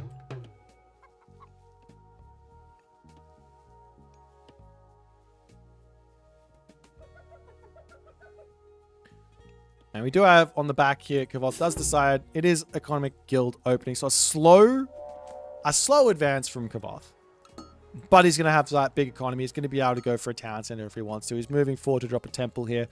I mean, I'm looking at the map for Kvoth and I'm not really thinking he wants... I mean, this town center's nice. This one's nice. He's got hippos over here. He's got some mines as well. It's not terrible. Upgrades, relics, Pygmalion statue. This one gives a little bit of villager HP. Over here, we got ourselves the Ria's Crown. Town centers and stuff. Black Lotus on the top here. Villagers gather rate for farms and Shenong farms plus 10% of base. And finally, we've got ourselves the Thundercloud Shell, making the units have a little bit more pierce armor. As Oceanus comes through, Hero Oracle does get converted. Pygmalion statue gets grabbed. And he is going to be back to his temple, off to the races.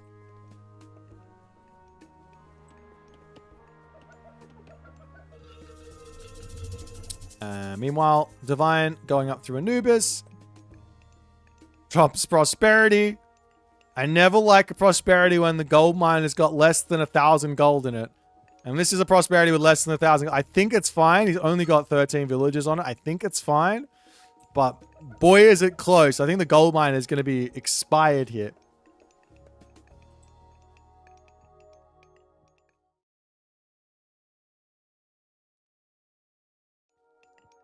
All right.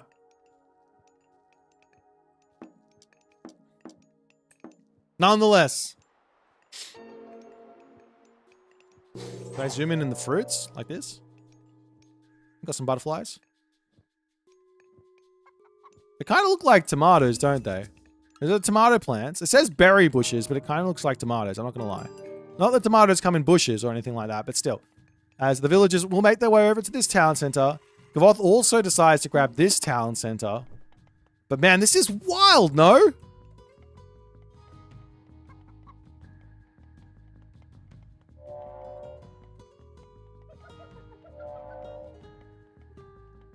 This is absolutely wild. At least it feels wild. Town center for Divine going up. There's nothing close to it. I mean, there's a gold mine. There's some berry bushes. There's some hippopotamus kind of close. But this, if you go for these hippopotamus, this plays directly into what Kvoth should be doing, which is effectively just dropping himself counter barracks and going for catapulties right off the bat. Of course, you can do like the Murmillo angle as well. You don't have to go for catapulties, but catapulty heroes are so good. They're faster than the Murmillo heroes. They've got plenty of damage. And they get healed up, etc., etc., etc. But Kvoth going to be grabbing himself his first hippo here. And it's the Caladria just getting some scouting in. What has Kvoth seen? He hasn't seen the town center just yet. Of course, he knows he's playing against Divine, so in some way he doesn't even need to worry. But still, he hasn't seen the town center. Counter barracks coming up for Kvoth on the back. Sobek is pre-queued for Divine. Makes sense. A sort of standard-ish. A standard-ish ISIS game plan, so to speak, is fast heroic, 2 town center fast heroic through Sobek with Necropolis. Get yourself 2 or 3 monuments down, and we're going to go for as many Migdols as we possibly can and as many Patsukos as we possibly can behind it.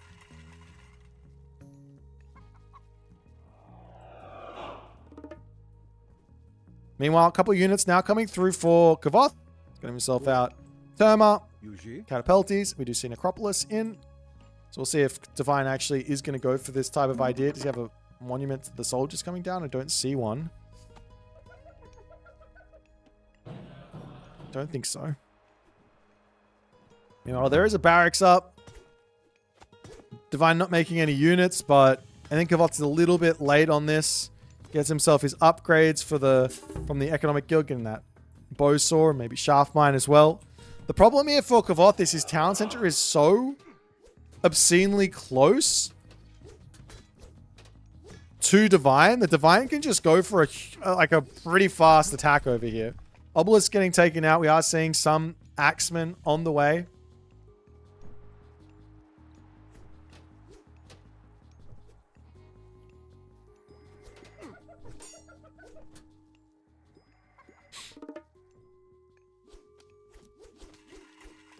Galadriel gets a little bit of poked. A little bit of focus there. You can see that like, even though there's like axemen here, the catapulties, they can space. I mean, you need to get weightless mace here. Does he have that? I don't think he does. They can no, he doesn't. You can space the axemen. You can heal them up and keep everything alive. Carnivore gets a little bit of damage done. Sobek, he's already in, as I'm sure Kvoth, behind all of this attack, is looking to try and force units out that that Divine doesn't want to build. We'll see how things are going to go. Up onto this side of mana coming down to grab this center.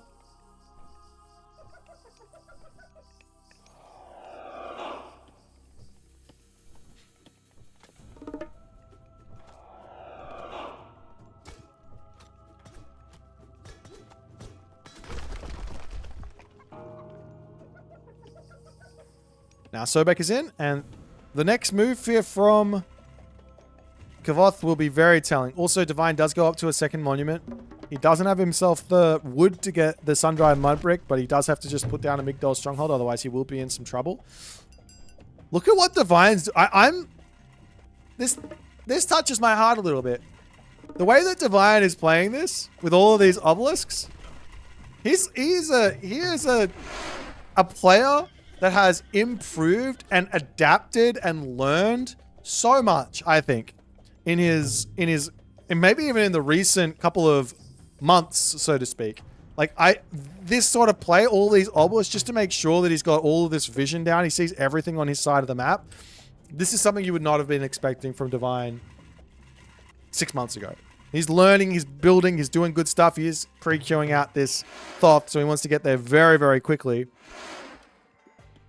Kvoth on the backside here. Has to pull back. You do have to remember that Kvoth has got himself already up to tier 2 economic upgrades. He's pushed off of his giraffes for the time being, but he can move over onto this side, no problems.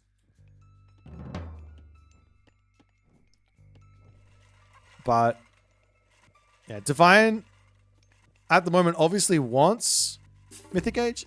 Can he get there? He's got berries. He's got no more hunt. Got some zebra in the corner of the map that you could try and grab. He's got berries in the main base.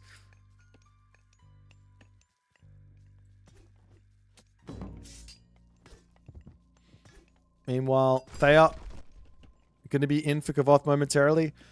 I'm a little surprised he didn't go for Rhea, but Thea sort of makes some sense. Forces priests to have to always be out, which is limiting the population of some of the more strong units. Dryads are always going to be a threat to throw in for Kvoth.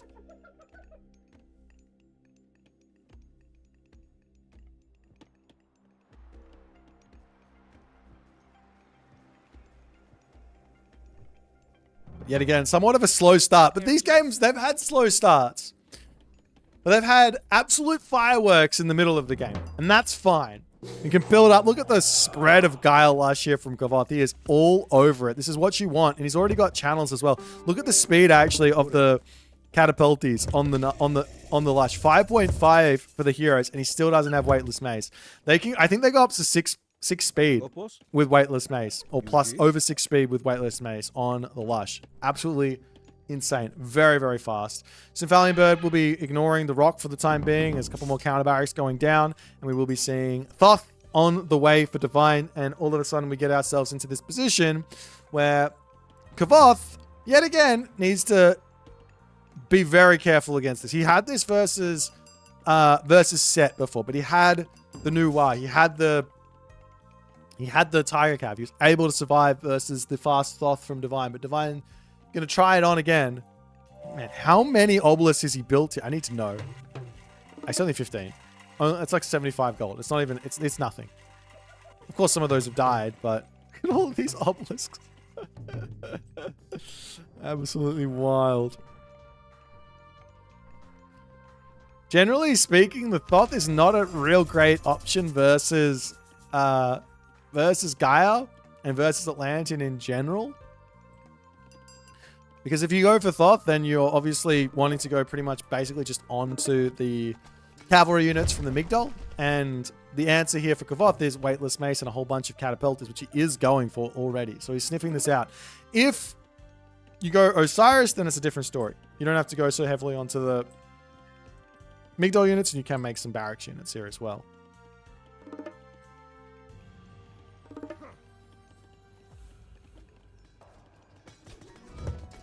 Main base under just a little bit of pressure here as the tower getting targeted down.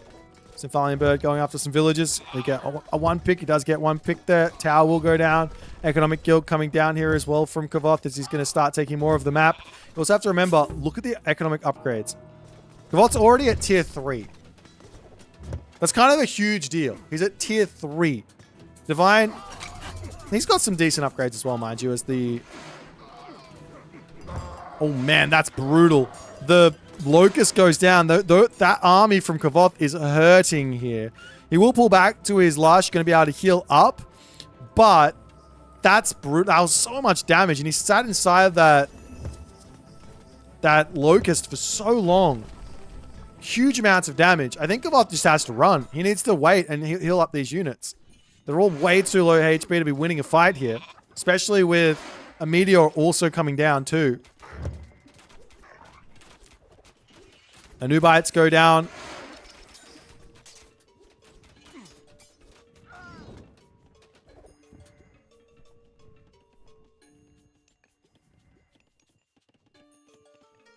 He did kill his own barriers with the Locust as well. So we are seeing some Contarius. Kvoth does have the Super Contarius, so it does make some sense. You can also go into some... It's never a bad idea to mix in Terma when you go on Thea, because they're also faster. And especially with Gaia, you have the speed on the Lush. If you got your Lush set up, you got 7.3 speed Contarius. Meteor does get dropped down onto this position. Kvoth does need to bail out here. But this is perfectly fine. Losing all of this position for a Meteor and not taking too much damage onto the army is exactly what Kvoth is going to be wanting here.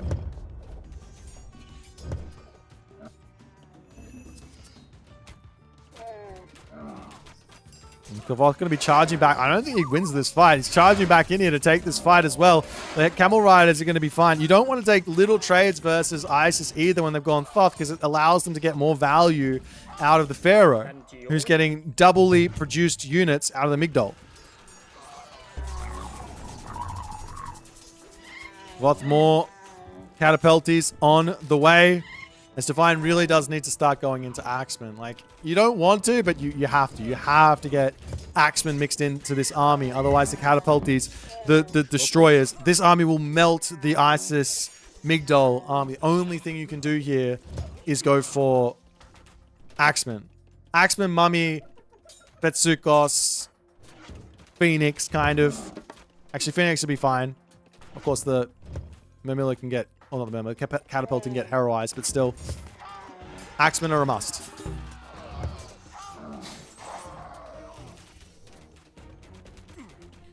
But Kvoth is basically held on here.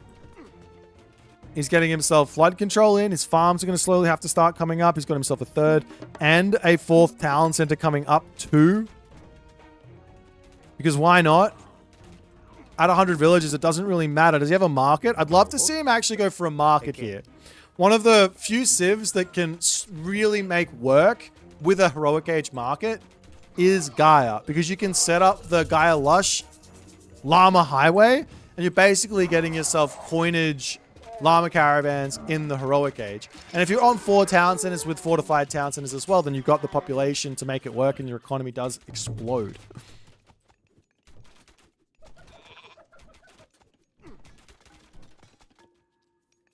Meanwhile, Destroyer's starting to gather up onto the top. I'm sure he wants to come in and hit the town center. Divine does drop another prosperity, so his gold income will be increasing here. And while this is going on, Kvoth says, let's just ignore the army. We've got our town center. It's probably going to go down. But if we take out the main base here, that's going to be a very, very difficult thing to deal with. We do actually see the llama caravans getting made. Not from the right town market, but it's fine. It's fine to start. There we go. Now the market's coming up and he will be able to start that one. It's the army for Kvoth says, time to take you out. A really nice decision here from Kvoth to finish off this town and attack your opponent where they're at their weakest. Then Divine is going to move over here, and this is going to be Divine out of position, so to speak. And Kvoth can easily get in here and take a fight. Temple going down on the back there too. Catapult is charging in. The army of Kvoth, can he actually make this work? The destroyers should get into the front and start tanking here. Armory situation for Kvoth, getting himself bronze shields. Divine is only at full copper for the time being. We do have an economic guild coming up. All the villagers here to pop that town center back up as the Kontari is charging up onto this side. They do see the double catapults, can take those out quickly.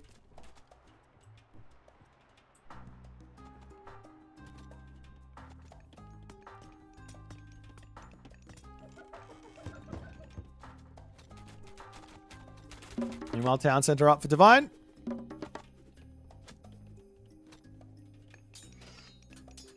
And does manage to kind of keep things close here. What does spot the Pharaoh? Can he take that out? That will stop the double production for a little bit. That's a big hit to the economy. Sure, it's like, I think it's 90 seconds or something, 75 seconds, I can't remember. But that's a big hit to the Divine, like, the Divine economy, so to speak. It's the town center on the front. Will be coming back up for Kvoth soon too. It's paining me that this position doesn't have Gaia Lush, but at the very least, these llama caravans are mostly traveling at 4.4 speed, which is very quick. Without that, they're, what is it? 3.8. Without that, they're 3.8 speed, which is a bit sad.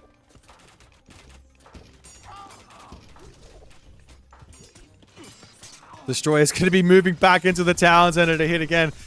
Divine is just refusing to build Axemen. It's the unit you absolutely need here to deal with this. And now, with the town center down, the Kontari is charging in here. The villagers will be meeting their demise too. Over onto this side, the town center is going to get denied by those chariot archers. Tinfalian Bird and Dryads trying to get some damage done, but Kvoth pulls back. Going to be able to head back onto the town center and continue this one along. It's only got 2 seconds from completion there.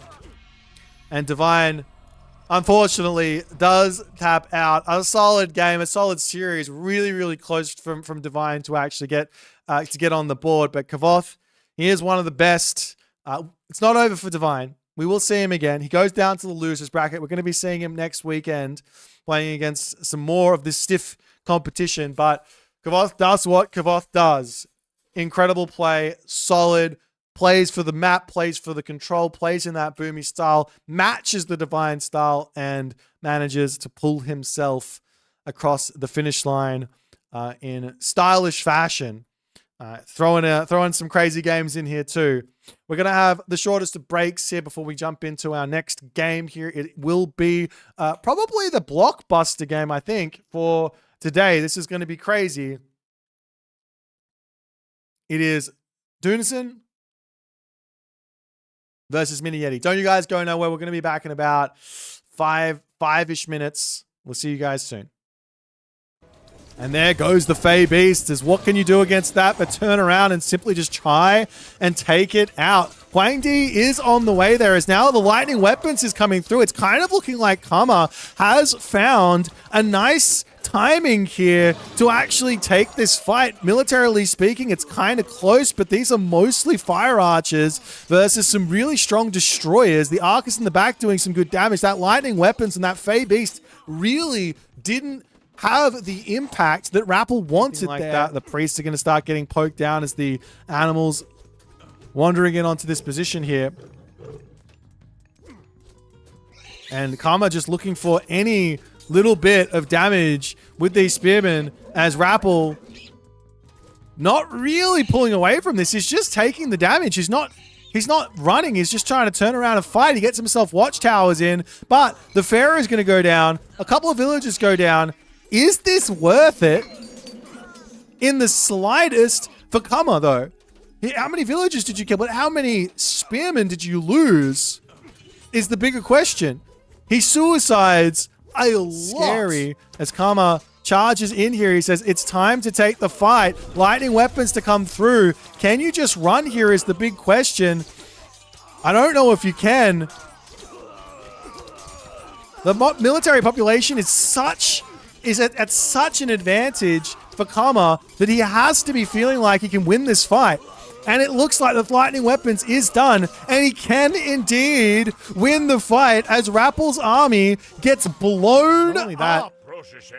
The other thing that's keeping Karma alive in a big way is that he's getting these shades of Hades out for free just from losing units. He's going to be charging in to try and take this fight, however. Is there any actual units here that Rappel can use to win this fight or not?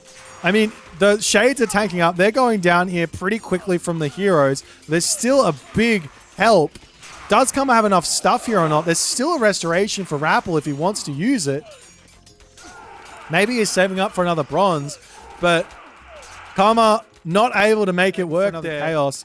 Look at the Bergrizi numbers for Grass. Who needs siege when you've got these bad boys in your army? He's got 7 of them. 7 bad boys, and he's going to be able to absolutely erase this main town center. And a Shifting Sands. What? The Shifting Sands from Grass. This is completely crazy. As the Shifting Sands from Matador now coming in, he says, let's fight. Grass doesn't have himself the resources for Skin of the Rhino. Town Center gets denied here. And Grass is now going to have to run all the way back home for Grass. As Matador manages to catch out the Centaur, though. 2 Centaur going down. And the ceasefire gets clicked.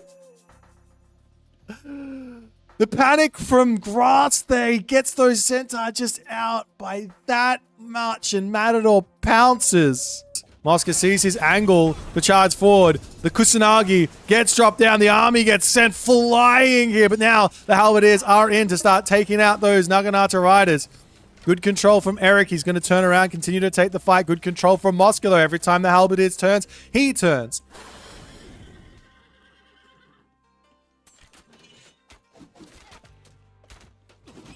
As the Javelin is trying to get onto that backline, getting some good damage done. There is also access to a swampland here, and that is exactly what he's going to be going for. As the Vanish comes down, he doesn't do it right. Absolute disaster for Eric. Mosca says it is time to go. He doesn't have himself the champion upgrades just yet. The Zhu Chu does come in. Dow's going straight on top of that Son of Osiris there. The army of Eric is seemingly melting at the moment as Eric loses all. He's at full pop and he drops down to 150 population. Absolutely brutal. 3DB says it's time to go to take this fight. Kusanagi gets dropped down. Villagers are going to be pulling away over onto this side. You don't have to chase with everything, but chase with something. As the army turns around here, Bronze does get dropped down. Now no Kusanagi for this one. But how many samurai are in is the question. These guys might not counter in a big way. Wait. What was the bronze on? Hang on. What was the bronze on? He hit 1 Hippias. As the army of Naginata riders are just chilling in onto this position. Nyan sees the opportunity to try and get in here, but the Chaos, gets dropped down, and that's going to put a big stunt in the step of Nyan Racing Cat. Can he make it past all of the defenses, all of the defensive advantage, the defender's advantage underneath the palace with military buildings right there? Answer is no. He's waiting on this final Cheongqing. He says, let's go. As this base here is going to be in some difficulties, and what can B do to stop this from happening? We're going to try and take these units down. We've got the Kwafu hero in as well. Citizens getting dragged over here. The big Carnivora gets dropped down. Town center survives. No problems here. And Nyan says, no, I can't take it out. I can't take it out. There's too much stuff for B. He's got plenty of resources in the bank as well. And there goes the Fey Beast. What can you do against that but turn around and simply just try and take it out? Huang Di is on the way there as now the lightning weapons is coming through. It's kind of looking like Kama has found a nice timing here. We're back with our third match of the day. This has been an absolutely wild day of Age of Mythology for everyone involved. I don't know if there's actually much time for us to wait here. The players might have kicked off a little bit early, but that's okay. No, we do have some time. We got some time to talk about it. We got some time to talk. This is my blockbuster match for the day. This is my blockbuster match for the day. Why? Why is this my blockbuster match for the day? Well, it's Tunison versus Mini Yeti. We've got Mini Yeti, who is a player who I think he's probably the most creative player in the pool. He comes up with ideas that are literally crazy. Makes him work. Takes out strong competition. I actually think he's an incredibly strong just RTS player in general. But what makes him fun? What makes Mini Yeti fun to watch is that, yeah, he could play standard, but he just doesn't want to. So he's going to go down these crazy routes and do all of this wild shenanigans and make the game fun to watch. Tunison, on the other hand, he's not crazy in terms of the strategies. He's just crazy in terms of his aggression. He is the most aggressive player in the competition. He's going to rush you. He's going to be the one on the aggression. He's going to be the one on the front foot when he can. He can play a defensive game if he wants to, but even inside of that, he's still looking for any opportunity to start attacking you. So this is going to be fun.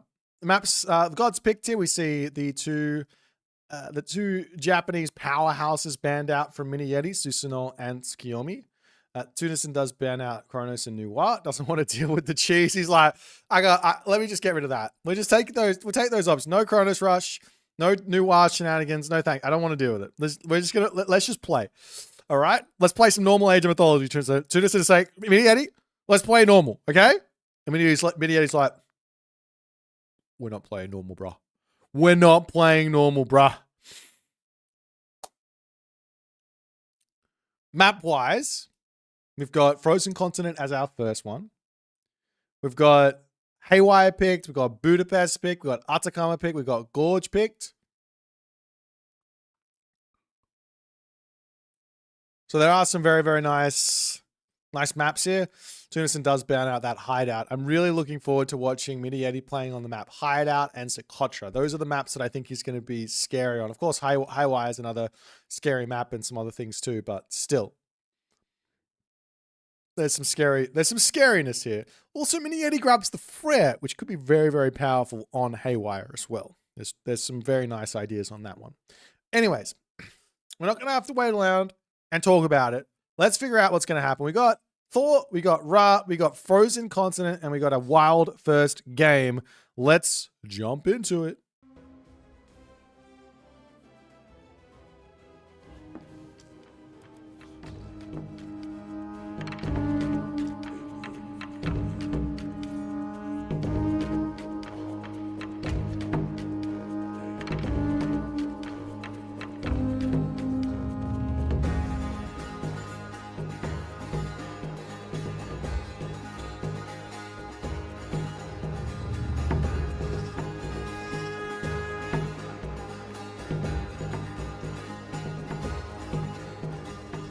And off we go into game number 1 in the right-hand corner of the map, playing as Thor.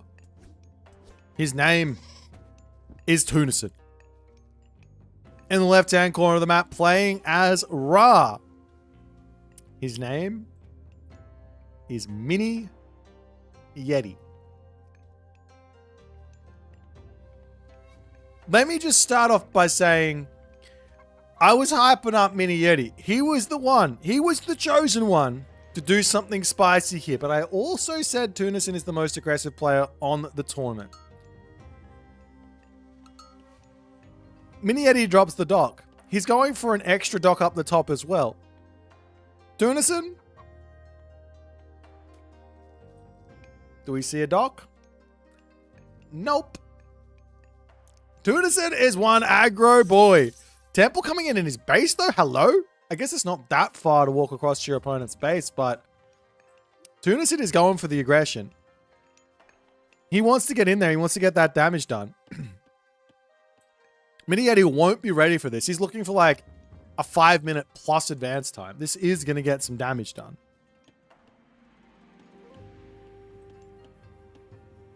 But the one thing that is cool from what Mini Yeti's doing is taking full advantage of this Ra is he's able to use that priest to run around and empower up the docks and just keep getting those docks up, get more fishing ships in. His build order is clean. Fishing ships are coming in as his wood comes in. That's nice. But he hasn't scouted anything, which is the danger here. He's going to be alerted to the fact that Tunison is rushing him when Tunison hits the classical edge. It's going to be at 3 minutes and 20 seconds here, ladies and gentlemen. He doesn't have any defenses up. He's putting up another dock here. Wait, is he? It looks like he's moving for another dock. Still no temple up. We do have the monuments to the villagers in. Houses are going to start coming through. Of course, they are empowered, so they're going to be built quickly. You can use the empowerment to try and keep yourself safe. Behind this, one idea for Tunison would be to throw a lot of his villagers onto wood and actually start his own dock shenanigans here. But he could also throw an armory down and then go into dwarves and stuff from his armory, which might be nice too.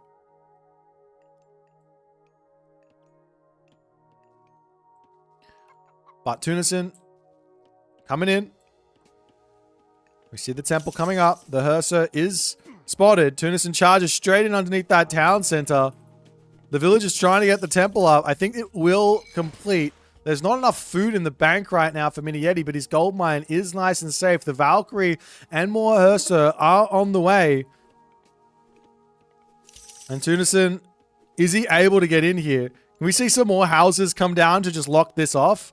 Looks like he's trying to. Another one coming in. The Hursa do manage to sneak through. Can he get some Vil picks here or not? The Valkyrie coming. He needs to get a kill. Forest Fire comes through. Is that a dead villager? Answer is no.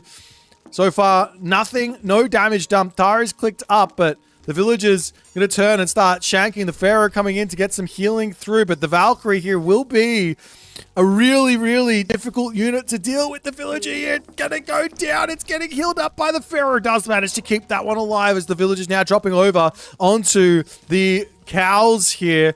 Forest Fire finished. No villagers down. Mini Yeti still putting docks up for more food income. The rush is not finished up just yet as the Valkyrie can heal and continue to get damage done. Do we see any buildings in from Tunison? No. It's just all Hursa all the way to try and make this work. I mean, Mini Yeti can try and come over here and drop some extra houses down as an idea. The Hursa are going to make their way over and try and get in here. The other big thing is if he can just get to the next stage, he gets himself the Pharaoh with super damage. This low HP villager gets dragged back into the town and manages to keep that one alive. Villager's going to turn around, get some more shanks in. The idle time getting forced here is a big deal as another dock is up and Mini Yeti's still trying to continue on the dock boom. The villager's chopping straggler trees here, but it's fine because he's getting more and more economy. Low HP villager here. Anti going to go. That Valkyrie gets surrounded. Her classical age gets clicked. One villager goes down, but one Hursa goes down too. The Hursa does see the Valkyrie and says, all right, I'll take that one out as the villagers will dive back. The Wadget managed to stay alive. We see a marker coming down for Mini Yeti as well. A barracks coming down too. Game will continue along, but let's do a quick stock take. We've got 16 villagers for Mini Yeti. We got 19 for Tunison. But Mini Yeti has 10 fishing ships. Right now, the fishing ships are worth 1 villager per every 2. So 5 villagers at the moment. That's what it's worth. All the barracks coming up for Mini Yeti under his base. Armory up here as well. So villager differential is a 2 villager lead for Mini Yeti. After all is said and done, the early game is a a 2 villager differential. That's it. Of course, once the upgrade comes in to the docks, these fishing ships are going to become much more efficient, and they're going to be it's going to be a bigger advantage for Mini Yeti. But Tunison is now going to start his own dock spammage. He's getting those docks up everywhere. He's got all of the units in all the HUSKSUPPE to start, and infantry units just spam those docks. He didn't put up a single building behind this. He knows that there was fishing ships coming in from Mini Yeti, so he knows he needs to get the catch up, but it is possible to catch up very quickly. Unlike when your opponent goes for early town center ideas, unlike that, when you go for early dock ideas, it's pretty easy to catch up. As long as you get some early game damage and get some idle town center time or idle villager time, you can catch up pretty quick. So it's not the end of the world here for Tunison, but Mini Yeti is up to 13 fishing ships already. On the flip side, there's 4 fishing ships for Tunison. The HUSKSUPPE do come over here. They do spot an Axeman. The Axeman going to bail as the HUSKSUPPE will get greeted by even more Axemen. And he will be able to pick off one there. Nice little snipe onto that one as the HUSKSUPPE have to get away. Meanwhile, the villager will slowly make her way over here. Get another pond found. As this spot does get grabbed, and Mini Yeti can grab 2 fishing locations there too. But the thing is here, the armory coming in changes the whole dynamic as well, right? Because you can get armory upgrades, which he's going to pre-queue all of them, because why not? And that's going to just lead to him getting way in front on the villager differential. And even though you got the fishing ships, he's still going to be completely fine here. However, the lone Wadget coming in. It's just a villager pick, but does... Wait, did he delete it? I think he deleted it. No favor in for Tunison, but he gets the villager pick. Axeman searching, trying to prevent these docks from coming up, but they are already finished.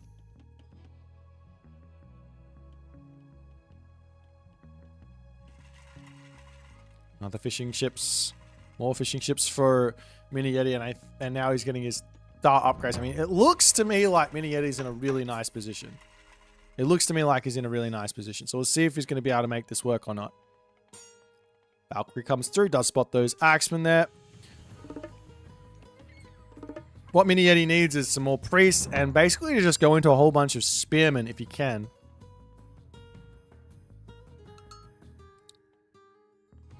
Up onto the top side. A 29 HP. Berserk coming through. Mini Yeti needs to be paying attention to this. He loses the priest. Life is sad. Oh, hello. Oh, he's going to go for a wall. Oh, a house, a granary. Okay.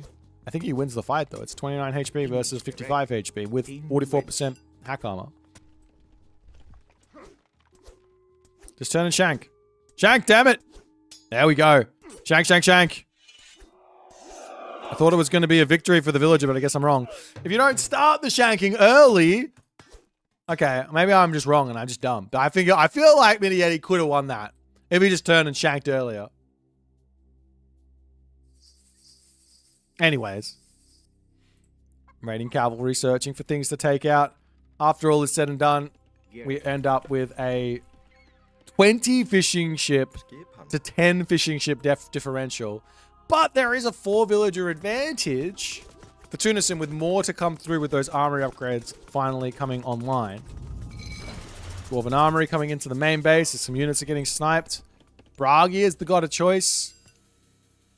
There will be favor potentially for another Dwarven mine as well when he hits the heroic age.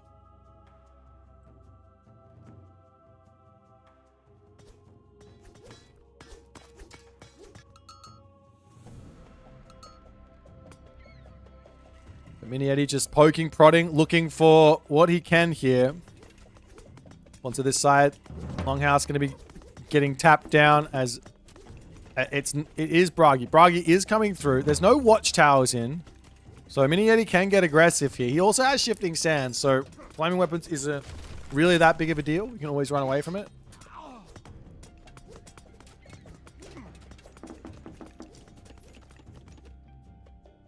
The dock gets saved as the Valkyrie gets pulled back. The raiding cavalry also going to be running. And Mini Yeti is in full spammage mode. If he also wants, he can go to the heroic age and he can make this army even stronger by going Sekhmet here. The sling has become brutal. for Norse to deal with. I was saying that we might see another Dwarven Mine coming down from Tunison, but he instead spends all that favor on the Valkyries. And he's still just sitting back playing defense, trying to hold on until he hits this heroic age. But he just doesn't have that many units here. That's the problem. Losing a spearman or two while he charges under here is not ideal. It gives a little bit more play over to Tunison. But 175 pop. That's going to be big. I guess one priest is not ideal for Mini Yeti. Actually, how many does he have? Great. He's got 5 priests in. So I mean, they're scattered. He can bring them all in to help out, putting the obelisks down and things like that. As the dwarves will make their way up to the top. Wooden wall going to be coming back up as the army needs to break through this position. We've got another Tunison Longhouse to come through here. He's got to get those thrown axemen to start getting some damage in before the wall falls, but he's just not over here. I mean, he can sell some food, I guess. The resources have already been sold. There will be no selling anymore. 24 and 30. Already been sold. That's it. Nothing else. Slinger's going to come in, get a couple of pot shots. But the army differential here is the military actual size is looking quite close. Dwarves need to get back onto that gold mine. You have to be clicking flaming weapons here. You don't have another choice. Tunison trying to out-micro this, but there's so many units in for Mini Yeti, and there's going to be so many more to replace this as well. Trying to micro those, throwing axemen and dodging, but it's not working out for him here. The front line going to be falling. There's still going to be those myth units after all is said and done. The Jarls are going to be tanking up nicely, but Tunison heading back up to the gold mine. He doesn't have any more units to rebuild. The dwarves are up here, but this army can just wander over and can be attacking it any moment. In any moment. There's nothing.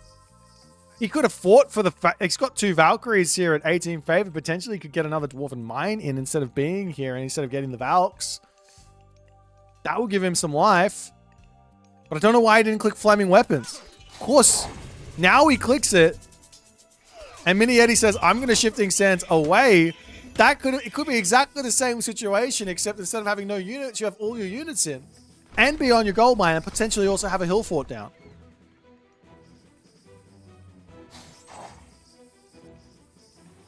Mini Yeti getting close to try and poke in as well. He's at 190 population. Armory situation is looking perfectly equal for both players as Mini Yeti now wants to push in early here.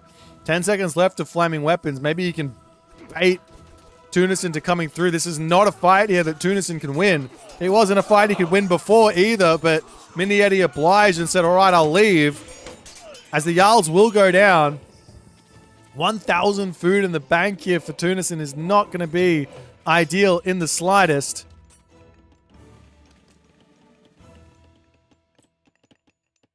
Another Valkyrie coming in. They aren't Shield Maiden Valkyrie either, so they're missing a little bit of oomph.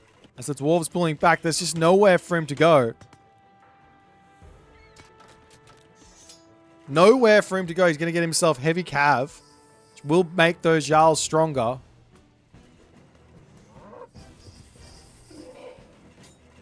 Up onto the top, Battle Ball getting dragged around.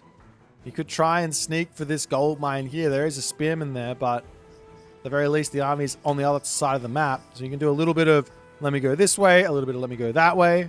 Obelisk gets taken out. Valkyrie going to be searching for villages to kill, but Mini Yeti is on 2 town centers. He's going up for 3 town centers here as well, but Tunison sees a priest, can take that out quickly. Not going to go for the town center just yet. Dwarves taking out the spearman before getting onto the gold mine. He sees the army marching across. It is somewhat of a matter of time here. Tunison to try and bring this one back. Tunison pulls back. He's still close to another Dwarven mine. I mean, I feel like he should have just gone for the mine. Normally, I'm a big fan of myth units, but in this situation, if you don't have a gold, you don't have a game. So 50-50 favor for a gold mine in your base for 3,000 gold is enough to build an entirety of an army that can then be used to push out and actually kill off the enemy army, and then you can get favor for more myth units.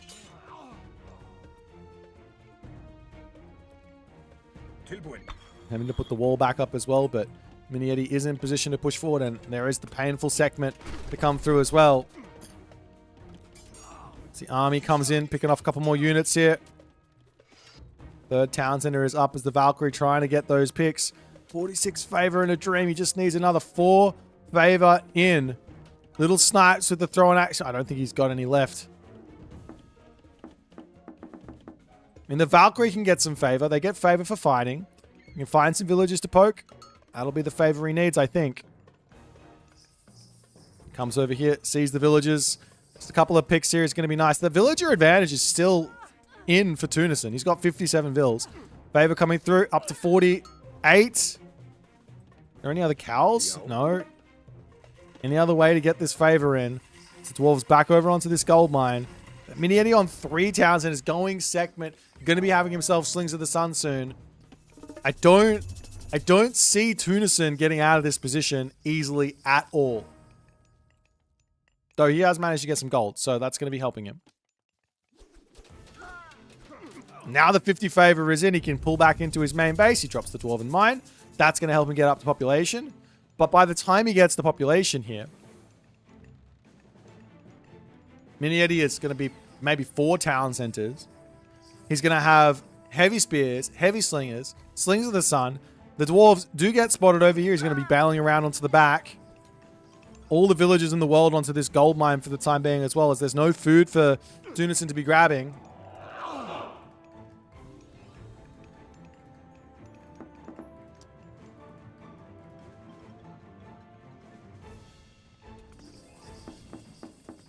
As the villagers will move on to this side, we see some siege works popping up onto the main base here as Minieti says, enough of this nonsense. Let me just build something and kill you here. Enough of this nonsense. He's got only a 2k resource advantage here, but with siege, he's easily going to break through all of this stuff. Seeing walls coming down over here from Minieti as well. Lock up the map. Take Tunison out is the plan. Now Minieti after the town center. The Scarab going to be a difficult unit to kill, considering there's not really any heroes out for Tunison. And even if he has them, they're not going to be that useful here. Full Jarl versus all these spearmen is not going to be helpful. It's the spearmen blocking, town center falling. See that Force of the West Wind also coming in for those catapults as the priests add insult to injury, healing up that Scarab for days. And Minieti can literally just sit here and take the town center fire forever as Tunison will tap out, not able to make it work here. I mean, this was just a head scratcher really on the strategic front. I liked the early game. I liked the pressure. He put it over onto Minieti. I think if you take a look at the actual resource differential, it was kind of fine. It was kind of close. Of course, after everything started going over to Minieti's side, Minieti did catch up and he overtook. But the question mark was, why not just click Flaming Weapons? You know your opponent's going to run with Shifting Sands. It allows you then to set up on the gold mine. Get your hill fort. If the hill fort's there, the classical army can't do anything. If there's a hill fort there and a wall, they really can't do anything. And then you're good to play. And then the game keeps on going on and you're able to make a game of it. But in this one, it just didn't quite work out. Minieti gets first game. I told you it was going to be a spicy one, and it is a spicy one. Let's jump back over to the draft and see what they're going to pick for game number 2.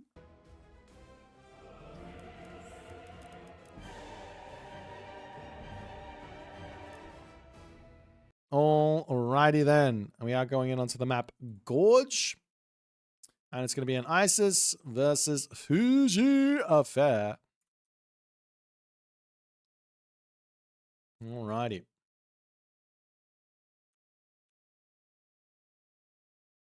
They are already in, so fantastic. We're not going to wait around in this. Actually, let me do this first before I forget. It is an ISIS versus Fuji on Gorge. All right, save. Off we go into Gorge. Let's check it out.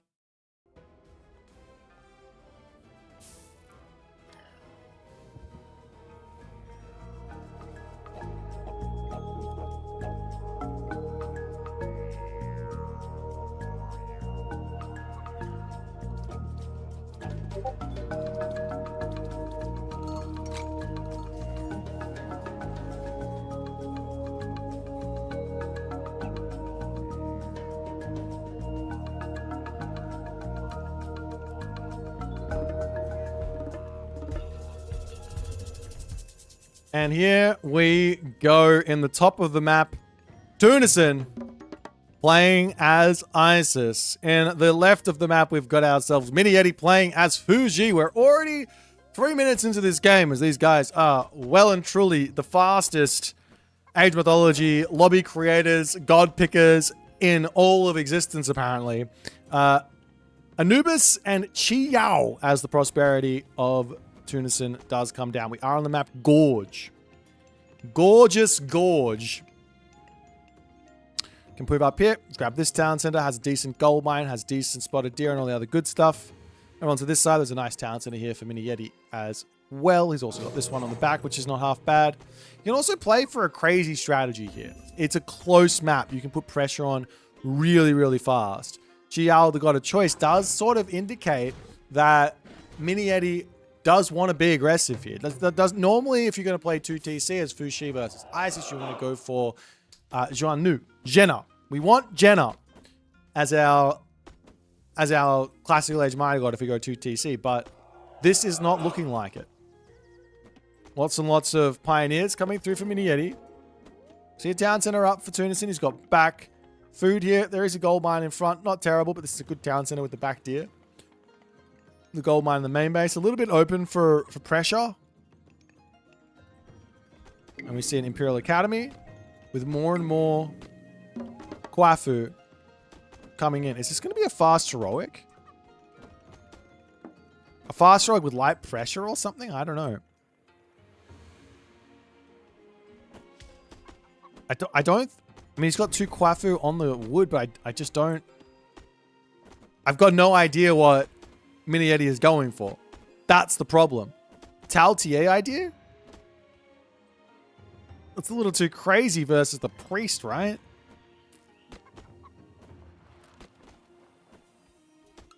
Don't see an armory just yet. House is coming up. I don't see a military building though, so we're running out of options as to what Mini Yeti is going for. We already know Tunison's on 2TC. We already know he's probably going to be going for some sort of a heroic age. He makes a barracks or two, but it is a market. It's going to be a fast heroic. So Mini Yeti has cooked something up. He has cooked something up for this map. Maybe not for this matchup. Maybe for this matchup. I don't know. But he has something in his back pocket here. The Kwafu on the go. You can buy some food here if you want. He's not building Kwafu anymore. That means he is saving up favor for something.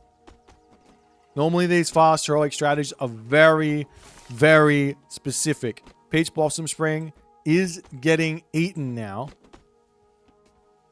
I have to say, not the fastest of fast heroics as the kid is in. And the kid says, excuse you, villager.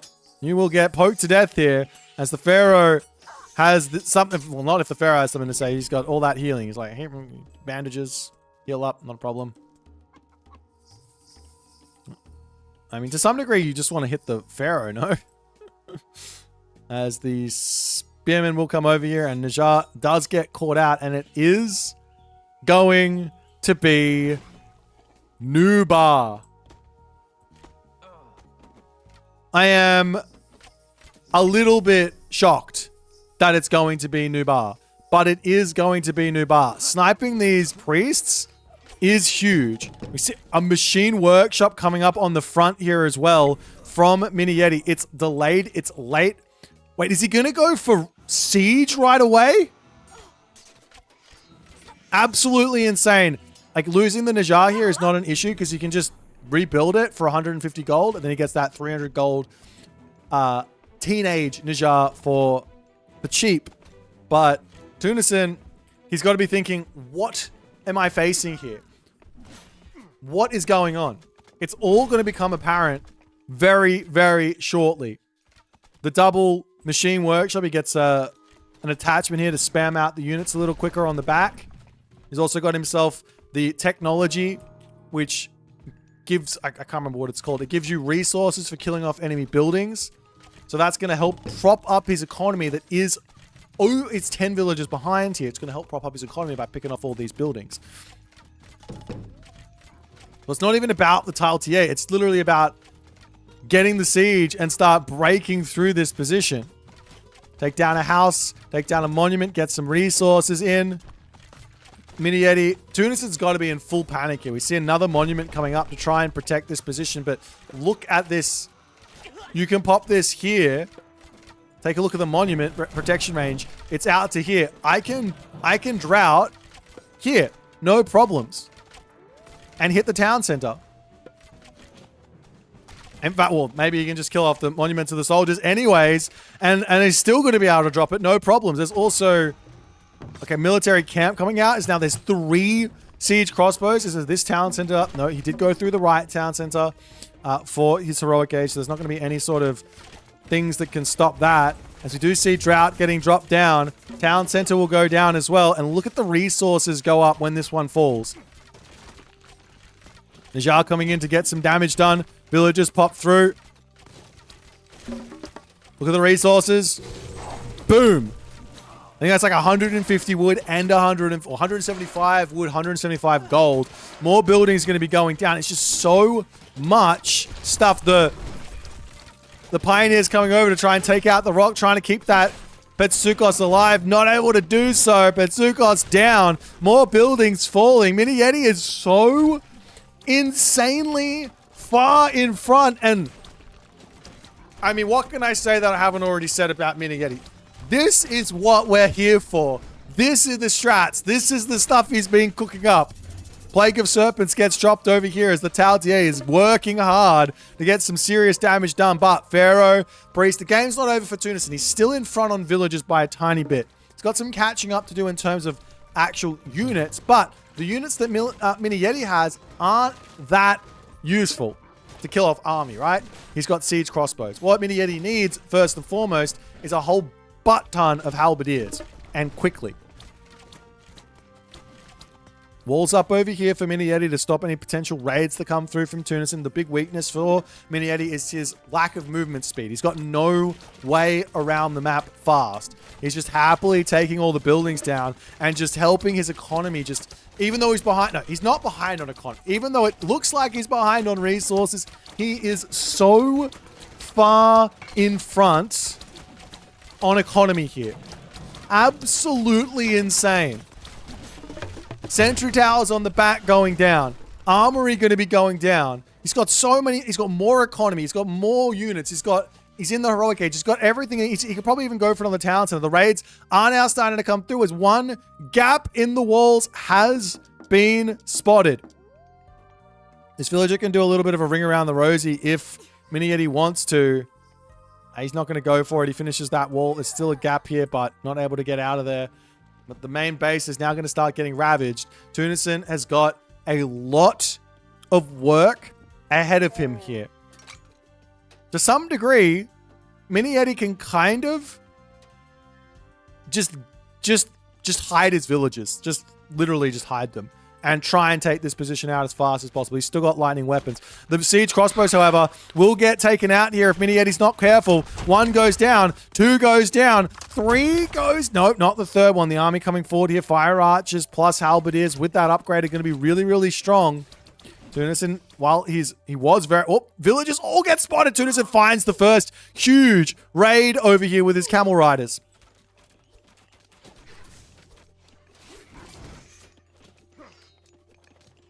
Remember, there is still a lightning weapons, and well, there's also a Sobek as the army going to be running away from that locust as fast as he possibly can.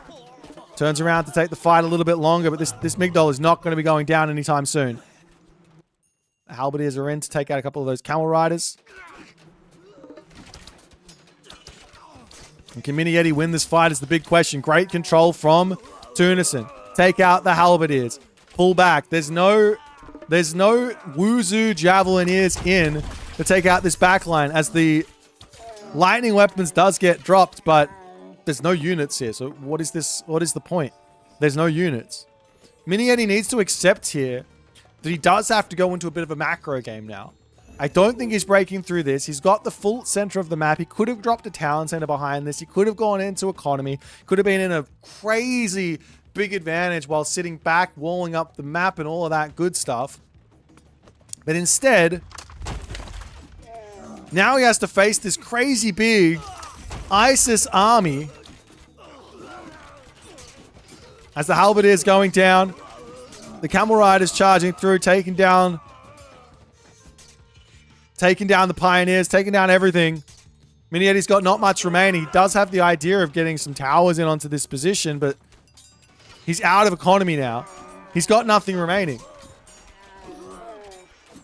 He had this game in the palm of his hand, but he wanted the quick victory. He didn't want to grind it out. And in tournament, the quick victory can be a little bit spiteful. It's not happy. It's not happy. The quick victory is never happy. You got to go for the long-ins in these tournament games because these players are crazy. They will pull these games back from any which way.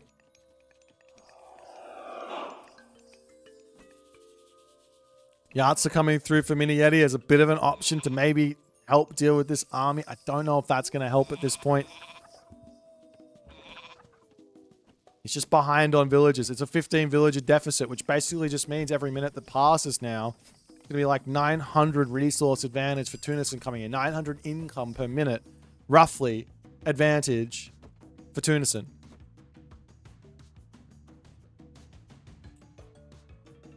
Now Tunison is off to the races again. Going to be looking for another cheeky little raid. There is these walls up, but the camel riders, they can always come around the back here and hit this big fat forest. It's always going to have villages on it.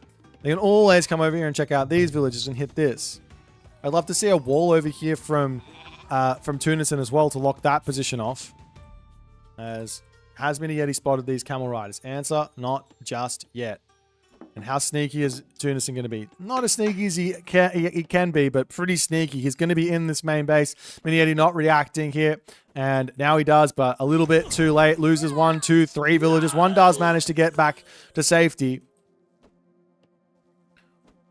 The villagers in the main base on these berry bushes also going to be a target. I mean, you don't even need to kill any of them. Just causing the idle time is perfectly fine there too. It's up onto this top side.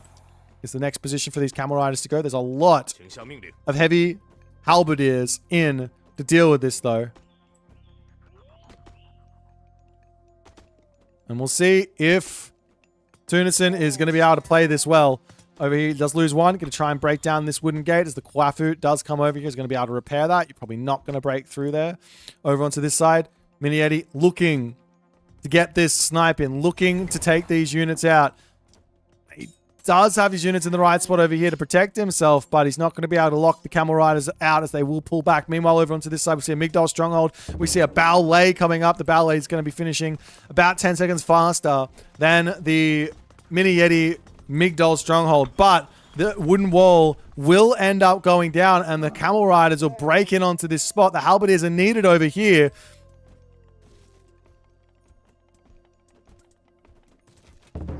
You can garrison there into that ballet. Migdol stronghold will take a little bit of damage. Those villagers in for some pain. So they pull back.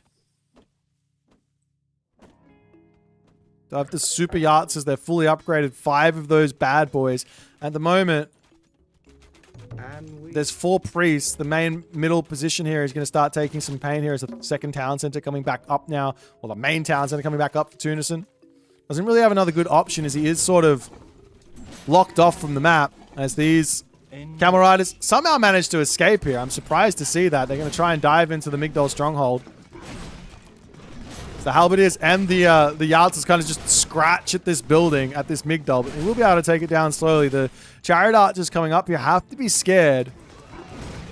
of those yards. As I said earlier, I don't think this is going to do a whole lot, but If you get those Yachts onto the back line, surely they're going to be very powerful. Pulls over here, takes out the siege tower. Chariot Arch is getting a lot of damage done, however, as Tunison does have to be careful. The villagers trying to get over here and deal with this. Minieti in with his big fat halberdier army, as now Tunison needs to shoot and scoot. The priests are going to be able to take out those Yahtses, though. There's no answer for those. But once the halberdier get on top of the chariot archers, they'll be doing big damage. But the chariot archers do even more, as Minieti does tap out, and Tunison manages to survive the first cheese attempt of Minieti. I mean, I don't even know if this was a cheese attempt. It just felt really strong. If Minieti just sat on his advantage, like, I got to open this again. Look at the economy. Look at the resources for Minieti. He's so far in front. And he got all of this advantage. All he needed to do was say, great, I got the advantage. I killed the main base. I took down all those buildings. Got all that extra resources. I really hurt the ISIS. I've shut down the fast. Let's go for a town. So let's play the long game. Let's get our advantage. We'll play for Mythic Age. That's where Fushi beats ISIS in a big way with those Tiger Cav in the very late game.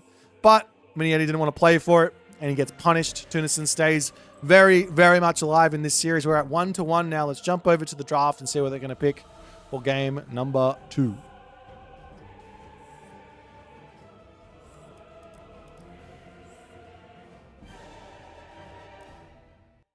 It's like we're going in onto the map Budapest.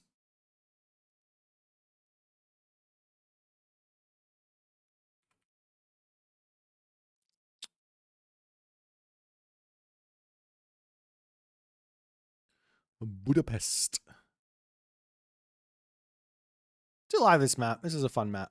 I think we're going to see some more spice here from the Minieti side of things. He does have Hades. We've already seen one thing that Hades can do on this map that's really strong, which is basically just put a fortress in your opponent's face. But we'll see if that's going to be what happens. And it is going to be a Loki versus Hades.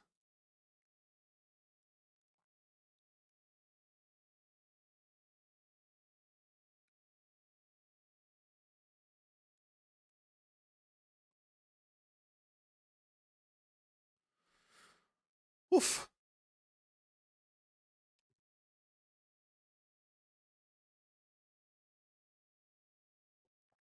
Oh. This is wild that we're already in the 5th hour.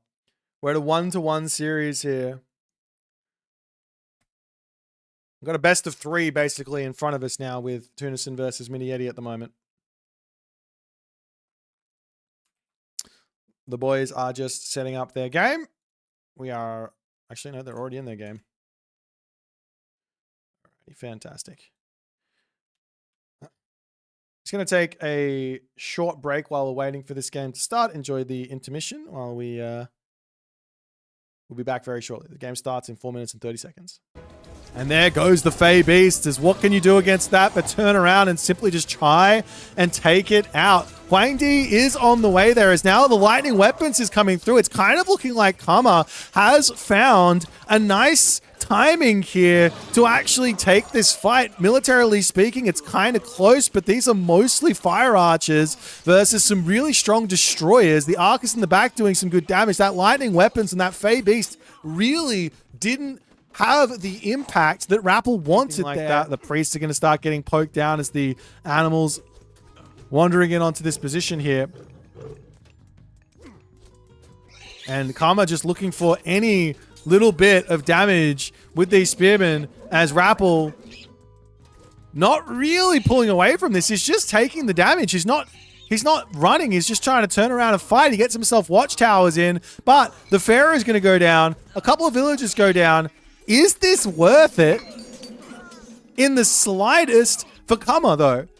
How many villagers did you kill? But how many spearmen did you lose? Is the bigger question. He suicides a lot. Scary as Kama charges in here. He says, it's time to take the fight. Lightning weapons to come through. Can you just run here is the big question. I don't know if you can. The military population is at such an advantage for Kama that he has to be feeling like he can win this fight. And it looks like the lightning weapons is done. And he can indeed win the fight as Rappel's army gets blown. Not only that, the other thing that's keeping Kama alive in a big way is that he's getting these shades of Hades out for free just from losing units. He's going to be charging in to try and take this fight, however. Is there any actual units here that Rappel can use to win this fight or not? I mean, the shades are tanking up. They're going down here pretty quickly from the heroes. There's still a big help. Does Kama have enough stuff here or not? There's still a restoration for Rappel if he wants to use it. Maybe he's saving up for another bronze, but Kama not able to make it work there. Chaos. Look at the Bergrizi numbers for Grass. Who needs siege when you've got these bad boys in your army? He's got 7 of them. 7 bad boys, and he's going to be able to absolutely erase this main town center. And a shifting sands. What? The shifting sands from Grass. This is completely crazy. 30 as the seconds shifting away, Loki versus Hades. I'm not sure we saw this matchup yet. Can't remember what we saw. I definitely saw Loki on Budapest at some point. We've seen Loki on Frozen Continent. We've been seeing Loki getting picked on these water maps a little bit. People are liking the Loki pick. Hades is scary for Loki, though. Hades is scary for Loki. But I think Loki is going to shut down a lot of the cheesy aspects that Mini Yeti might be wanting to go for. Things like a fortress with sentinels isn't really that scary for Loki. You can go Njord. You got Heimdall. You got Njord. Just beat it up. Well, once you can beat it up even after it's done because you spent so many resources on that fortress. I've got all the units and I got the god power. I just break through. It's fine, right? So there's not the cheesy aspects from Hades, but if you just play a solid game of Hades, then life can get pretty difficult. That being said,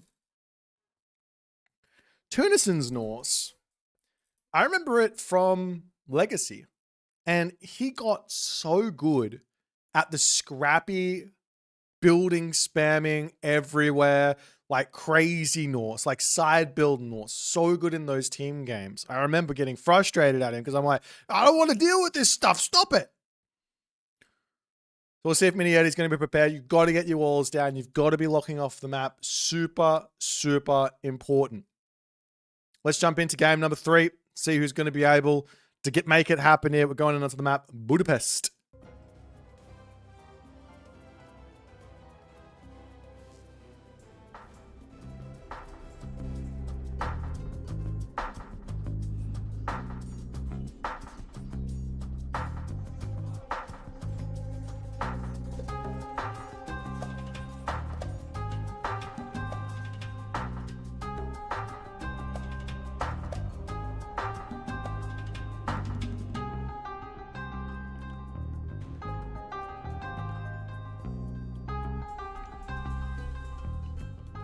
And here we go, ladies and gentlemen. Left hand of the map, Tunison does drop the safe dock in the back. Mini Yeti on the right side also takes his safe dock, Loki and Hades. We're on the map, Budapest. I have to point out to you, this is the distance between, I'm zooming in and I've zoomed in and I can see both players starting towers in the one screen. We can go one further and I still see the base. Can I go one more? Okay, now they're gone. Now they're gone. Okay. I can see the shadow. I can see the shadow of the tower and the other thing in this. Look, I can see them both still. That's the point. They're really close together. But both players have got easy access to the backside. They can come back over here, get the gold mines there, over here, over here. It's all fine. You've got plenty of room to move backwards on the map.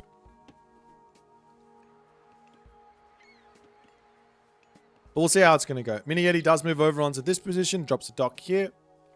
2 docks tend to be your stock standard for Greek. I'm a little surprised to see Tunison not go for the middle here. Don't really see there's a bad reason for Norse to go for the middle of the map first. on Budapest, you can sometimes manage to get the entirety of the fish and maybe catch your opponent out on the wrong side with their second dock.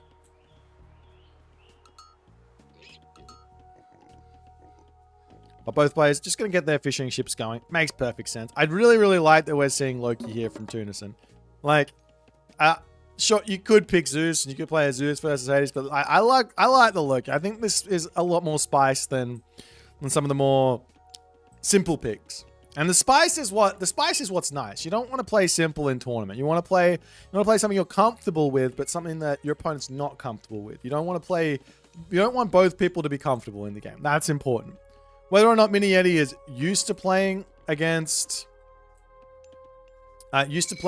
Norse with his Greek or not, I don't know. We'll have to wait and see. The dock is now up for Tunison. He needs another house. He needs a temple and all the other good stuff. Mini Yeti gets himself his next house, and I think both players will end up with about 16 fishing spots at the end of the Archaic Age when Classical Age starts. So it's going to be a lot of food. Let's check out the relics over here, right next to General Malagius. We've got Tusk of Dankang for the pig spawning shenanigans. Over onto this side, we've got the Tail of Cerberus. Special attack recharge time minus 25%. Onto this side, we've got the Shenong's Ochre Whip. Villager gather rate for the farms going up by 5%. Probably not going to see all too many villagers on farms in this game. And then Ulla's Bow is always nice with the +1 ranged attack, especially for Norse, because a lot of the time you are sitting there losing your throw and axeman to Peltas. One extra range could help you drag the Peltas into a dangerous position. Sometimes.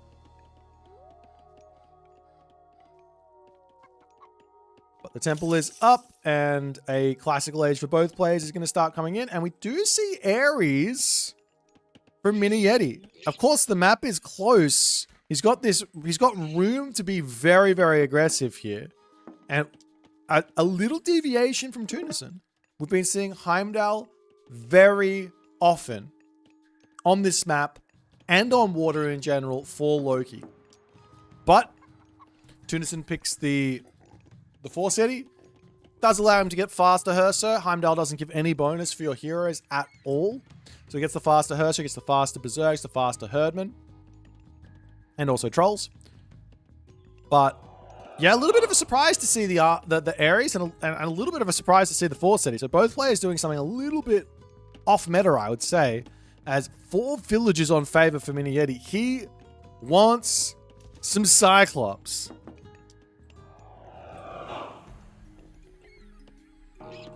The Cyclops are wanted.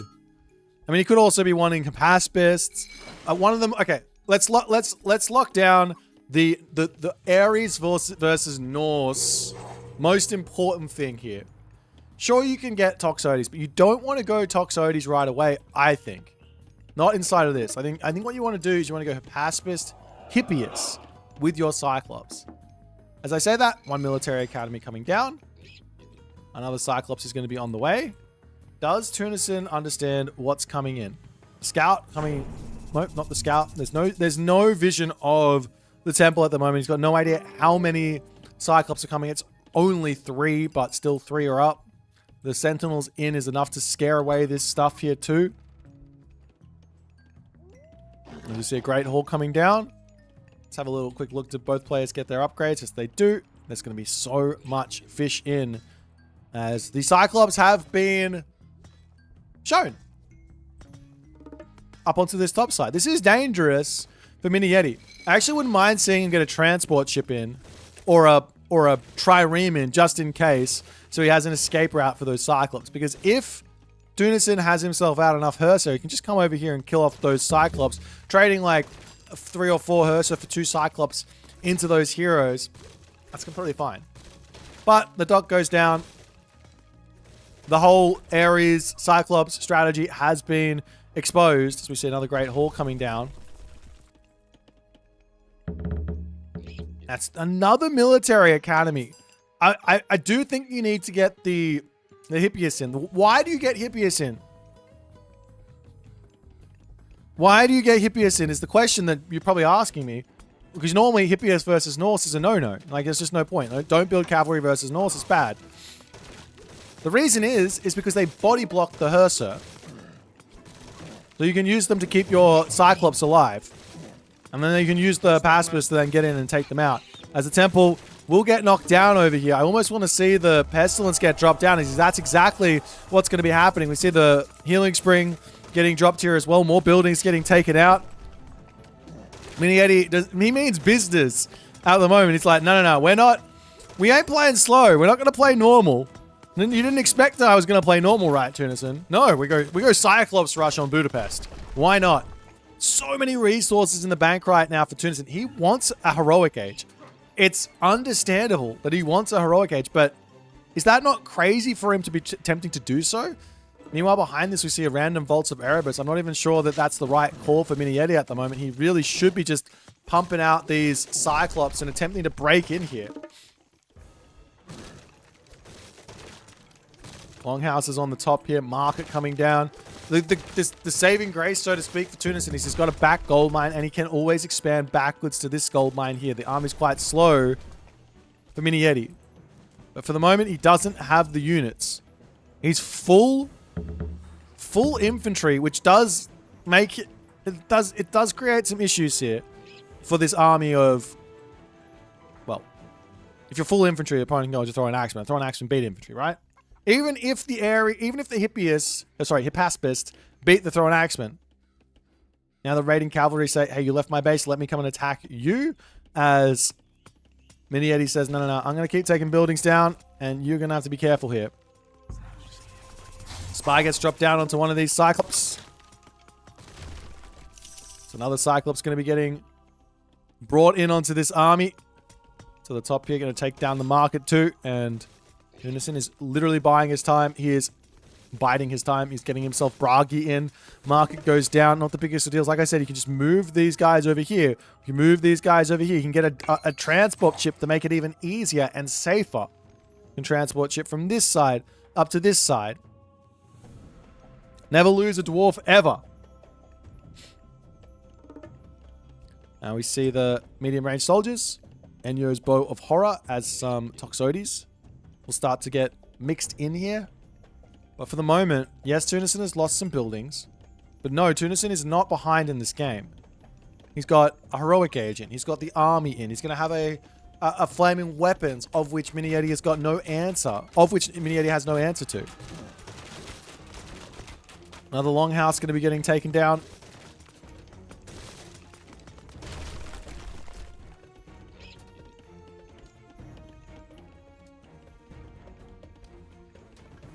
And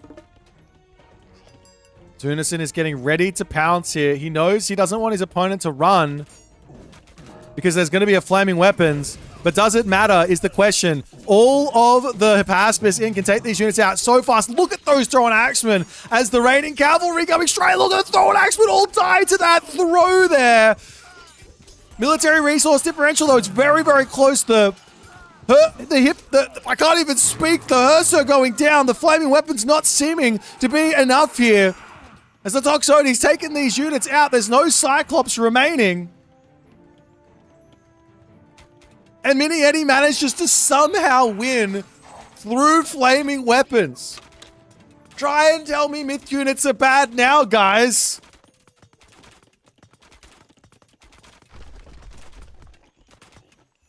The villagers do move up to the top gold mine. House going down too.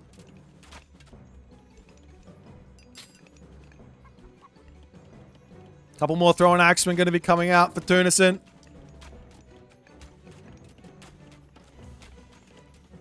Another Cyclops on the way for Mini Eddie is going to be dropping a couple more military buildings on the front. The thing is, Tunison has managed to get himself another gold mine. And the big thing that he did get out of all this fighting is favor. Some battle balls here will go really, really nicely for Tunison if you can get the gold, if you can start to make them. That's the big bottleneck. It's actually not the favor, it's the resources. He needs to get those in. Got some walls coming up around the side as the raiding cavalry are going to be searching to take those villagers out and all the other good stuff. Meanwhile, Godi are in, but we saw this actually earlier Where the Goatee from Matreiuss versus Soup didn't actually work out all too well. All these Toxodis in do so much damage. The town center is getting targeted down. Mini Yeti's got to be a little bit careful on this one, though. This could be where you throw. Charging in to try and take out the town center is normally a no-no, and it does look like Mini Yeti oversteps his bounds just a little bit here. He does make the right move. He pulls back, but Tunison alive for a little bit longer here.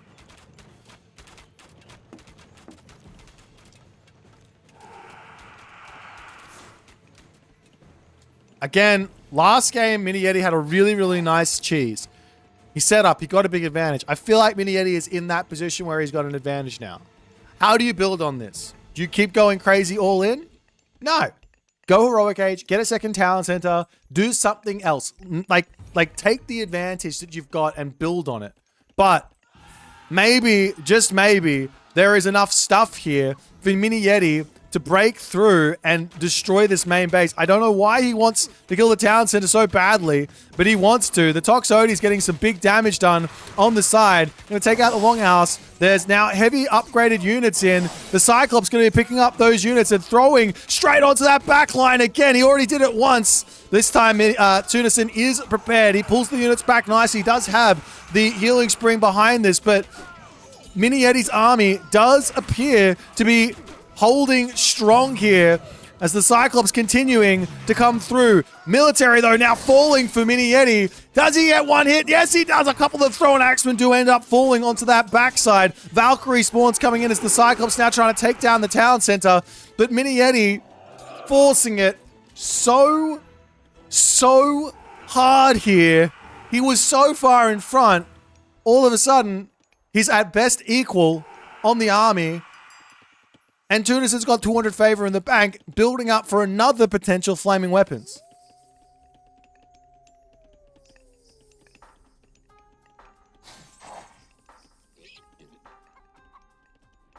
Hoplites raid finally coming up to the top position. The Pegasus sees it. Tunison knows that it's being seen, but he's like, well, if you go and attack me there, at least you're not killing my main base. So the villagers will start pulling back. Hoplites do have the speed advantage. Throw an axe when I come over here and defend. No problems. Idle time caused. I'm going to say it again. Mini Yeti. Oh, he has a town center. He has a town center. Okay. He does not need to end the game here. There is no world in this. Actually, there's one world. There's one thing that Mini Yeti needs to be worried about. And if you can just ensure that he doesn't lose directly to that, there's nothing that is really... there's no real scary parts about this game anymore if he just sits back and plays defensively. And that's the Nidhogg, right? This army pops out and tries to take a fight out in the open. Mini Yeti will win this fight. He doesn't need to chase in. There's no need. He's got a huge army. He can poke. That's fine. Careful of the troll special. Tunison, on the other hand, he's moving from one side to the other. I want that transport ship. This makes this so much quicker. I think the transport ship is like 5 speed, 4.5 speed or something, versus the dwarves and villagers to 3.8 speed. Might be 5.5 speed. I don't even know. It's really quick. What's a fishing ship at? 4.8 speed? Yeah, I think the transport ship is like 5 point something. Anyways. Tunison trying to break out. We are going to be seeing Aphrodite coming through. This is something that really Mini Yeti should just be waiting for. You can lose these buildings, no problems. Once you hit Aphrodite, you get the stronger Cyclops. The myth units get stronger. You get the curse, obviously, and then you can go up for your heavy units. It's pulling back for the time being. A third town center coming up for Mini Yeti as well. This economy will start going crazy.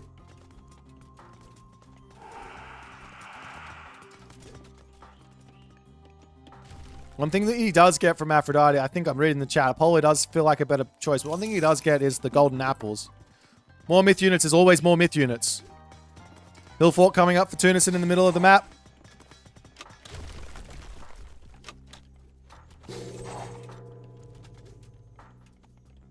Now, stone walls coming. I love this tech grab.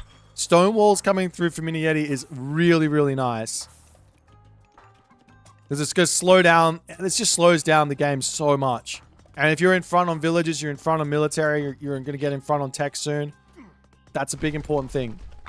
This wall. He picked the segment here. Funnily enough, he almost lost the He almost lost the technology there, but he will get this one up here, and these Jarls will go after the dock, but no problems there. He can chuck another dock behind this. It's fine. Town center coming up for Tunison on the back here. Is it going to be a Mythic Age? Where to next for Tunison? Double walls up over here. Another dock coming down. Mini Yeti just sitting back. No problems. There is also another angle here. This hill fort makes Tunison feel safe, but there's going to be a pestilence. Heavy upgrades is needed, though, before this fight truly occurs. He gets himself the infantry tech. As the Cyclops going to go after this position. But there's so many units in. We do have the Pestilence getting dropped down. Curse onto the backside. You have to ignore the hill fort to some degree, as Tunison will have to pull all the way back into the main base. The Goaty turning around. You can take out that Nemean line very, very quickly. Toxotes coming through. Hill fort down. We've got Hell coming through. This is the one thing that Tunison has, which is very, very tough for Mini Yeti to deal with. Another flaming weapons to come through, but God Powers aren't the way to play Age of Mythology. You want to go myth units. All the buildings dying. Toxotes getting taken down onto the backside here. We see a Battle Boar spawn for Tunison. That's got to be nice to help out. Goaty swinging around onto the side to try and get onto those Cyclops here, but the Toxotes are in position to deal with that. Good pullback there as Tunison also running. He accidentally clicks onto the boar there, but nonetheless, more units falling.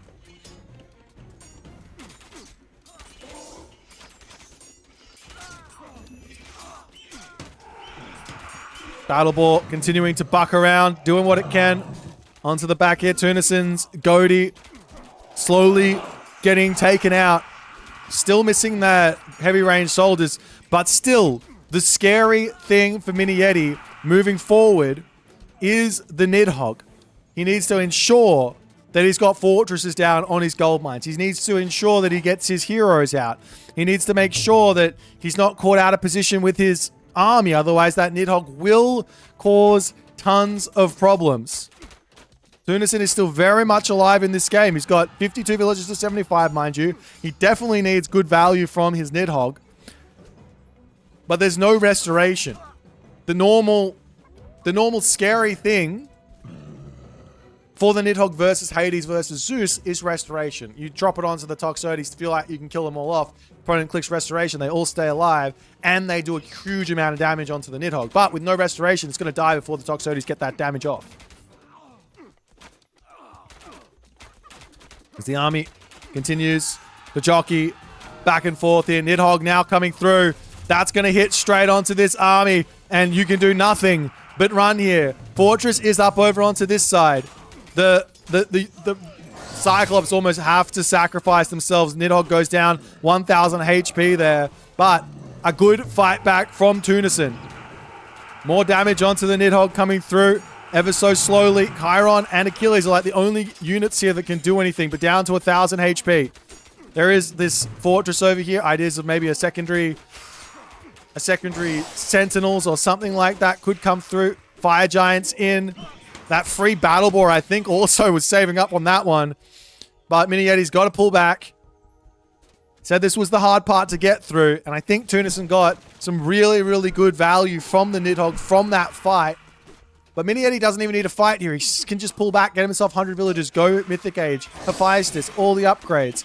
Or Artemis as well is perfectly fine. He's got some Peltas in the army too. And we do have ourselves a pause. I'm not sure what's going on. I'm not seeing it. We've got a pause. I don't see anything from the players. Generally, when people pause, they have good reason. Looks like that's going to happen, isn't it? We're back in. Looks like whatever happened is sorted out. Over onto this side, the Nidhogg is searching for villagers. He will find the villagers there. Like I said, you need those fortresses down, but the heroes will be charging after this as the army has to pull back behind here. Tunison now pulling this game back from the brink. The Achilles needs to get over here. Villagers falling left, right, and center. Of course, 3 town centers. He's going to get them back, but still, Achilles is 5.3 speed versus 4.3. Should be able to catch up. There's also Chiron somewhere. All of the all of these fire giants as well are going to be a really big problem. Somehow, some way, Tunison has managed to pull this game into what can only be described as an advantage. Nidhogg onto the fishing ships as well. Going to be a big fat problem. They can dive into this position. Where's Achilles gone? You need to focus a little bit on this. Of course, he wants to take these fights. I don't think he should be taking the fights either. Those fire giants are now up to Son of Muspel.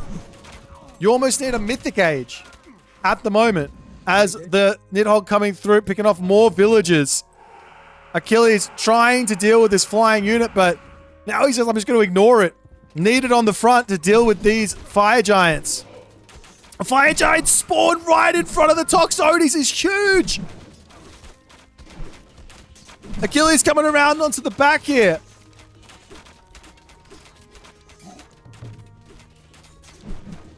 Is the Nidhogg down? I think Nidhogg is down. No, it's not down. Tango is not down. 300 HP and more pain to come.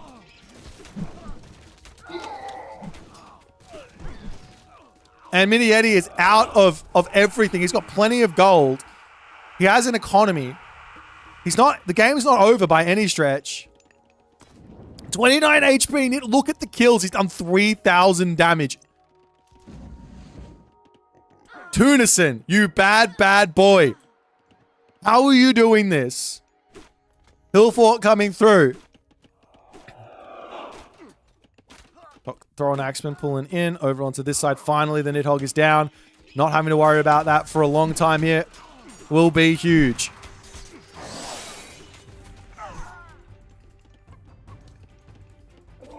But Mini Yeti just keeps taking these fights. And, I mean, of course, now he kind of has to. He drops the Sentinels, but he just doesn't have any units out. The Son of Muspel, the Fire Giants coming through, they're going to aim to hit that back line yet again, and that's nighty-night to those archers there. As a Frost Giant does get spawned in, that's huge too, because he's also getting affected by the Hell technology. Granite Blood. I think that's what it's called. It is. Ha. Town Center to go down for Mini Yeti as he's barely... Well, he's trying to stay alive here. I mean, can he stay alive is the question. I mean, he's got plenty of resources, economy. He's playing up against the champion units of Tunison, however. Tunison is at full bronze. On the other side, Mini Yeti is nearly at full bronze. Well, he's basically at full bronze too. Fire Giants, a little bit of a misclick there from Tunison. As the Chiron does go down. Son of Muspel on the back is going to go down as well. Town Center about to fall to these portable rams. Ajax, Achilles, Chiron in queue, trying to pop out here.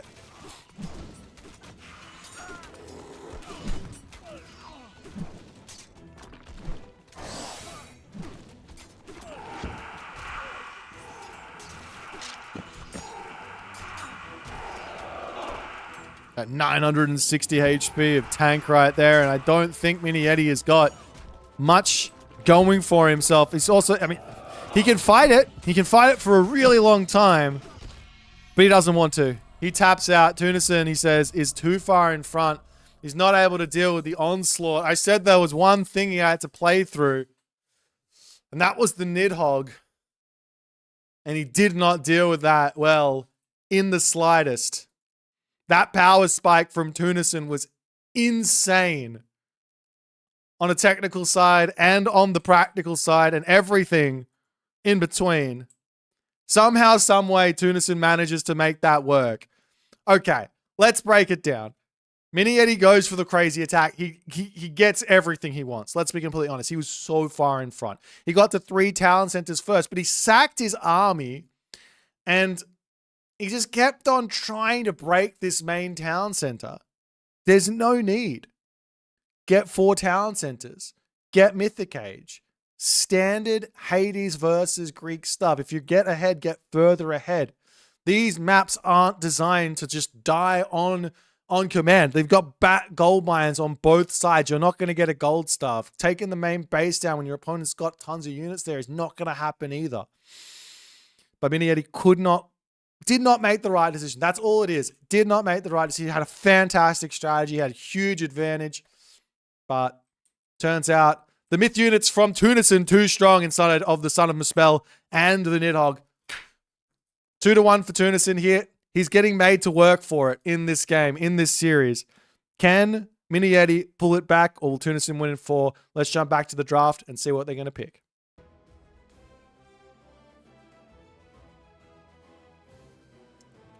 Alrighty, then we are going in onto Haywire.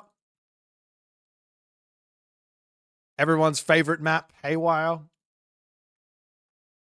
And it's going to be a Shenong versus Amaterasu affair. Shenong versus Amaterasu. Right, Tunison gets his point. He gets away with it. Crazy, crazy, crazy. Shenong and Amaterasu.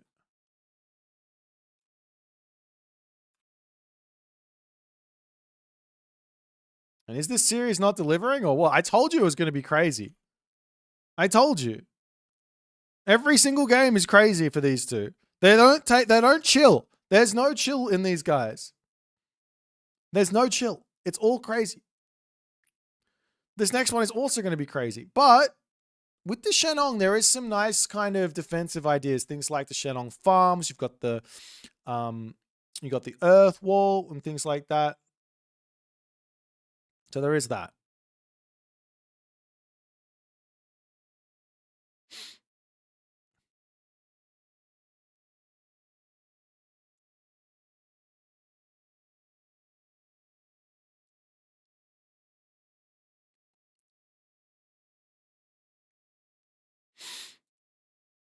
Anyways, we got ourselves just a little bit more time. Oh, is it supposed to be saying 2 at the top? Why is it not saying 2 at the top? Let me make it say 2. Tunison is on game point. He just needs 1 more win. 1 more win, and he's there. Mini Yeti needs 2 more wins, and he's there. He does have his Haywire. He no longer has a special map, though. It's Atacama for game number 5, if it goes there. Atacama. I'm somewhat surprised we didn't see the Frere on Haywire. Like, you don't actually have to go for the Ulla angle. You can go for Freya and play that side. And I think it's really strong there for the... Anyways, it's fine. We're going to be seeing a Shenong versus Amaterasu at the moment.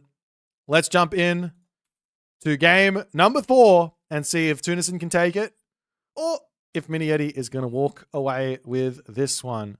Haywire, off we go.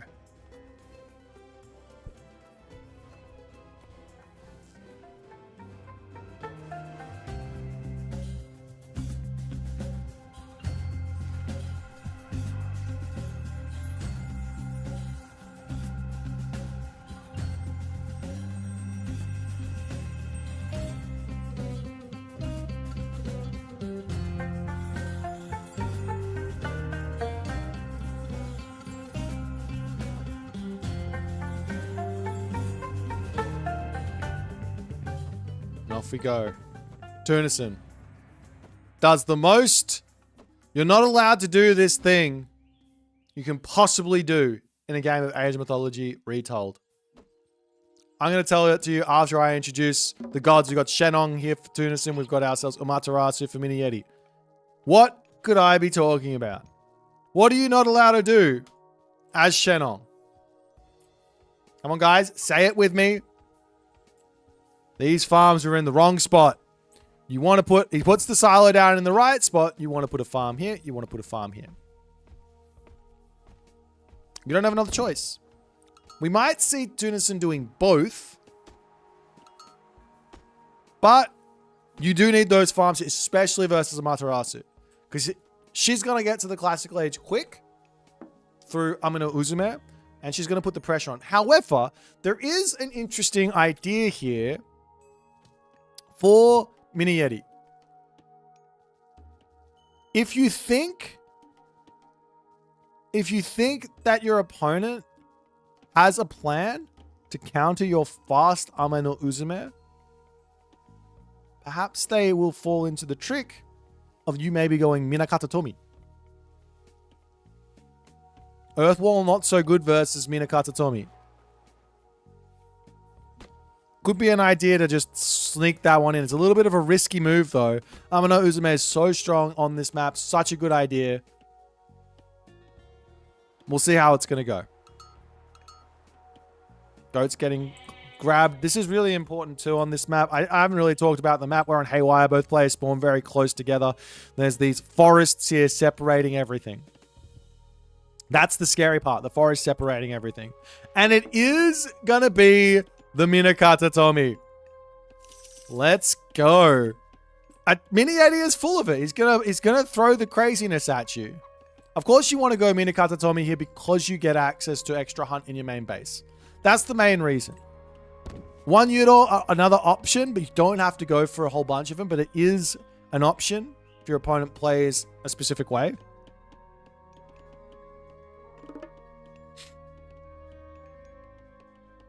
But yeah, you want that hunt in your main base. It's going to be a big, big help on this map because there's really not that much stuff here. I mean, equally, Tunison, he doesn't need to go into Kwafu. He can just go ahead and just make himself a whole bunch of Shenong farms. And then all of a sudden, he's got plenty of resources in his main base as well.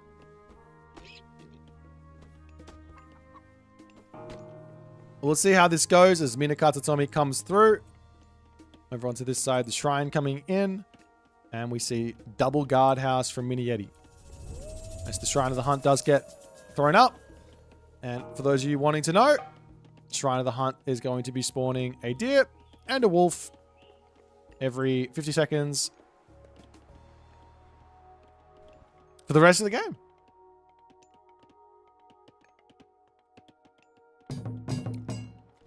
Unless the guardhouses are both up.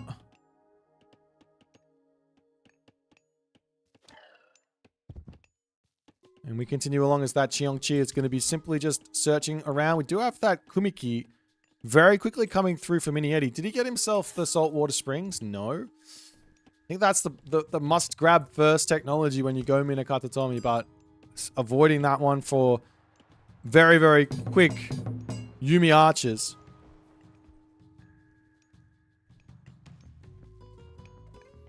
Yeah, I think this, if you do go for the cheesy shrine here, the pioneers can just take down the wolves. So I'm not sure. I don't think the cheesy shrine is ever good, to be honest. It's just not. It's a really good defensive thing. I don't think it's good on the offense.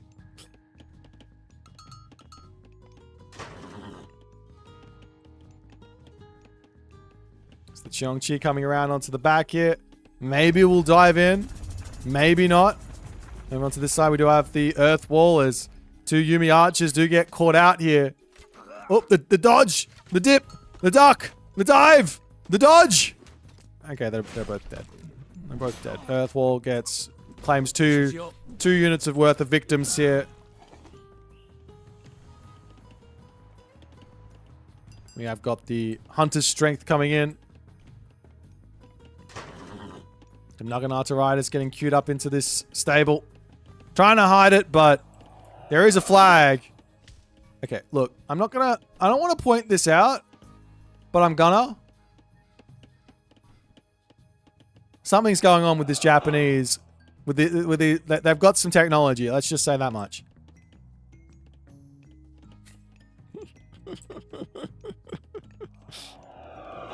They always say that they're ahead of the world in terms of technology. So looks like that's yeah. Anyways.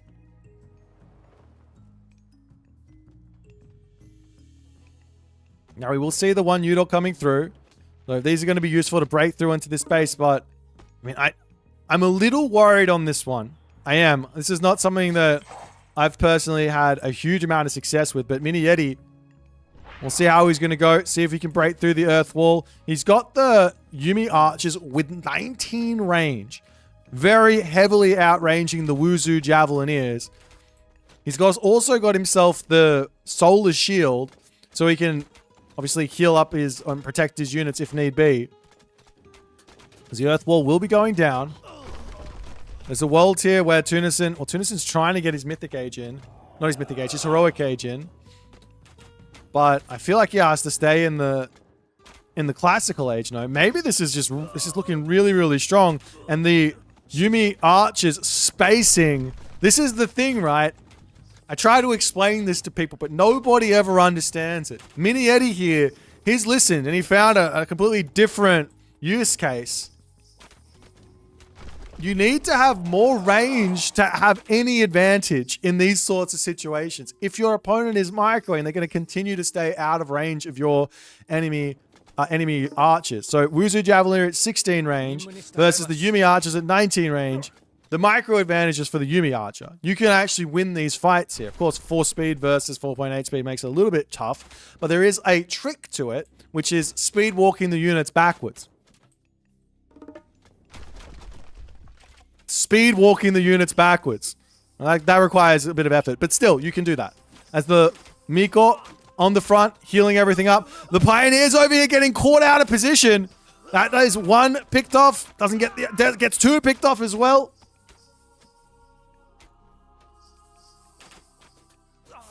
As now, the 1 Yudo can slowly start. Well, they can continue to kill off these walls. I don't even know if he needs to. Gonna try and take down the temple. How's the wood getting chopped down? It's still got a ways to go here.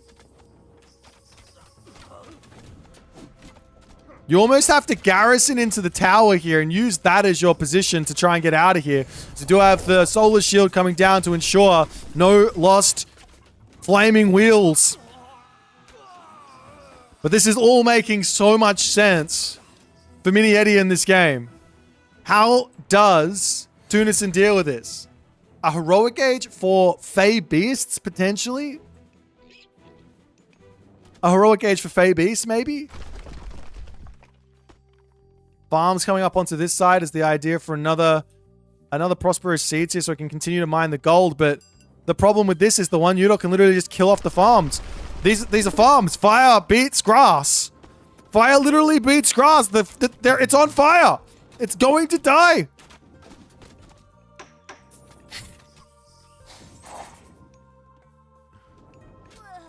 Tunison's farm over here going down as the Javelin is trying to get through here, trying to take this stuff down. He uses the invisibility to get forward, but the units are all on fire. They're all burning.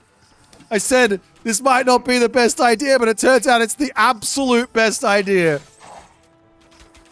More wheels coming through.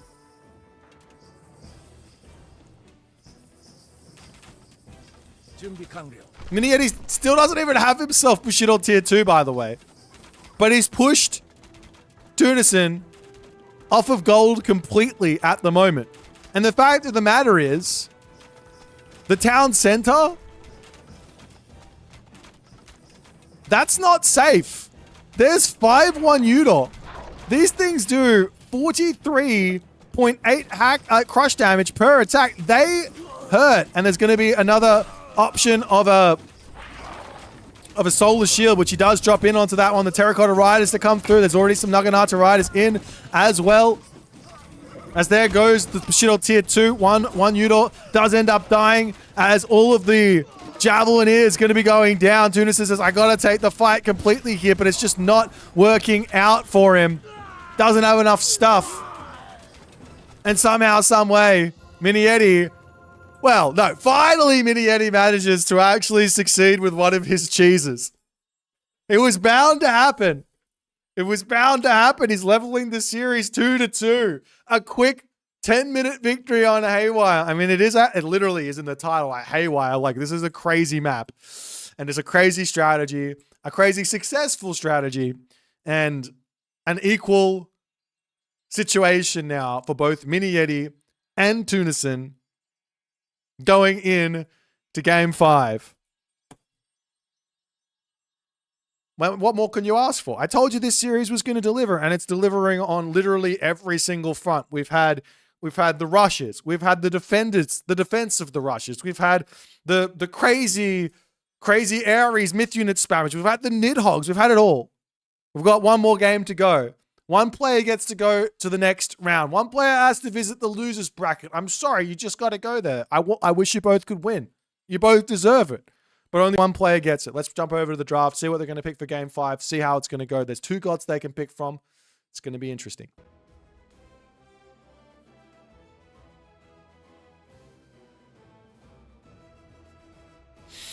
Alrighty. Our final matchup for this series. What is it going to be?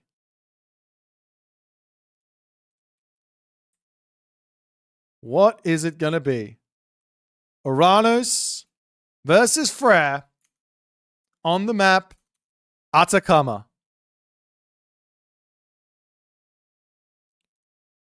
On the map Atacama. Uranus and Freyr. Frey and all the other good stuff. Well, we got one game left and then one more series after this. I got to say, our next series is another cracker. We've got Recon. He's here to show us what he's got. And they've been waiting in the wings. I think they thought they were going to be playing about 2 hours ago, but that obviously that.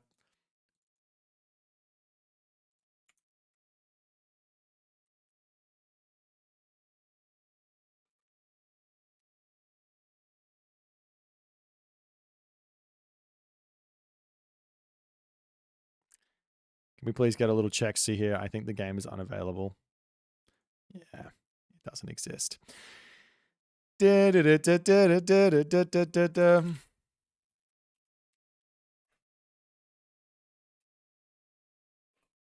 right, it's fine. They're going to restart.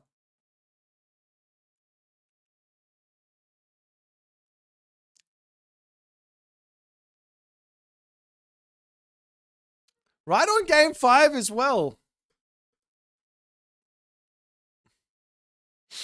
Right on game 5 as well. What are these guys doing? It's bro, thanks for the rating party, my guy. We got some insane games coming here. This is an insane series. Absolutely crazy.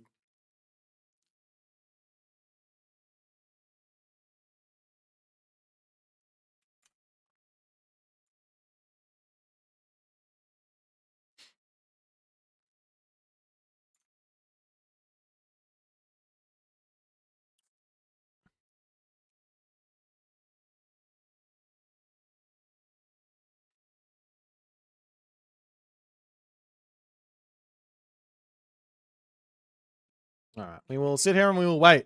I might say put.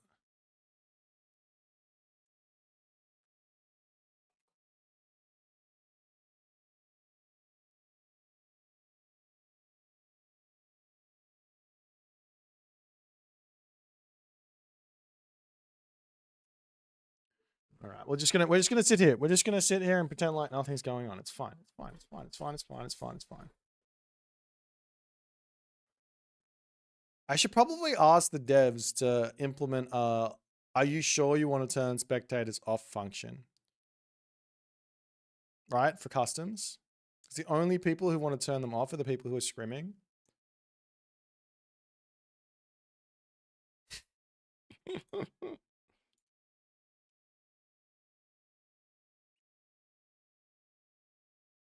All right, they are off to the races. Let's go. All right, we're gonna hit this button and this button as well. Well, not that. It's fine. It's all good. It's all good. I will say, Mini Yeti just complained because he had a really good map in that last one. That I think it's fine.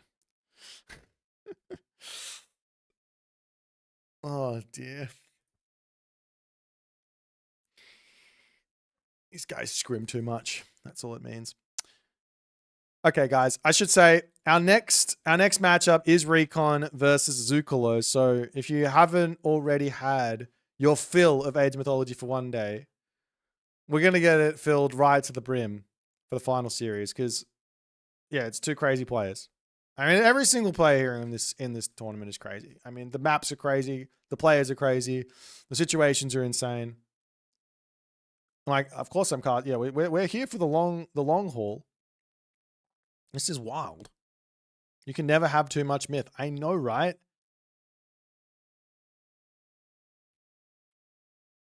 I'm just gonna do this. Just give me a second. All right. The Mister is not participating in this tournament. No, he could not play. He wanted to, but he could not play. That is the story we're running with.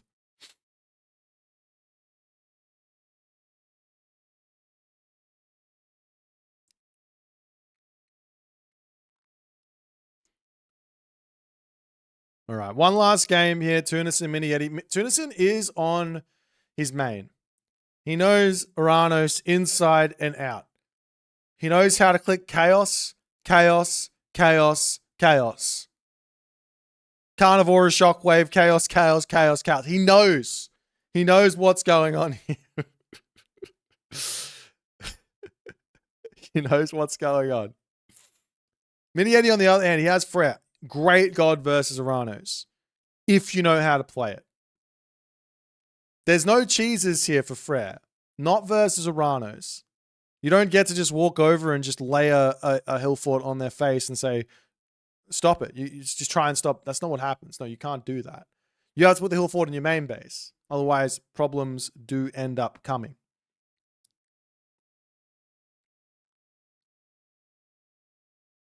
So, one last game for these two players. One player into the quarterfinals. One player into the losers bracket. Let's jump into game number 5 on the map, Atacama, and see how it's going to go.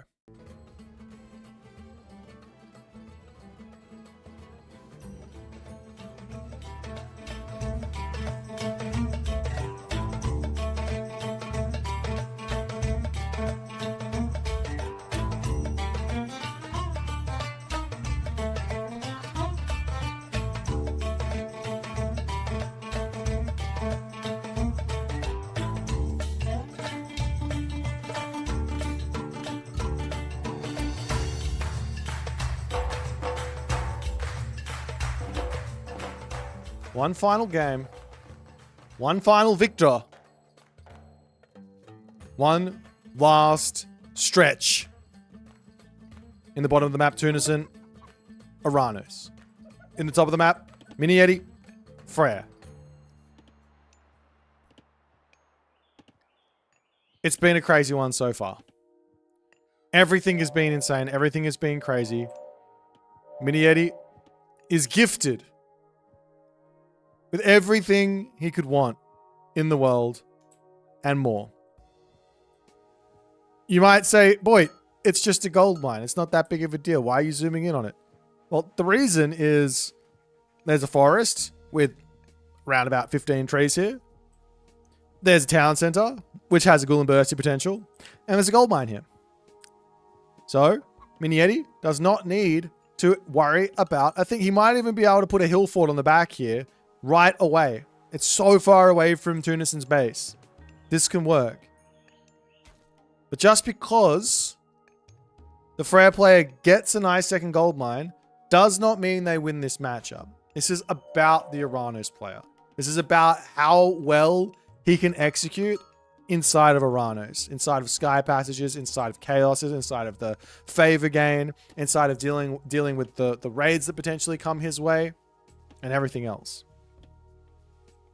Temple coming up for Tunison here. Both players do have that back gold mine. If we see a look here for Tunison, he hasn't yet spotted the fact there's a back gold mine. So he can't make any decisions on his overall strategy just yet. But it is going to be very, very, very, very, very spicy. Temple is up. Going to be an advance time a little bit on the later side than I think we're normally used to seeing from Tunison. Sometimes he advances as fast as like 3 minutes. But obviously here he's going for a slower advance time. Perfectly fine and reasonable. Mini Yeti, on the other hand, he's gotten himself no eco-ups. I'm not going to pretend to try and understand it, because I don't get it. He put up a second house. 0 eco-ups as Freya is not part of the book. Not part of the Bible. The Bible of Freya states you must pre-queue every single upgrade. Or else. Ulur is coming through. Maybe the upgrades come through now? I don't know. Of course, getting into the mind of Mini Yeti is... well, there's not really much point, because I'm not even sure the mind of Mini Yeti knows what Mini Yeti's going to do at this point. So, there's that. There is that. Yeah, I've got no idea what Mini Yeti's playing for. No idea. Build an Ox card at the very least, please. He's going to be spamming out these Hursar, looking for relics, which you haven't talked about just yet. There's Tail Feathers of Heaven. Huge relic here for Mini Yeti to be picking up, helping his infantry out, getting a little bit of extra damage. You've got Feather of Jingwei over here, which is a little bit of a wood trickle, not the most useful thing in the world. Over on this side, Heavenly Jeweled Spear, making the Catapulties and the Herdman a little bit stronger. I think that ends up being it all, with the Armor of Achilles coming in for damage vulnerability to hack -5%. So that's going to be nice as the double military barracks do come through. And we see the Asgardian who will fought up in the main base. I say this a lot. This is a part of the stock standard for Freyr in several different matchups, but it's definitely a part of what Freyr wants to do versus Uranus. You want to go for this versus China, Uranus, potentially actually all of the Atlanteans, and yeah, otherwise life gets a little bit too tricky because you do need those Huskarl nice and quick. Up onto the top side, the Caladria does see these villagers moving up to the hunt. There's a Sky Passage sneaking in over here for Tunison. He can obviously move into his Sky Passage, sneak around the side. There is a really big open area on this spot as the Hursar are going to come over here, and I imagine a little cheeky wall is all he needs. He does have the gold now. Is he going to go? Surely he puts a wall up. There he goes. Wall is up. That's going to make his villages nice and safe. But the army is coming the other side. Grabs the goats. Gotta watch this. Gotta watch out for the attack here, as the Sky Passage over here does get spotted.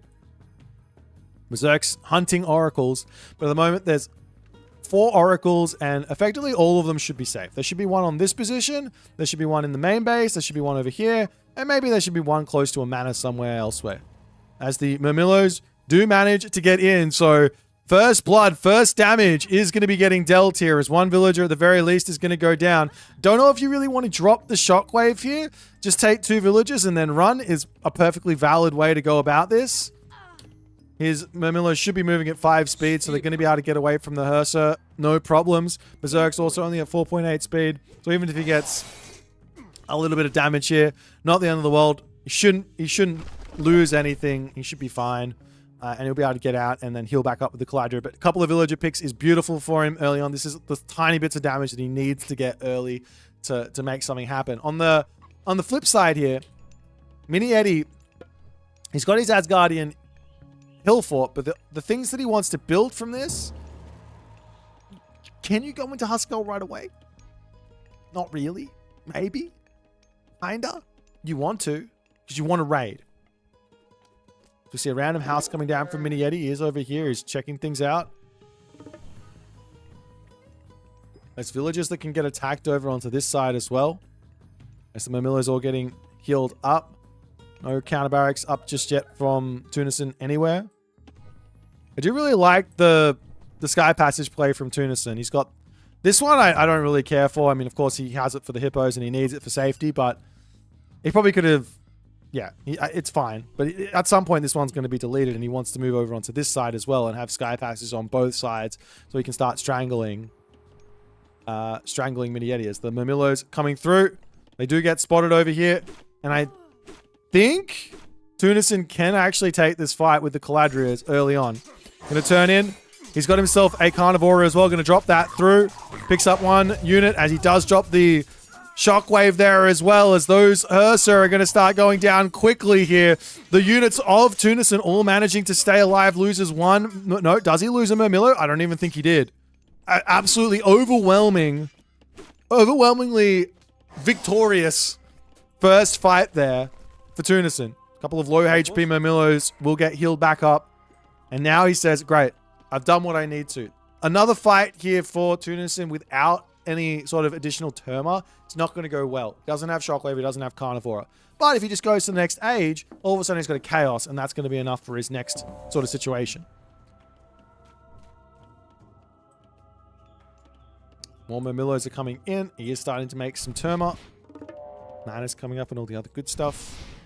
This Mini Yeti still has to play very, very defensive here. So many Murmillos. It doesn't matter though. The throwing axeman can just keep kiting back to the town center. up onto this top side. These villagers could just simply move over onto the safe trees there on the other side. The problem for Mini Yeti is not only does he need to get onto this gold mine, but he also needs to get onto this wood on the front, which has to be an idea for Tunison to keep an eye on. Maybe an oracle just risking his life in the middle just to have vision here wouldn't go astray.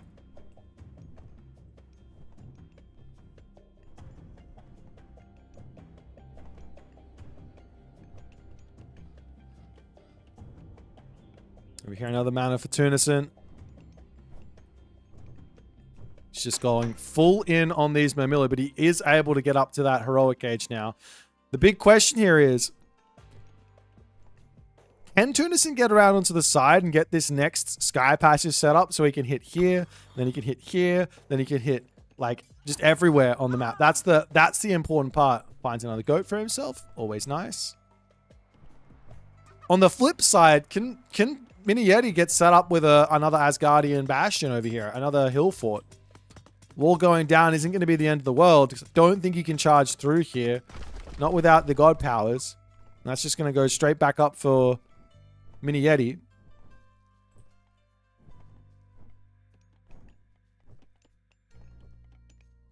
Over onto this side, however, the Berserk's now seeing their opportunity. Taking this Sky Passage out is huge. There's no citizen on the backside here. This is really, really good for Mini Yeti. He'll pop through, gonna repair this up, and the Berserks will pull away. I was gonna say no problems, but this is risky here. I think Tunison should send another citizen in and just have it chopping down over here on the back. That way, if this Sky Passage goes down, he can easily pop another Sky Passage in here. Meanwhile, over onto this side, Town Center makes a lot of sense. You get access to Ghoul and Bursty, gives you a little bit more survivability.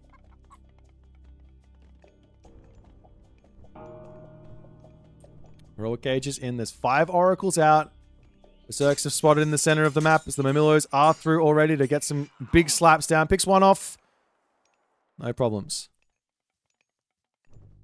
Of course, you want to raid here if you are Mini Yeti, but you can't really.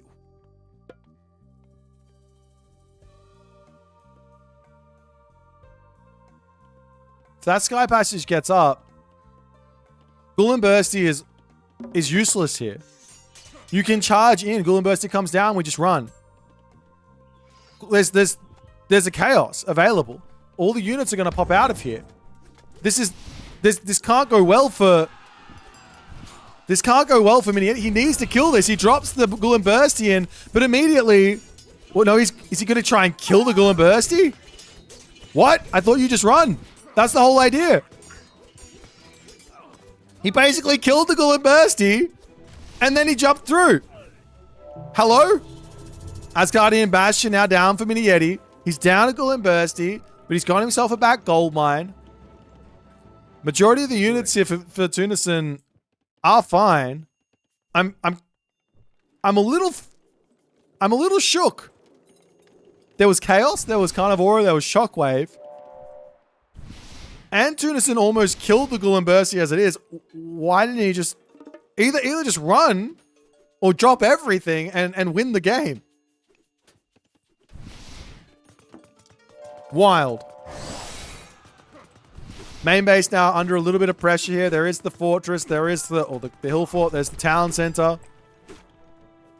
Takes the tower down, but that's not really going to be that useful. The big thing for... Citizen sneaking in. The big thing for Tunison to be playing for here is this gold mine and this gold mine. This gold mine will go up to full... This one is going to get mined out. You can't stop this. Mini Yeti is probably going to be at full pop, but there's Chaos, there's Carnivora, there's Shockwave, there's going to be potential for Satyr. It could be upwards of 10 oracles through as well. You really do not need to go for a second town center inside of this sort of an idea for Tunison. I'm really liking what he's doing. This is effectively Uranos just taking full advantage of having map control. If you ever get that opportunity as Uranos to have map control, this is how you deal with it. This is how you take the advantage. All going to get knocked down over here. The only other thing I'd love to see from from Tunison here is a sky passage in the middle of the map to hit the wood line. Maybe a palace here or something as well, just to add insult to injury. We see the walls up as obviously this wood line on the back will be going down. There's a tiny little bit of wood over on the side, not much.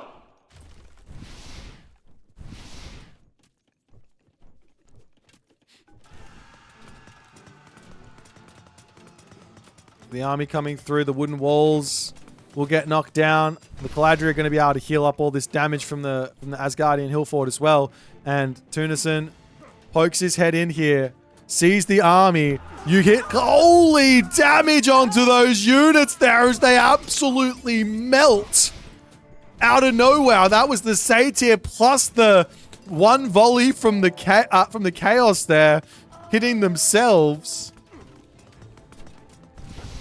As there goes the Tempest, and Tunison will oblige and say, no worries, let me out of here. This is fine. One Satyr going to go down over here. Another one gets frozen up, but Tunison will be right back in to put more pressure on, I'm sure. He has lost an Oracle somewhere around here. Not sure how that happened, but Oracle's getting picked off as Mini-Yeti is searching for them. He is hunting. 2.5k military here for Mini-Yeti versus all of the units of Tunison. Tunison does have himself a Shockwave or a Carnivorous shortly if he wants to use that.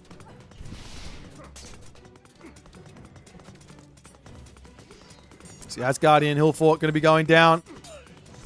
Throw an axe on the back. Getting taken out. Carnivore does get dropped down. Another... wait, what? Another Asgardian Hill Fort to come down onto that side there as well. But the Murmillo numbers are so absurdly big. The Terma in to help out as well with the Satyr. The town center here going to be going down. Tunison looks to be in complete control for game number 5 as Mini-Yeti doing his best to shoot and scoot and try and stay alive, but the town center will be no more. Then the gold mine is the next attack, but even then, Tunison doesn't even need to care about this. Have the 1700 gold, it's fine. We need to shut off this middle of the map. Take off the wood line here. You kill off the wood line, there is no Freyr. Freyr is wood. And only wood. With 0 wood, you can't make an army here. The rock giants attempting to come through. That cost wood too. The Asgardian Bastion was cancelled.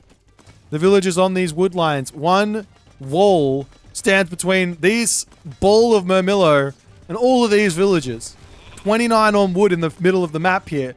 How can Mini-Yeti stay alive here? Micro is everything with these throwing axemen. He does come in, he forces those guys back, but the Terma can charge in and start taking them. Rock Giant to charge for, potentially hit the Terma to allow those throwing axemen in there. But he uses that special on the wrong thing. Hero Terma getting, Hero Murmillo is getting converted in. Caladria is causing problems over onto this side as well, but one Caladria, 2 Caladria going down. Over here, the Berserk's getting converted. 6.4k military to 1.6k. As the village is falling, the Terma, Termering, the Satyr, Satyring, and Mini-Yeti's hopes and dreams in this game to get to, in this series, to get to the next round seem to not be there. He's still going to fight it out. No, he's not.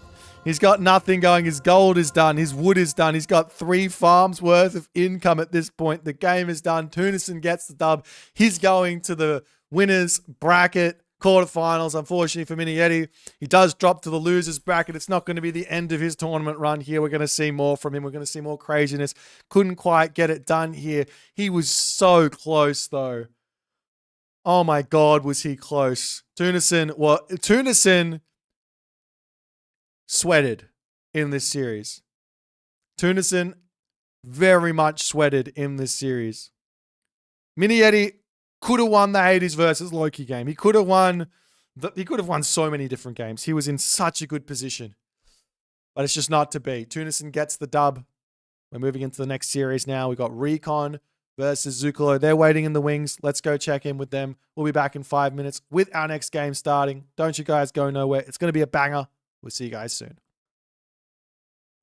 And there goes the Fey Beast. What can you do against that but turn around and simply just try and take it out? Huang Di is on the way there as now the lightning weapons is coming through. It's kind of looking like Kama has found a nice timing here to actually take this fight. Militarily speaking, it's kind of close, but these are mostly fire archers versus some really strong destroyers. The Arcus in the back doing some good damage. That lightning weapons and that Fey Beast really didn't have the impact that Rappel wanted like there. That. The priests are going to start getting poked down as the animals wandering in onto this position here.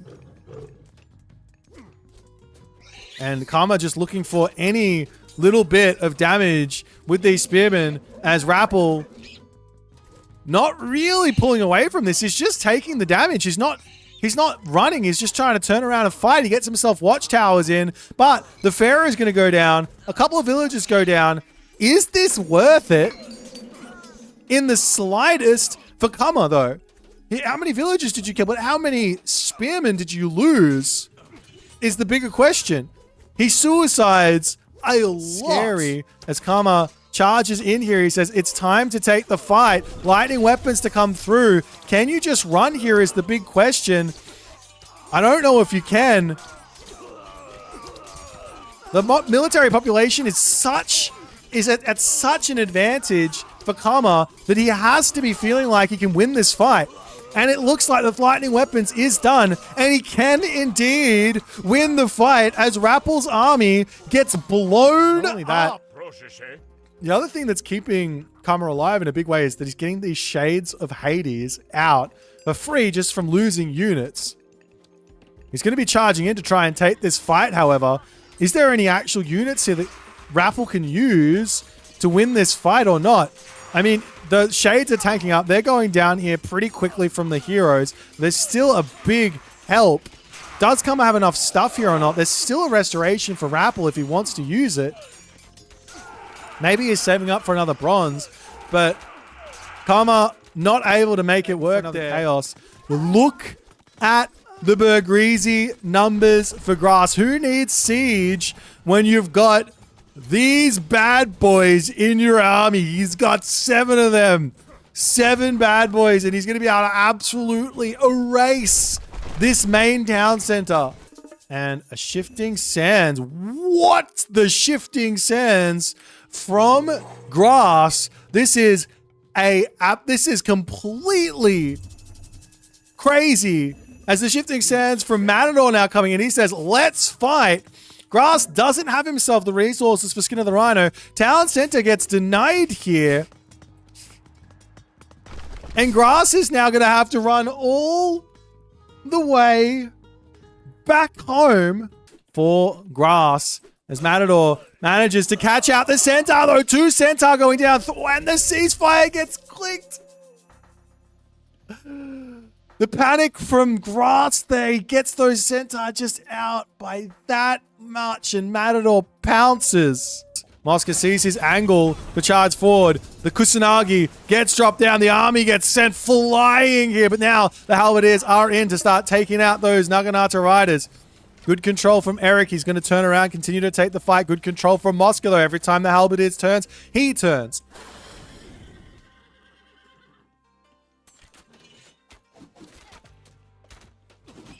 The Javelin is trying to get onto that backline, getting some good damage done. There is also access to a swampland here, and that is exactly what he's going to be going for. As the Vanish comes down, he doesn't do it right. Absolute disaster for Eric. Mosca says it is time to go. He doesn't have himself the champion upgrades just yet. The Zhu Chu does come in. Dow's going straight on top of that Son of Osiris there. The army of Eric is seemingly melting at the moment as Eric loses all. He's at full pop and he drops down to 150 population. Absolutely brutal. 3DB says it's time to go. Let's take this fight. Kusanagi gets dropped down. Villagers are going to be pulling away over onto this side. You don't have to chase with everything, but chase with something. as the army turns around here. Bronze does get dropped down. Now no Kusanagi for this one. But how many samurai are in is the question. These guys might not counter in a big way. Wait. What was the bronze on? Hang on. What was the bronze on? He hit one Hippias. As the army of Naginata riders are just chilling in onto this position. Nyan sees the opportunity to try and get in here, but the Chaos, gets dropped down, and that's going to put a big stunt in the step of Nyan Racing Cat. Can he make it past all of the defenses, all of the defensive, advances? We are back with another game, another you, another me. The final series of today. You're a little bit sad to hear that. Don't you worry.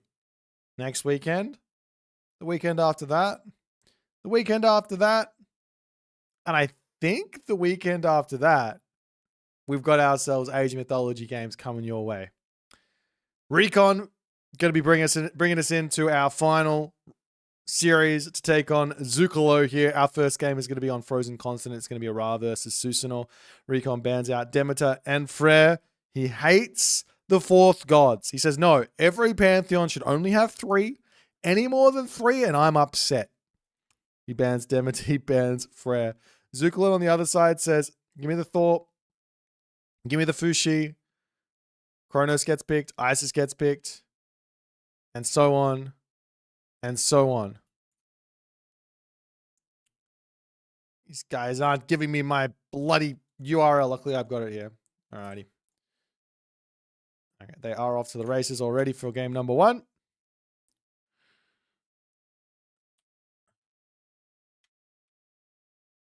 And we'll talk about this as much as we can moving forward. So yeah, Recon gets himself Kronos, he gets himself Tsukuyomi, then grabs himself Ra as well. There's a Loki there for him to potentially onto a map like Socotra or something like that. There's also the Amaterasu there.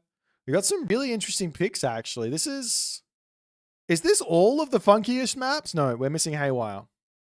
Rat, no Haywire.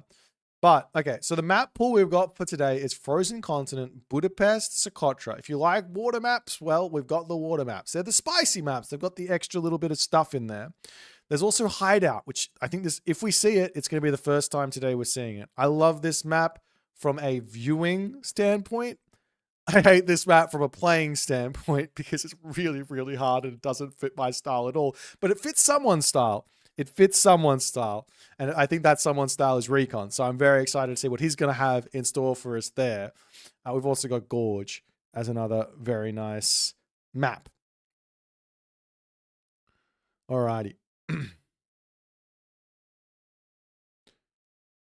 We're about 2 minutes and 13 seconds into this game. Ra versus Susano on Frozen Continent is going to be interesting. You do have angles of early advances for Kitsune rushing the Ra. Ra's got the priest empowerment idea that we saw from Mini Yeti. Just walk around the map, empower up the docks, give yourself the extra fish. It's fantastic, right? Perfect. There's not really any other sort of cheeses or anything that Ra's got on this sort of a map. You can't go for a fast advance and do something. It doesn't really make any sense. Everything basically will come through the docks and playing slow. Susano has got so much advantage in so many different areas here. I'm really excited to see how Recon's going to try and play around all of it. My general plan is what I've seen against Susano as Ra is get as many Migdols up as you possibly can. The more Migdols, the better. That's the story there. You thought we were done? No. It's 4 games, 4 series a day. We just did 3. This is our 4th one. This is our last one for the day. Yeah, it's been 6 hours and 33 minutes for this stream. That's just stock standard. That's what we do. That's why we're here. Also, merch. Pick it up. You want it. I know you do. Watch Dagmar. Who doesn't want merch? Don't exclaim merch, though. Click the thing down the bottom. In the description box. Exclaim merch. It doesn't work. It's not not that one. I can't get rid of it. I don't know how.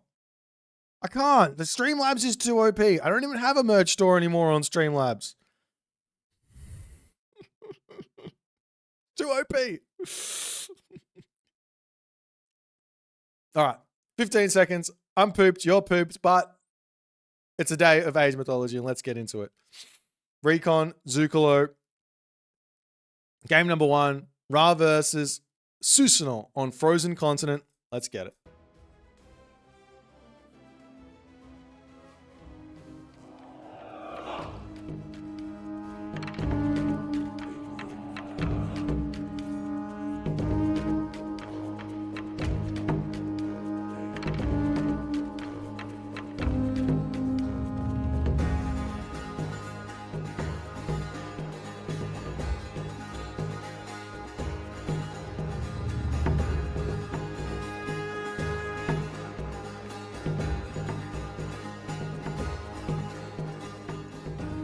Into game number 1 we go. Right hand corner of the map.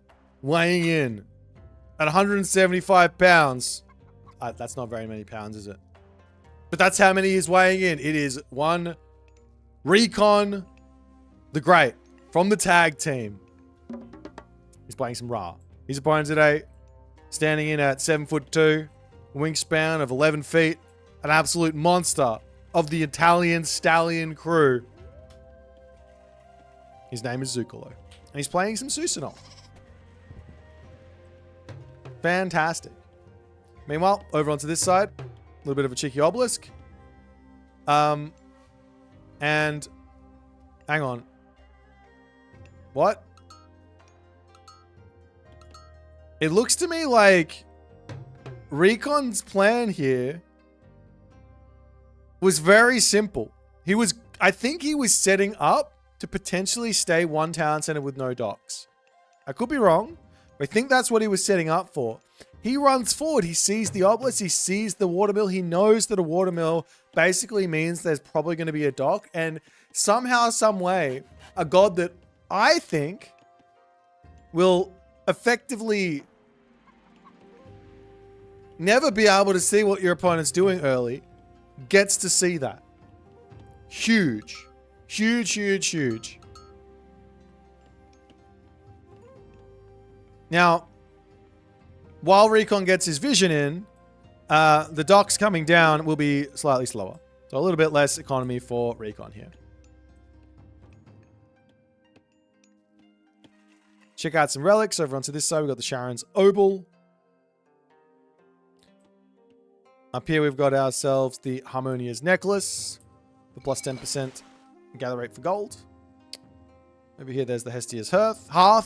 I've been saying this wrong forever, apparently. Wait, there's 2 Hestia's Hearths? Over to this time, we've got the Hermes' Winged Sandals. Really, really nice relic here for Zuccolo. He's going to be very happy to see that. And finally, Rhea's Crown. Rhea's Crown? Look, it's never going to get fixed. It's just never going to happen. Random nibbles from the Kitsune in the middle of the map and all the other good stuff. As more docks to start coming down, we're seeing Recon starting to go for double docks, because why not? He's got a lot of wood in the bank. Not the most cleaner builds, but oftentimes this map, it's not... I don't think Frozen Continent is a map you come in with like your own build. I think having a specific build for this map is a little bit risky, because there's so many things that your opponent can kind of do to get you out of whatever you're trying to do, right? But knowing what's going on, getting the vision in, scouting it all out, making sure you see everything, I think that's really, really important.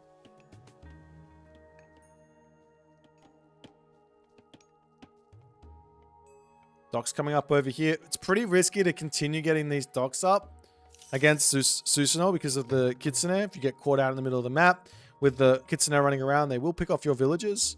So it is important for Recon to get these docks up quite quick.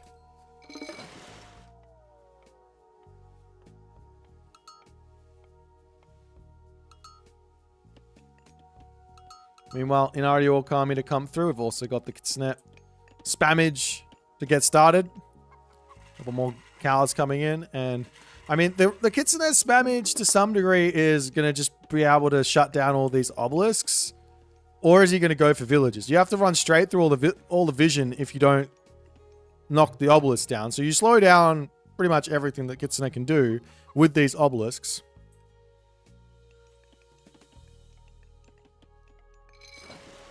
As start on the way. No surprises there. You want to have that shifting sand to dodge things like Swampland, to dodge things like Swampland, and then to dodge things like Swampland again.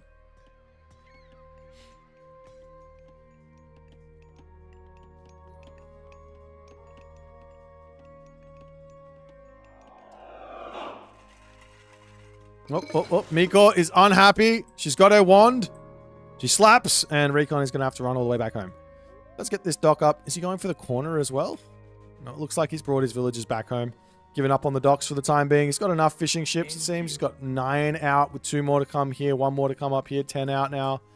You can potentially get another spot at the back and just keep going around the side, but there's still a slight advantage, I'd say, for Recon on the fishing boats. So you also see the Ivory Nets get on the way here. A couple of stables coming through for Zuccolo as he does want to get straight into raiding.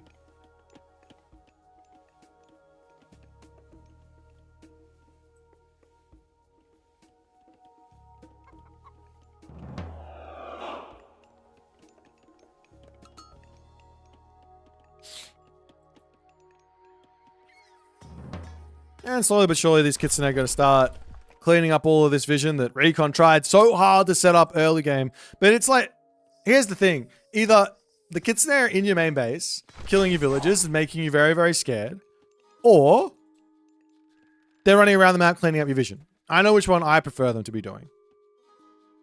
That's the Spearman coming forward, trying to spot some things. Does get spotted by those Naginata riders. Recon's just trying to get some information in here, so to speak. He does see, though, that it's Naginata riders. He's going to spot that it's going to be 2 stables here as well. No, maybe he'll only see the 1 stable, which is already kind of... You already know that by the Naginata riders being out, that there's going to be a stable. There's Recon going into Wadjet, Spearman.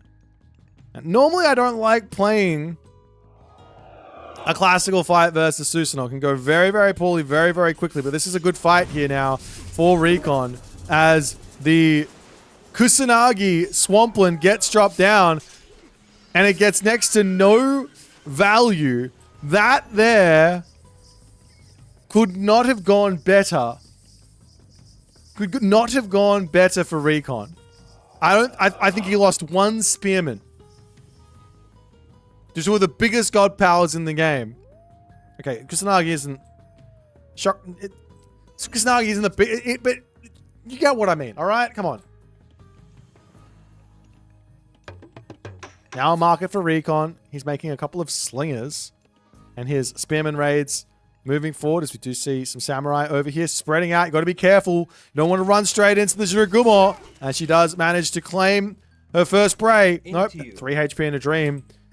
Zuccolo wasn't paying attention there either. He could have got that Spearman by throwing it directly at the Jiragumo's feet.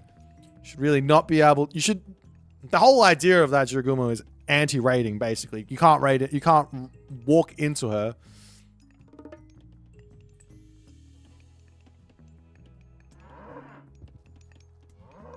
There's the Spearman searching around, looking for what they can find. Not really a whole lot here. Random dock here, missing a fishing boat, unfortunately. No, overnight, it's up. Quick fishing ship check. About to be 12. 14. As Recon's probably going to be fine with that many. We will be seeing a heroic age in for Zuccolo fairly shortly too. These Spearmen over here are getting chased down.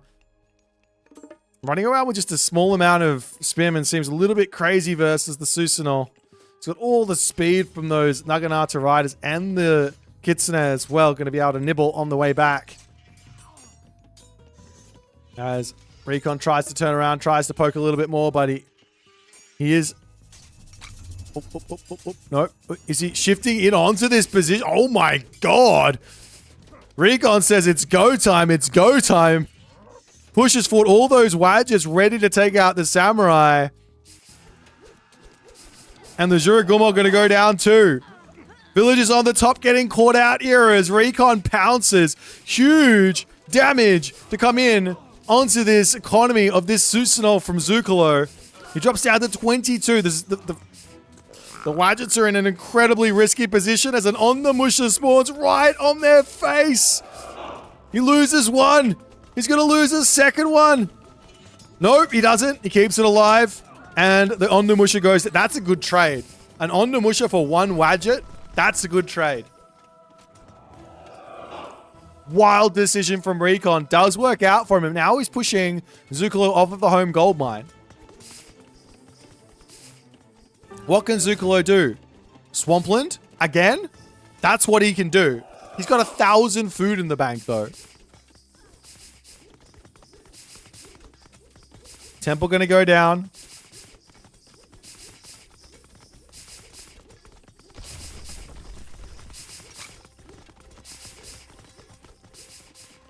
On the back market coming up for Zuccolo. House is getting beaten down. Naginata Riders searching around off onto the side. And just building after building falling. Villagers over onto this gold mine now, however. I mean, what's the plan? Get to the heroic age for Thunderburst plus Swampland. That's probably your most devastating plan. Raiding the villagers while this is all going on is always going to be an idea. As the Kitsune going after the Spearman. The priest getting taken down by the Naginata Riders, but the Spearman now in. Naginata Riders say goodbye to you, good sir. I don't want to be here anymore. Villagers in this side, though, getting taken out by the Wadgets. As both players incredibly aggressive.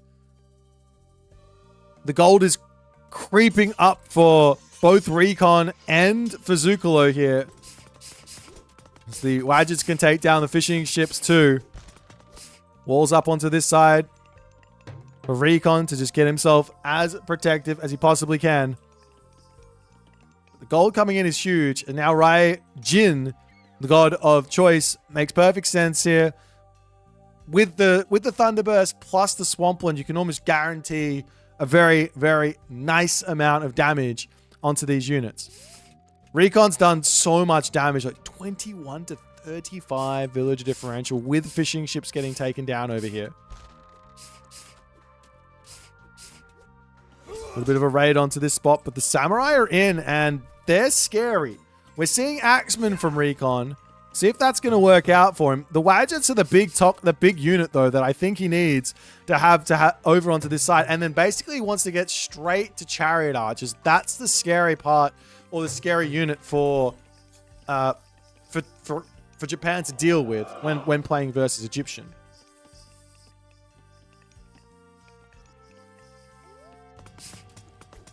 Up onto the top, all these houses are found as well, as Recon is just happily taking this advantage. Just pick off every house. It's 50 wood. Like, why not? Like, if you saw a random unit running around the map and you just have to whack it for a little bit to get 50 wood worth of value, you'd probably take it. Meanwhile, a temple on the front for Recon. He's only got the one monument for some reason. Citadel coming down. He needs to put up migdols and things like that. As the Spearman searching in over onto this side. See if they can get through here. Gonna happen. Army is already in. Spearman say, okay, no worries. Let me out. It's fine. The Samurai coming through, but the Spearman very quick to run. I'm going to see that next upgrade, Sultan forward to come through. There's so many resources in the bank for Recon. The no migdols is making me very... Oh, now there it is. I was about to say, no migdols is making me very, very nervous for him. The one thing that Recon is so good at, that I notice every single time he plays, is his ability to split his army up to play around big power spikes.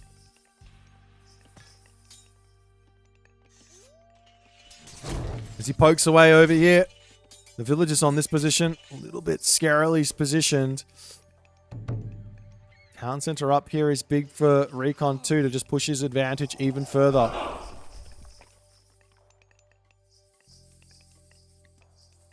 Villagers up here, gonna start to get poked down too. As the villagers do go down, the Spearmen are in, pushing these units back ever so slightly. Why just getting that damage through? While this is going on, the spearmen say, hey, I might be able to hit a raid, but the samurai is sitting, waiting, watching. Recon's got to be careful. He gets some idle time done, but has to run away, and the villagers are right back to work. I mean, the scary part, the scary part for Recon is just this double combo. 60 favor, Thunderburst, both things getting thrown down at the same time. The spearman up to the top side trying to escape from this, but I don't think he's getting away here. I don't know how badly this fight goes for him, but I think he just has to turn around and take it to some degree. Random village. What is this armory doing here? The most random of armories you've ever seen in your entire life, no? Spearman coming through, going to be able to take out this Miko if Zuccolo is not paying attention, and he is not. Nice spine there as these units continuing to distract, running around. Osiris is pre-queued for Recon. He wants that Mythic Age in. Migdol Stronghold is up. Chariot Archers slowly coming through. The villagers here for Recon not reacting as the Samurai come in. It will be one villager down. Somehow, some way in that moment, only one villager fell. Heavy is in now as all of the god powers get dumped in onto this position. The villagers popping through. The army charging in. Majority of units, I think, for Recon managed to survive here. Recon's not running outside of that Thunderburst, though. As now the Samurai charging in. Recon taking this fight now is not really what he wants to do. He's got himself a Citadel center behind. He's got himself a Migdol here. He could be fighting right in the middle of both of those. But he's missing out on the Citadel. He's going to have to pull back. Zuccolo's power spike is gigantic here. As the Raiju does go down, the Samurai will also end up falling here underneath this position. And Recon will be able to get himself back up an army. He's completely fine here. He survives the big god power. And the game continues. There's random units over here for Recon as well. He's got units kind of like scattered all over the map to some degree. Not really, just down on the bottom, just hanging out. But still a town center now coming up for Zuccolo as Recon sees that. He comes in. He says, hello there, villagers. Zuccolo very quick to react.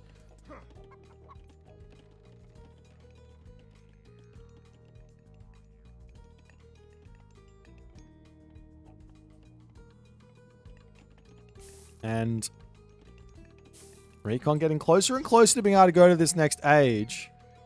It does make me nervous when you're playing as Ra and you're on naked gold mines like this versus a Raijin. Just a Raijin in general. I was about to say Raijin Susano, but a Matreiuss with Raijin as well. You want to have walls down. You want to have Migdols down. And you want to continue to just expand that out as much as you possibly can.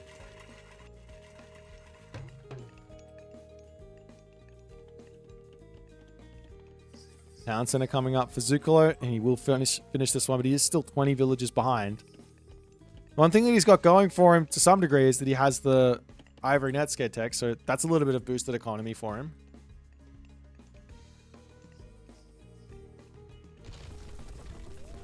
There's the heavy chariots. Bombo as well going to be coming in for boosted range.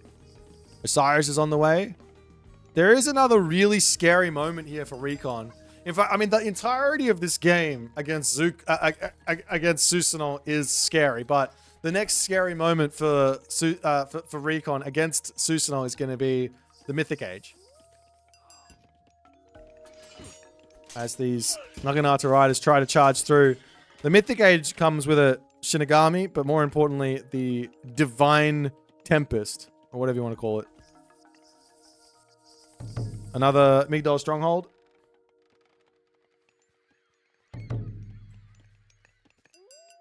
Generally speaking, the game plan for Ra is effectively a how many Migdols can I make game. That's what you want to go for.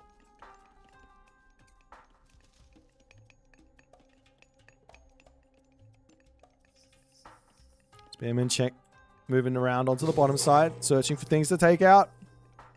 Docks to clean up, etc. Son of Osiris is in. Walls coming up over here as the wolves trying to get involved, but they do get sniped down. No problems. Town center up on the top gets caught. It's only 3 villages here. It's not the end of the world, but a nice find there from Zuccolo nonetheless. As Recon is searching. As wood lines are starting to get a little bit scarce over here as the samurai coming through, but the dock will end up falling, and then Recon needs to run quickly. He's not paying attention onto this side. That's a huge amount of kills here for free from Zuccolo. What is... Recon's not paying attention here. He's getting raided up onto this side. He's trying to push forward. Migdol's stronghold coming down onto this position. Villagers in the main base going down. A big moment there for Zuccolo to really get some damage done onto Recon. All's coming up here as well.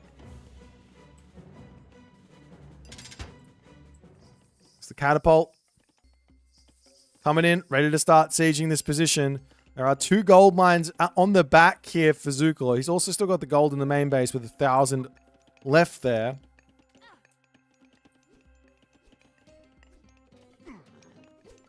As the spearman will be in position to push back, and we do see Watatsumi pre-queued.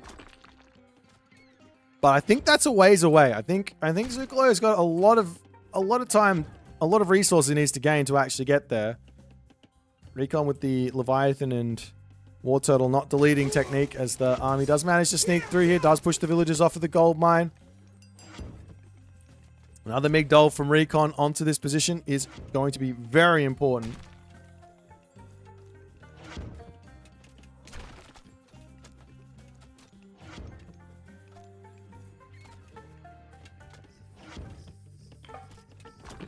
Oh, it was Watatsumi, but he... Nope, yep, it is Watatsumi.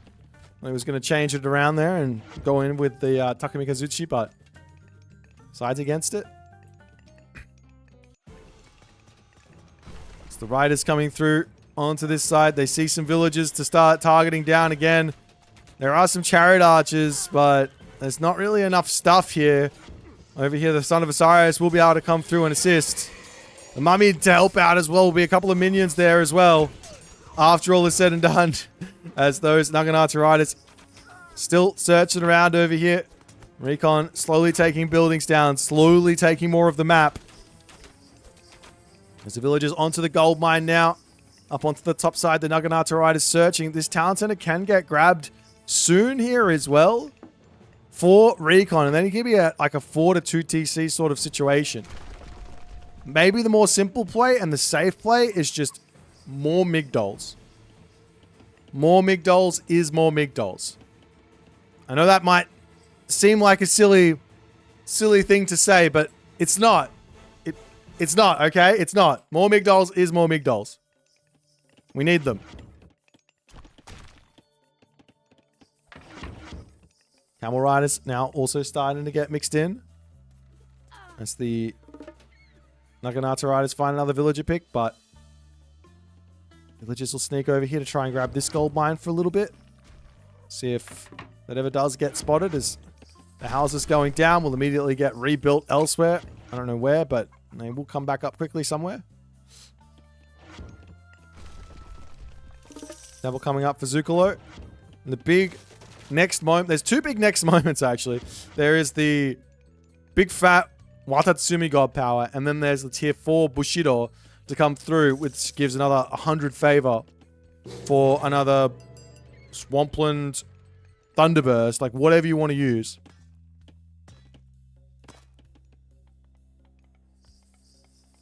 And as Recon playing safe, he grabs the back town center. I mean, he's got this position, he's got this gold mine under wraps.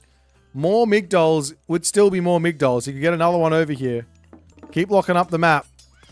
Up onto the top, the Spearmen do finally catch up to those Naginata riders, and they will be able to take them all out. And here, raids onto the villagers too. Recon is far, he's just too fast. I'm missing stuff because he's just doing too many things. Zuccolo is also very, very active in this game as well.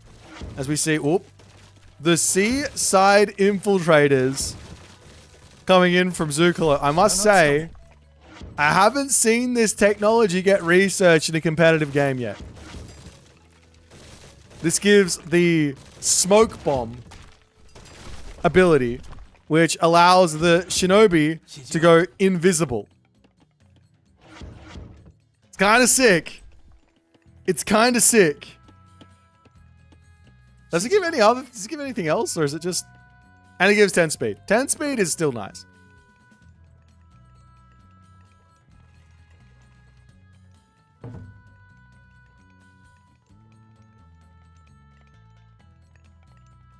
Monument to the Pharaohs coming up for Recon.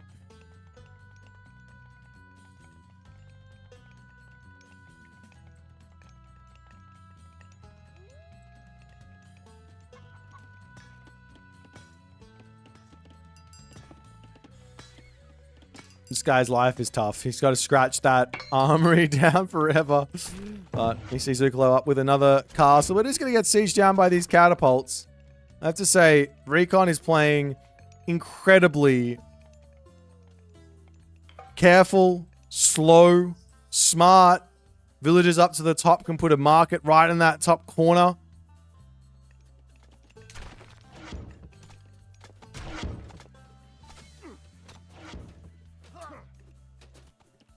Meanwhile, the samurai coming in.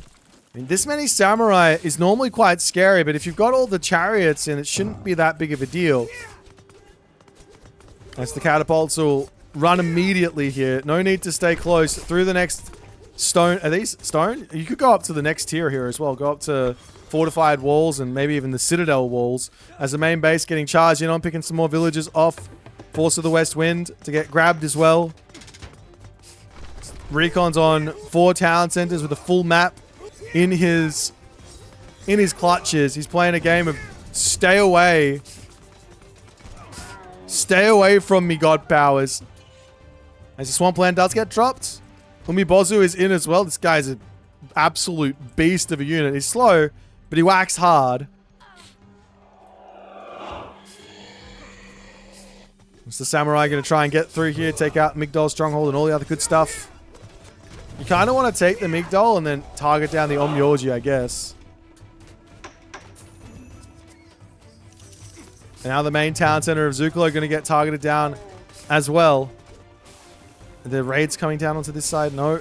Migdol going to come down. Another Migdol coming up over onto this spot as the Omyoji going to be trying to put a stop to that one there. Like at the moment, Recon is sort of refusing to play ball with Zuccolo because he knows if he gets out of position, he's just going to get Dragon Typhooned into another dimension.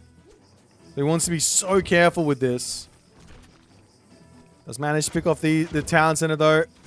They're going to fight against the samurai with the chariot archers. Needs the upgrade for those. For whatever reason, 0 wood in the bank for Recon for the moment. He's had to move his villagers around. It's 73 villagers to 47, however. As Recon's economy seems untouchable here. Zuccolo going to pull back with everything over here. He takes the town center out. He can finish the siege works off. He maybe come in and grab this position too.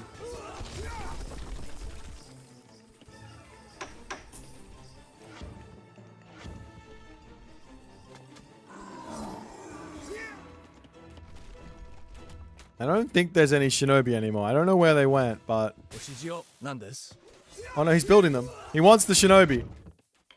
He absolutely wants the shinobi. I love it. I haven't seen them work before. If he really wants to try, he's going to show it. They're very scary. You run around the map picking off buildings non-stop. Monuments of the Soldiers going to go down. Into the main base though. Recon says, I'll just take another town center. We can keep moving around the island. It's fine.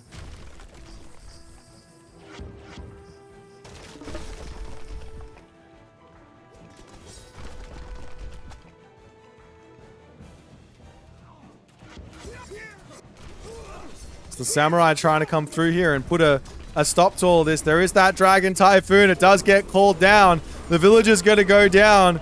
The army going down as well. Recon here retreating through the Typhoon. Going to lose even more units on that pullback, but he's got so many resources that he can just get his units back out nearly immediately. Tons of axemen coming through. The camel riders as well. Does he have enough stuff here or not is the big question. Does he have enough economy? He's got all the gold mines in the world. Look, he's got a trade route that's going to get insane very quickly too. Some towers to come up over here to boot just in case. Recon is not playing around here. No weaknesses in the position whatsoever. Townsend are getting grabbed though from Zuccolo. He's just trying to take little bits of the map back.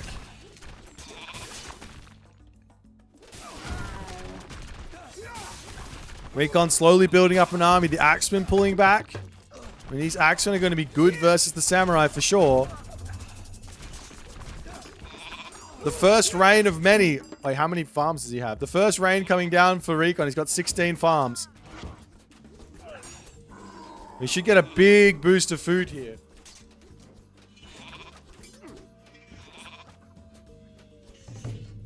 Now, another Migdol to come up.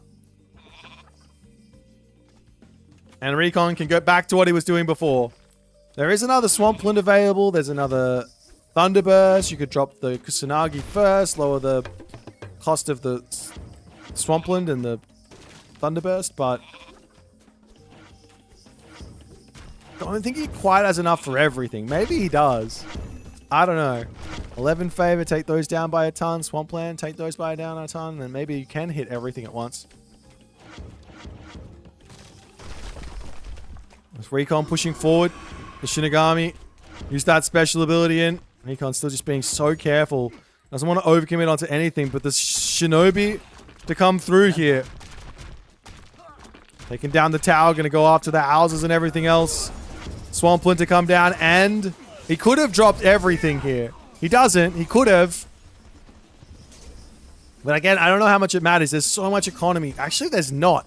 65 villages to 50 villages is not that big of an advantage here. In the slightest.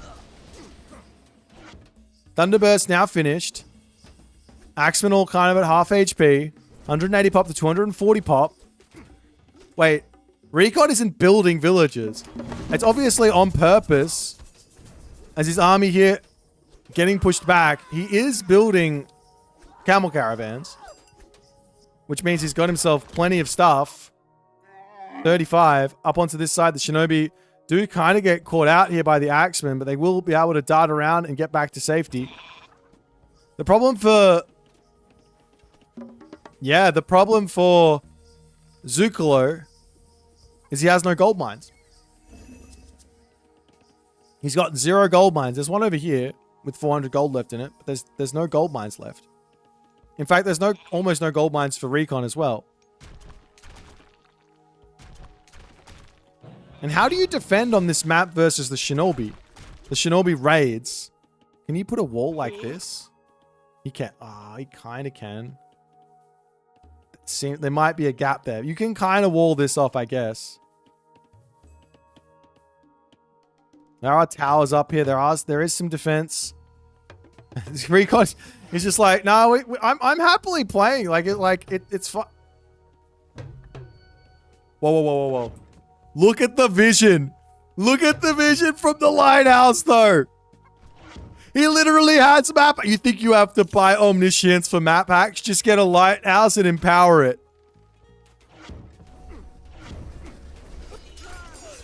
You guys thought the lighthouse's best usage was to troll your opponent. No, take the center of the map, empower it, and then type 11. It's like, no, you think that that's just on map reveal mode. No, I'm on Recon's perspective. Oh, he stopped empowering it. Oh, and Zuccolo there says, all right, I can see you're trolling me now with the lighthouse. Let me tap out. But realistically, what a crazy game this was. I mean, Recon just showed exactly how to play Ra in this matchup. This was such a clinic of Ra here. Just slow.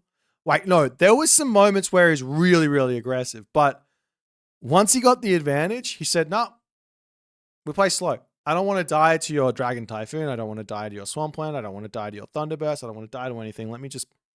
Migdol's everywhere. It's fine. Migdol's everywhere. It's good. That's game one.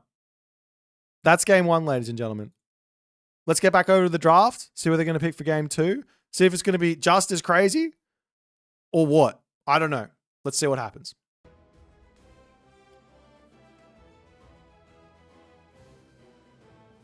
Ba-ba-da-ba-ba-da-ba-ba. All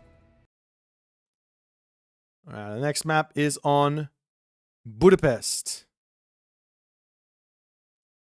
And it's going to be a Loki versus Hades. Oh, we saw this matchup. Everybody and their mum is loving the Loki here on this Budapest map. I'm loving to see it. We got some shaking up of the old meta. There was a meta once upon a time. It used to be a Zeus and Hades were the only gods you're allowed to see on the water. Then players got better.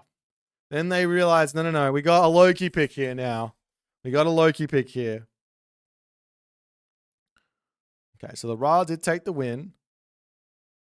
I haven't seen Recon.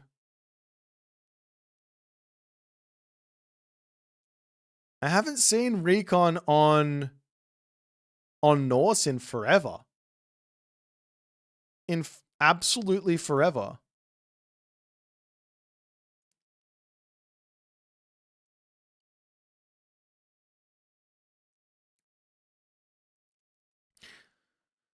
Look, the point was, Darthnox, that we're seeing this Loki pick on water maps way, way, way more than ever before. Everyone is on the train. It's not just like Soup found out the Loki was good on water and then it was just Soup playing Loki on water for a year. No, it was, now everyone's doing it.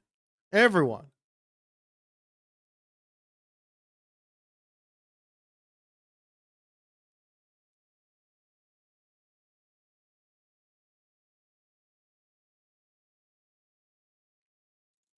All right, I need some water. I need some water.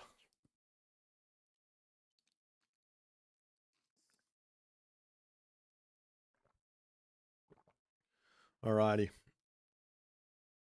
We've now hit the we've now hit the 7-hour mark. Pick some merch up. You know how it is.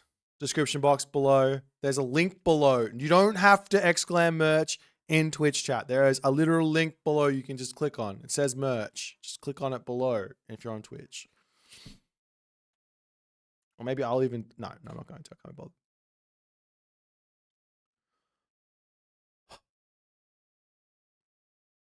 Do I think there are any changes that made Norse better on water or just a revelation? I think it's just a revelation. Think it was me? Yeah, me too.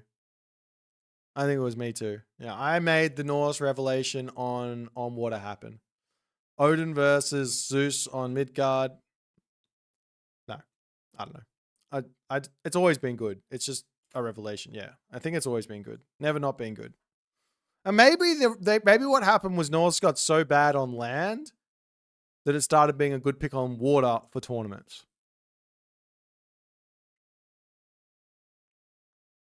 What's the margins? They're good. They're good margins. They're good. Much better than the Streamlabs shop.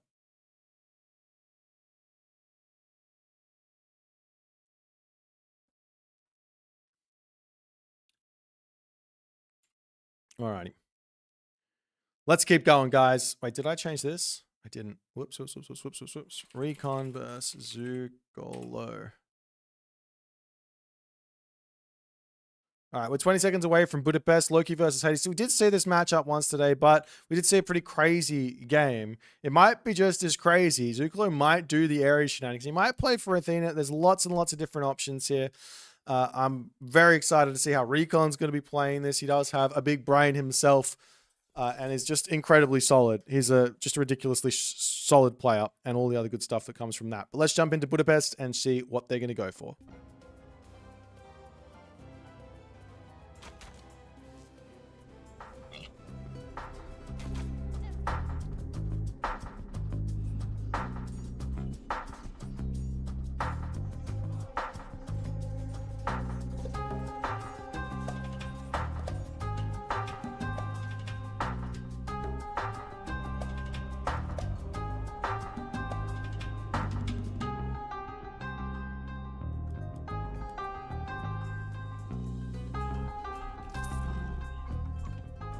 And here we go into game number 2. Right hand of the map.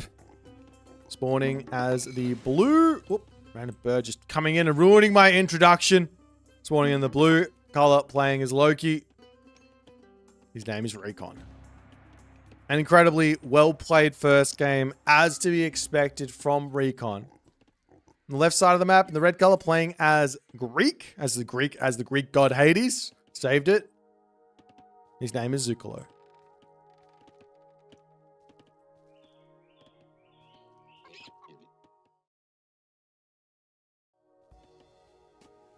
Let's check out some relics, and then we can maybe talk about some ideas here. We've got that Feather of Jingwei, 0.5 wood trickle per second there. Over onto this side, we've got that Blanket of Empress Zoe. I don't know. Over onto this side, we have ourselves the Ria's Crown. Some town center cheapness. And finally, Sharon's Obel. For the villagers dying, get some resources back. Always nice.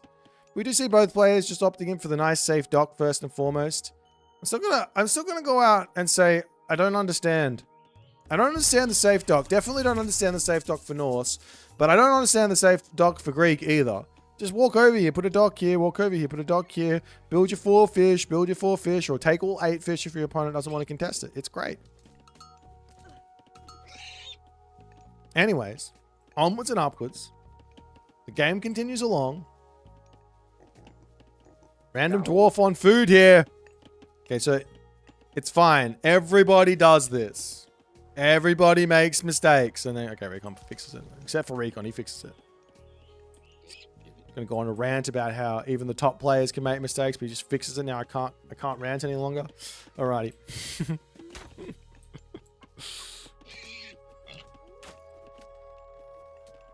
Alright. So here's the question. Both players who got 4 gold mines. Can Recon play defense versus an Ares rush?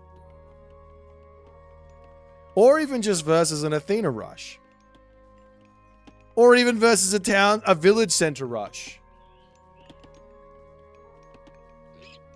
No? No one wants to try out the village center rush?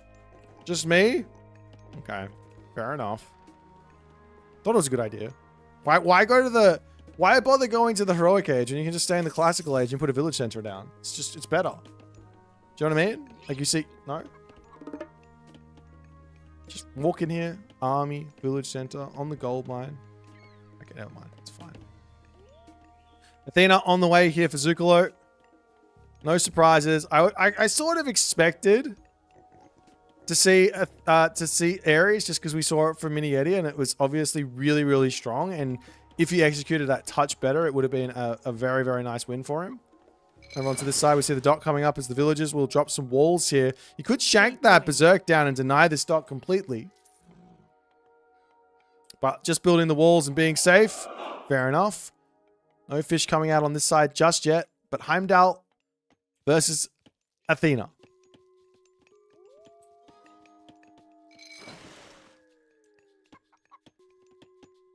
Do I classify Loki as a late game god? No, Loki is not a late game god. Thor isn't a late game god either. No. These guys aren't late game gods.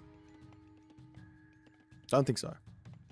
Yo. Zerk and Ursa around to the side here. Going to try and take this villager out. The wall is 5 seconds from completion, but Heimdall is almost in. And you might just want to undermine this. Nope. You undermine the main base. You take out the military academy, and you're in here to put pressure as the Ursa Berserk say, let's get going. Surely attempting to force the Sentinels or something here. As that does end up happening over onto this side, the Ursa to turn around and try and take out the Minotaur, but the Ajax is there to defend. The house here will end up going down. You want to get some value out of this. Of course, you picked off a tower with your undermine, but still, the house going down is nice. Over onto this side now, the Ironry blows his horn, trying to take down the temple too. Berserk going to be running, doing what it can. Charging in here, trying to take down some villagers, but now the Ajax is back over here. Achilles is coming through. Now, Zuccolo and Recon might need to calm down a little bit. the villager is just going to sit here and shank for I don't know how long. Another long house for Recon. He said, I don't care about the top water. I got enough fish at the back. Let's kill off the temple. And that stops the Hades Shades, and that hurts. That's 300 resources here if he loses the temple. Just continuing to chip away at it. 225 HP. The villager's pulling around. Now going to try and keep it alive, but that's a lot of damage to come in. It's not that many units here for Zuccolo, as Zuccolo's temple crumbles. And Recon is he's just on the front foot. He's in the position he wants to be. He's putting good pressure on. You can't kill off the sentinels easily here. Another Iron Hurry to come through. As the Iron Hurry horn does get blown. Doesn't quite pick off the Minotaur, but picks off a villager here. This is absolutely brutal for Zuccolo in this game. We're seeing any attempt at building throwing axemen here. I haven't seen a single one from Recon. Now he's finally going to get some out. Restoration to come through. And Recon says, no worries. Let's get out of here. This is fine. Military Academy for Zuccolo coming down.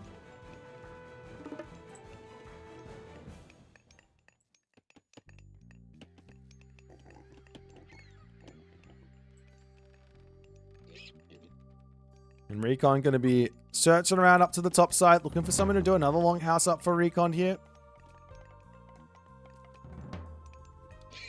He's continuing to put pressure on. He's forced out watchtowers as well, even though there's not a good watchtower in.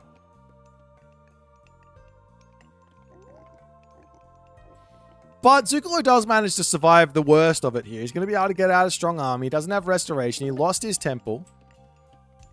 I think he gets Shades of Hades if he puts a temple down. So he can kind of save that up and get a big burst when he gets the temple, I think. I know that worked on Legacy, but I don't know about anymore.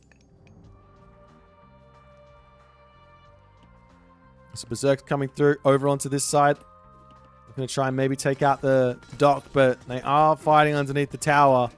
So picking off the dock isn't really an option. Come over and try and pick off some villagers underneath there, but the Sentinels is in. The Hoplites are going to come over too. And these Berserks do need to get out of here. There's already walls coming up onto this side as well, so getting out of this position is going to be difficult.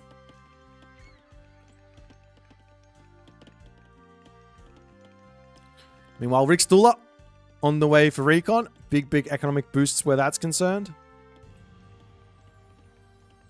This villager coming through, trying to dodge death, but he's not going to be able to, as the wall does get broken down. Berserk's going to be running.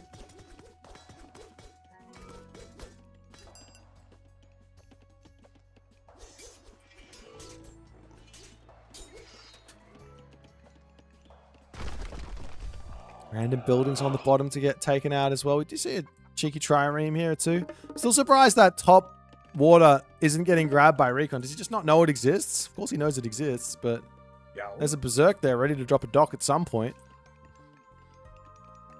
I think the next move here for Recon has to be to start thinking about next age. Maybe a Njord here wouldn't go astray.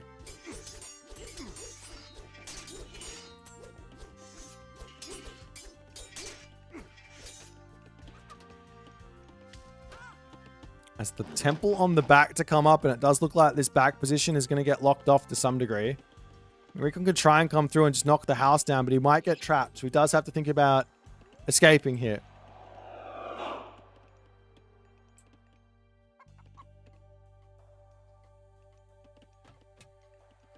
So the army splits up ever so slightly. We'll be able to pull through here as this villager coming in.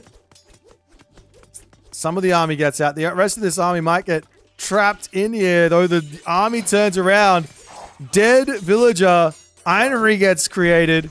And blow that horn for the units to escape here as the dock over onto this side getting targeted down. Ironry will end up falling. A couple of Hursa end up dying too. Nice picks there for Zuccolo. Zuccolo's army is starting to get scary. The dock onto the top coming up for Recon. He can start getting some fishing ships through now.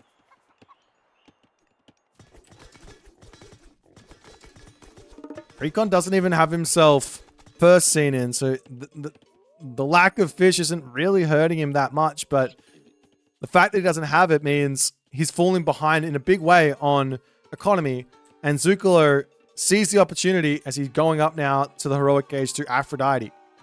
He's out the dock over here. There is a Juggernaut. There is a Trireme. They will both go down if Zuccolo's not careful.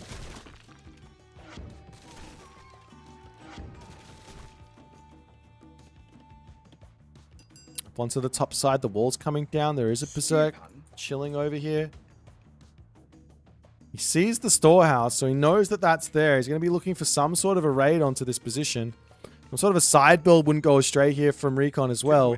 The other thing that's huge is if this all gets walled off onto this side, just build a transport ship. That's the cool part about this map from like a, I don't know, a creative sort of standpoint. You can always get access to your opponent's backside, where all the resources are, with cheeky transport shenanigans. Equally, you can always run from the cheeky transport shenanigans with your own cheeky transport shenanigans over the other side of the map.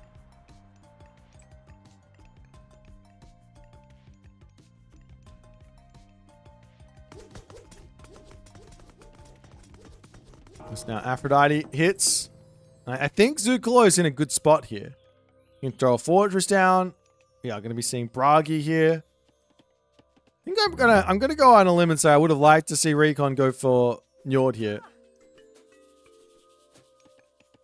He's in a good position. He's not struggling for food income. He's got a lot of favor. And he can go into those Jotuns, which are really, really powerful in this position. Also, you can make Jarls, which are nice too. Super Jarls. As this villager gets spotted, Recon trying to just continue to shuttle this stuff down. Recon is missing this technology, which is super vital. In my opinion, very, very important technology. Raiding cavalry coming through. They do spot the villager. Going to pick off another one and then bail out of here. But loses a raiding cavalry for it. Not the end of the world for Zuccolo. Not amazing for him either. So the Berserks managed to take out the dock and they're going to have to go elsewhere again.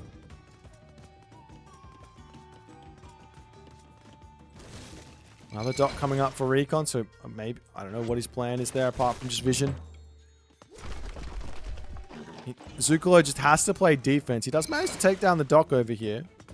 That's nice. And a little bit of damage is good. Random longhouse on the top does get spotted. It's into the main base. Recon is coming. He sees the villagers on top of this temple and he goes, hey man, 3 villager kills is 3 villager kills. Let me take those out.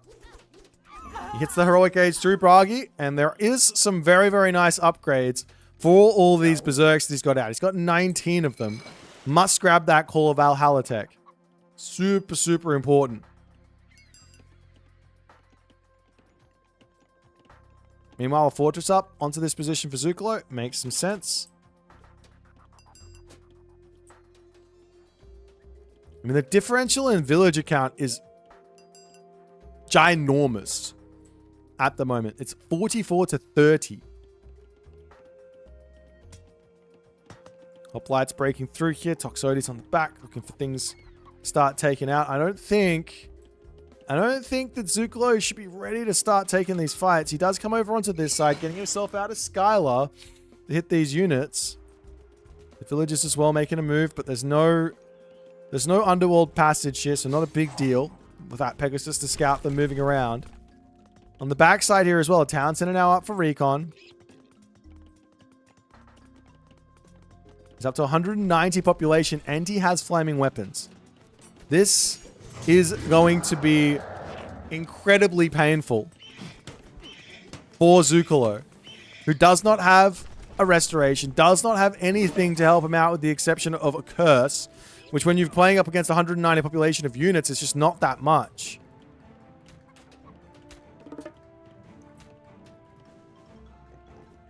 Recon's pulling back, now turns around, ready to start going in onto this position. Can he get through and actually take a really good fight is the question. Splitting up the raiding cavalry, ignoring the fights for as long as he possibly can. Now he's got heavy cav. Armory situation. Copper shields, waiting on copper weapons. On the other side, Recon does have full copper in. I think Recon should be taking a fight here. especially with the army where it's at. But he's biding his time. I don't know what for. He's not waiting for any upgrades. He's just sitting back. He's just taking a town center, so in a way he can just kind of chill. And a whole bunch of population to try and deal with this top barracks as well. I guess maybe, you know, he's getting himself Call of Valhalla now. Maybe that's what he's waiting for. More houses going down. Town center on the top getting grabbed for Recon too. Does he have himself Safeguard? Doesn't have Safeguard. Doesn't have this. You're missing out on a lot of the value that Heimdall has as the main town center now under attack. And that means, oh, if you're going to kill that, we better come and fight. Army coming in. The Toxotes are very much out of position here. Hoplite's going to try and get brought around. You can kind of delete both the temple and the longhouse to take a really nice fight here. The Berserk's going to be coming in too. There goes the curse, and Recon says, all right, let's pull back. Let's get ourselves back in onto this army. I still think he can fight this and win with the flaming weapons, but he's just saying, no, I don't want to. Random Petropolis over here. That's a big snipe. Look at the resources on that bad boy. 125 wood, 150 gold, just gone in an instant for free. On the front as well, the Petropolis goes, doesn't quite go down, does go, no, stays alive with 1 HP. 1 HP in a dream, 300 HP on that hometown center. Battle Boar over here going to go down too. Recon just refusing to take a fight. I don't know why. He's got flaming weapons. He's got the population lead. It's a military resource. It's equal on military resources here. Let's take the fight up onto the top, getting an Einherry spawn. That's big. Picks off a bunch of units there, but pushing back now. He's got so much favor in the bank. What is that for? Battle Ball, Einherry, flaming weapons. The army coming through here for Recon. There goes the flaming weapons as Zuccolo tries to get back home. The Einherry Horn speeds those units up so much. A big amount of damage there, but Zuccolo does manage to get the bulk of his army back home here. Walls coming up over here as now Recon needs to try and break through that too.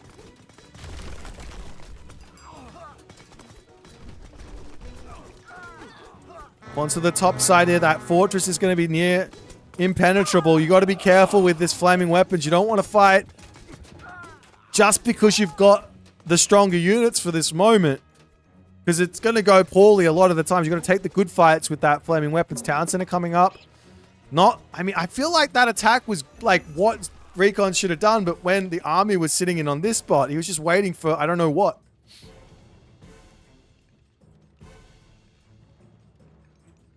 Now there's 200 favor. He might be saving up for another flaming weapons. I don't know. Going in for a 4th town center because why not? But on the flip side, Zuccolo here has just dropped the town center. Almost has the resources to go Mythic Age. And Hephaestus is going to be the god of choice here.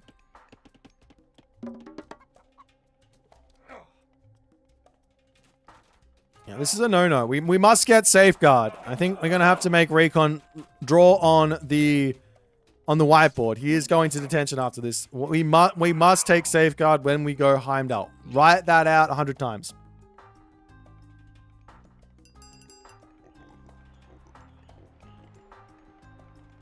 The town center up for Zuccolo. The game's still very, very... I don't know how it's close with the villager differential, but it seems close. Town center on the back here getting targeted down. That's going to deny the Hephaestus, though. Can Zuccolo get over here in time? Of course, there's also Undermine, which probably would have killed the town center there. How much does it do to a town center, approximately? 66.7 for how long? 15 seconds? I think it probably would have killed it. Would have been close. I don't know. Hephaestus still coming in. Not denying that one. It has full map control. He's going to have a huge amount of military. There's also going to be a Nidhogg at some point in this game. There's a restoration for Zuccolo. But again, the problem for Zuccolo is mostly a problem of I don't have any villagers. That's where he's struggling. He's got these, look at how fat these pigs are. They are ready for eating.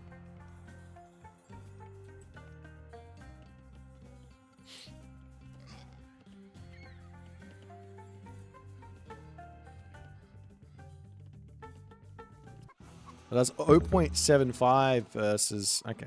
I'm still doing the majority of the damage versus the settle. I think it would have killed it. We're on to this side. Dot coming up. I want to see the transport ship shenanigans. That's what this is all about. These walls don't do anything. Versus the transport ships. Now Mythic Age is in. Recon as well. You could buy some food if he wants. You can go Mythic Age. You can go for Hell. You can go for Tier. Now Recon is saying, alright, I can probably take the fight while you're busy trying to deal with stuff. Restoration to come through. Army coming around onto the backside as Recon pulls back ever so slightly here. Restoration over as the flaming weapons to come through. This for the second time. Frost Giant to come in from Recon as these units getting back into the main base. They do exactly the same maneuver, but there is some more chasing from Recon allowed here.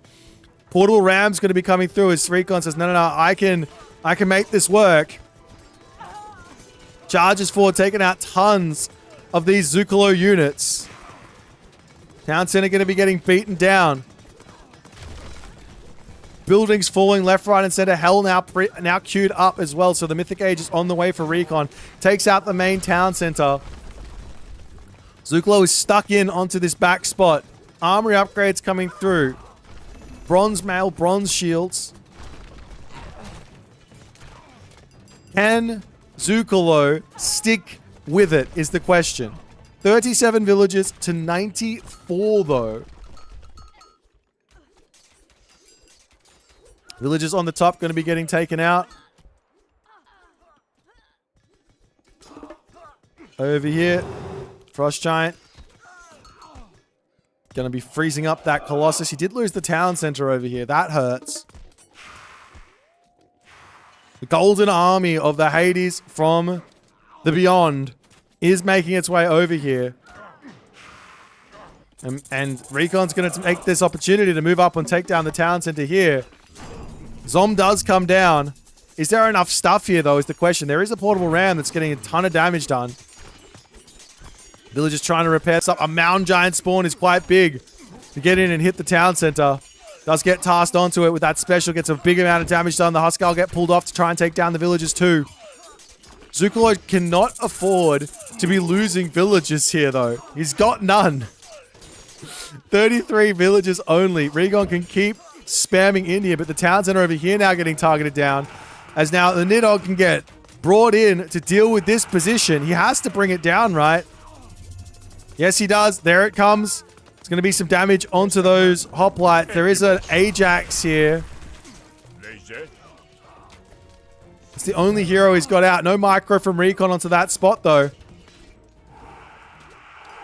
Literally zero micro onto Recon. Recon's making the Nidhogg look terrible. He's focusing up to the top side, trying to take down the town center. So the main base is now going to be getting targeted down. How can the Nidhogg...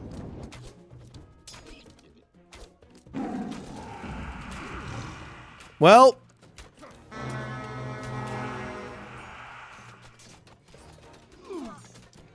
I did say the only thing in the game of Mini Yeti versus Tunison, the only thing Mini Yeti needed to really worry about was the Nidhogg. So, Zuccolo, technically speaking, he's got the advantage. He can win this game. There's no Nidhogg now. Get himself an army, get himself his town centers, keep himself alive. He's still got a nice gold mine at the back. He's got this gold mine here too. Recon has lost 2 town centers to boot. He has to go back and rebuild them all. Zuccolo's going to be able to regroup up onto the top. He's got a big fat army. He might be able to get this town center back up too.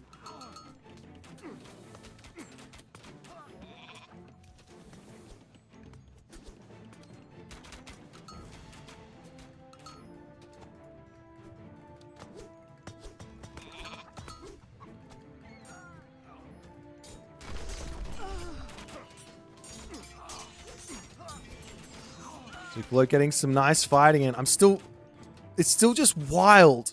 This game is just wild. Zuccolo's army is so huge. He has no villages. And Recon's economy is so gigantic. He's just not going to be able to win any fights here, is the thing.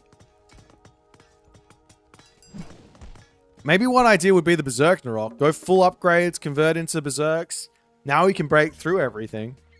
And the better idea is transport ship and come up here and hit the gold mine, right? That's the real good idea. Hoplites coming over onto this side. I'm sure Recon here can just convert to Berserks and fight back. Decides he just wants to run a little bit. Great control there from Zuccolo. Charges the Hoplite at the Fire Giant. Picking off the villagers too. Good control there from Recon. Pulls it back around. It's now the army from Recon says, I got to get in. I got to take this position. Zuccolo says, no, that's my spot. Big fight to come here. Can Recon's army win this fight or not? He has to take a good one. Peltas on the back to clean up those thrown axemen. Raiding cavalry frontlining is never a good idea, but it's looking like Recon is managing to break through this army of Zuccolo. And Zuccolo, he's got resources to rebuild, but he was expecting that fight to go way, way better. Town center coming up for Recon on the left side. As the Peltat's going to be falling. Army charging through. Temple over here going to be going down for Zuccolo as well. And now Recon is back into gear 6 as he is taking this game completely out of grips here from Zuccolo. What can Zuccolo do? He's get himself back up to full pop. He's got 2 TCs. He's got just enough resources maybe for another army. Maybe some Prodromus or something. I don't know. Maybe another temple and getting up to another restoration for another big fight. Town center over here from Recon. Still doesn't have himself safeguard. Saving up for another flaming weapons, I guess. I feel like he could just be making fire giants. He's got 2,700 gold in the bank with 250 favor, and he's not making fire giants. How dare Recon be so good at this game that he can win without using myth units? Wild.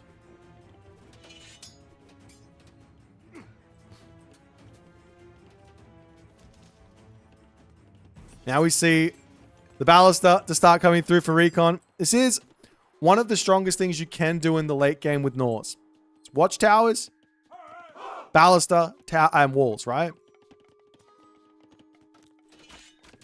Town center is up over here. Recon trying to get up a hill fort. That's getting denied. Recon now says, hey, if you're going to attack me over here and over here, let me go for your main town center. Does he have enough stuff here to clean this up or not? At least this position here is going to get denied. The town center is going to stand pretty strong against those units, though, as the hoplites coming around onto the backside. I mean, Recon's just got so many resources here. The town center will get taken out. Zuccolo's missing a house, isn't he? No, he's got 16. Am I missing something? Maybe there's one that's just not built somewhere on the map. I don't know. Ah, here it goes. As Recon has to pull back. He kills the town center, but he's got... I know, his army is gigantic. It's strong. It's beefy. There's just too much stuff here. There's too much economy. There's too many units. There's now going to be another flaming weapons. If Recon wants to use it, he might just say, no, I'll save up for a Nidhogg and actually get the value out of it this time.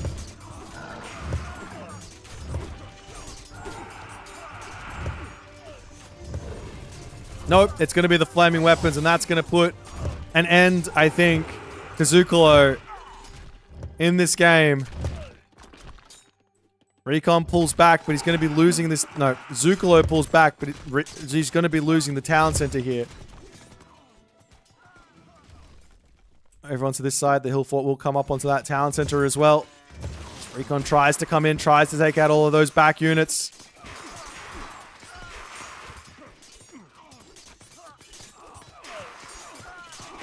Another troll to come through, and the town center does end up falling.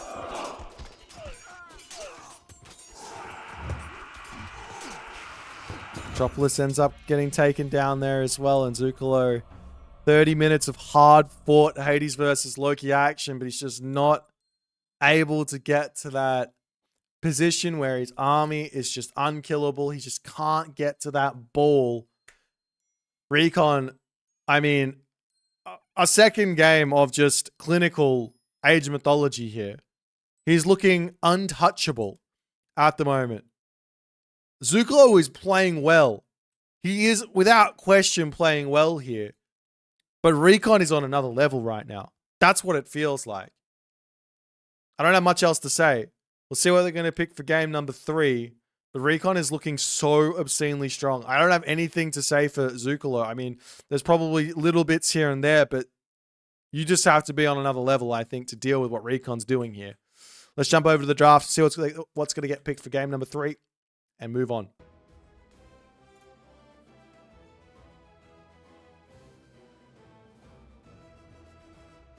Right, our next map is going to be Socotra.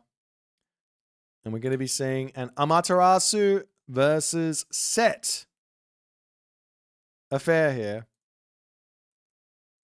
Which is going to be fun. I like this one a lot.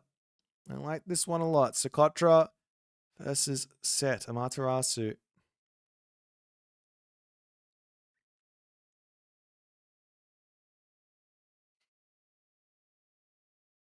This is the last series. Yes, it's the last series for the day. But don't forget, next weekend, we play the main event, Losers Bracket Round 1. We have the entirety of the Losers Bracket Round 1 next weekend. So I guess the winners from today and yesterday, we won't actually see next weekend.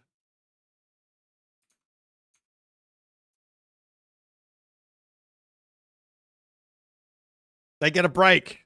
They get to study what everyone else is doing and steal all the strats.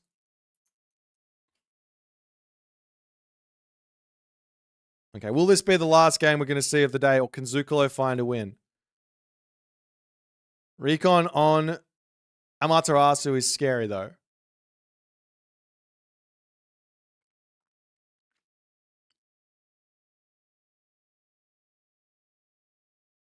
Recon on Amaterasu is very, very scary. Fact of the matter is, normally he has to play defense. Like he just does. Like when he gets to play aggressive, he's just in control for the entirety of the game. He looks like the mister. Like that Loki game just then, he started off on the aggression and then he just rode the tempo for the entirety of that game. And there was just never a moment really for Zuccolo to make anything happen.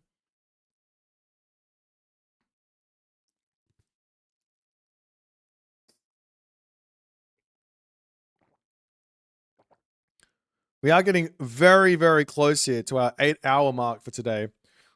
These guys have put in absolute work for us. I want a huge shout out to the players taking this tournament in the spirit that it is meant to be taken in.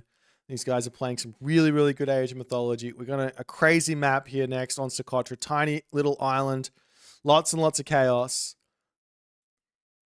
Very specific things needed here from Zuccolo to make this work, but you know, Egyptian on water is kind of difficult to make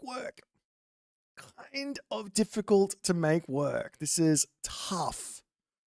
Tough. I'm really excited to see what Zuccolo's got prepared here because I know that these guys have got their own special strategies here. That's a kiss for you guys for the kind words. But I guess the question here is Recon going to go for a dock straight off the bat? If he goes for a dock, he gets himself fishing ships, etc. and a good economy, but he loses out in that early game. Or does he just rush the classical age for the Kamikaze Kamatachi into the main base and get the dock later and start the fishing ships afterwards?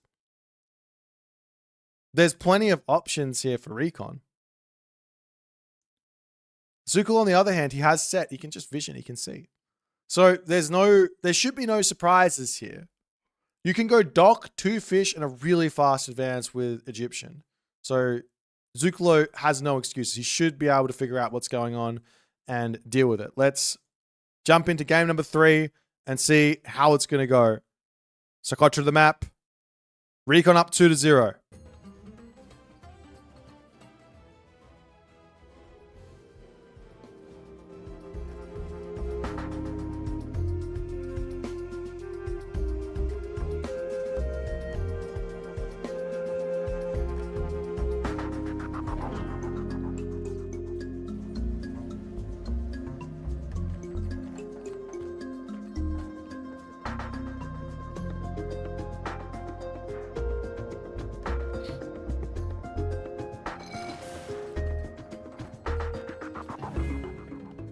Well, well, well, ladies and gentlemen. Game number 3. We have already seen reverse sweep today. Could be another opportunity here for Zuccolo to start up this motor. He's not on his tournament lifeline. He does go to the loser's bracket if he ends up losing this game. But that's only good things for Zuccolo's mental in this position. There's nothing to lose moving forward here. He can throw everything sort of at Recon. He knows he's got another lifeline to play again, but he can throw everything at Recon now. Doesn't have to hold back. Doesn't matter if he loses for a silly strat. He can try it out and see if it's good in the heat of the moment. We'll see what's going to happen.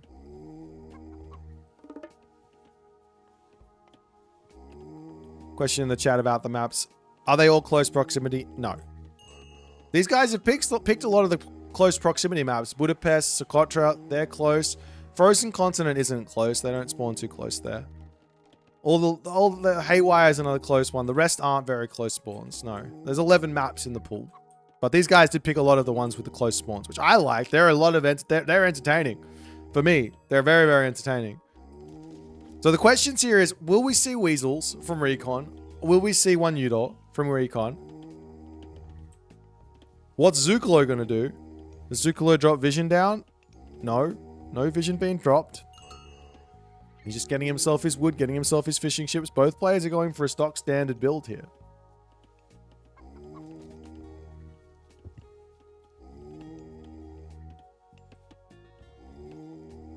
Wait, what? Hello?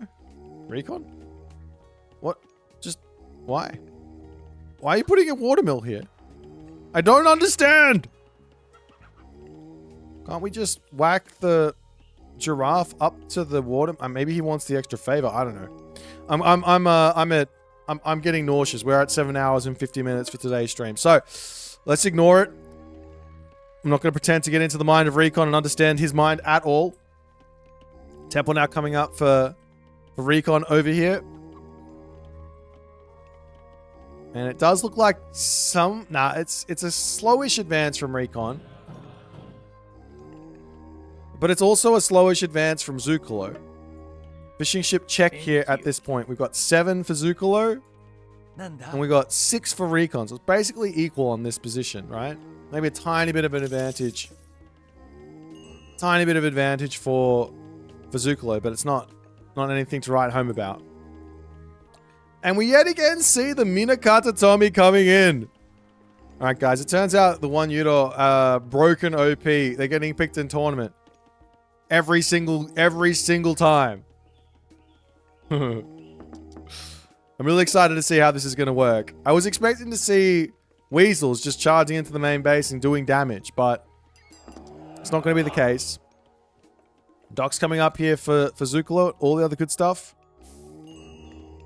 Doc's coming up for Recon 2 on the defensive. It's like Mini Yeti in chat saying secret scrim strats as if I wasn't doing this every single game when I was playing as Japan. Alright, it's fine. Onwards and upwards. Let's go. This is the way. It's been the way since day one. The one Udor of this, they're the coolest looking myth unit in the game. Look at these bad boys. Look at them go. How could you look at this unit and say, I don't want to make a ton of these guys? Nonetheless, there's the vision down. We are going to be seeing the guardhouse coming through here from Recon. He's going to get himself out the Kumiki as well.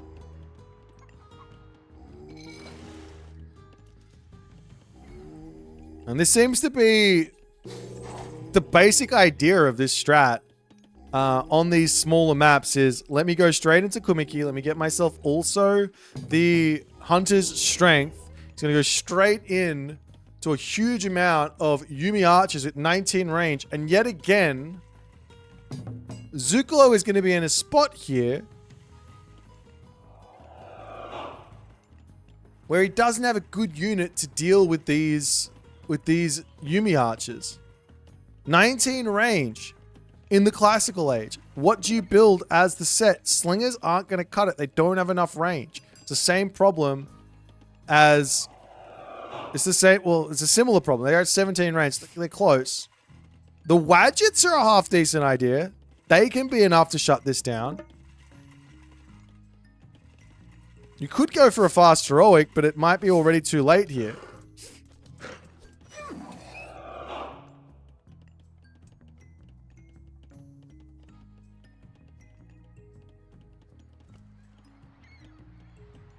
Meanwhile, the Yumi archers are just going to slowly start building up.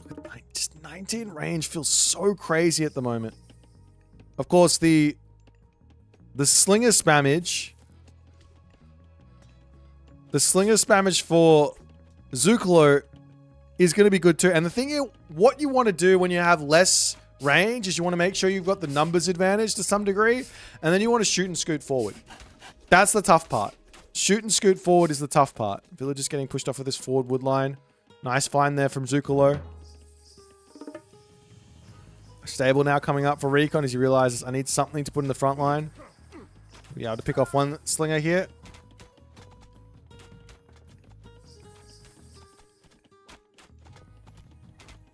And Zuccolo comes forward. There we go. That's what you want to do. Yes, exactly. The shoot and scoot forward. Keep yourself in range for as long as you possibly can. Good turnaround here, though, from Recon. He's got those wolves from his Shrine of the Hunt to just sit in here and play defense forever. You can't push past those without enough priests. Which he obviously doesn't have the resources for. One idea here for Zuccolo is to drop a market and sell this food for gold so he can make some more actual units. But more importantly, he needs to get up to medium slingers, which gives him 1 extra range. And obviously, if you can get to the heroic age, he gets heavy slingers. Which would mean he's at 19 range, which puts him equal at the Yumi archers. And then these guys stop having any advantage.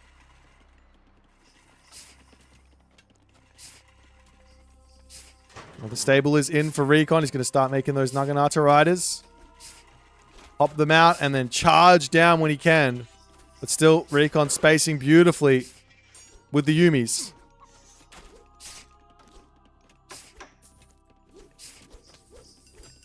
The latest of burst scenes there from Recon as Zuccolo's had that for ages. Fishing ship check while we're posturing in the middle of the map. 10 to 12, so still pretty close. No one's taken a significant advantage where that's concerned. Wall's slowly starting to come up. You want to be locking off the map as fast as you possibly can.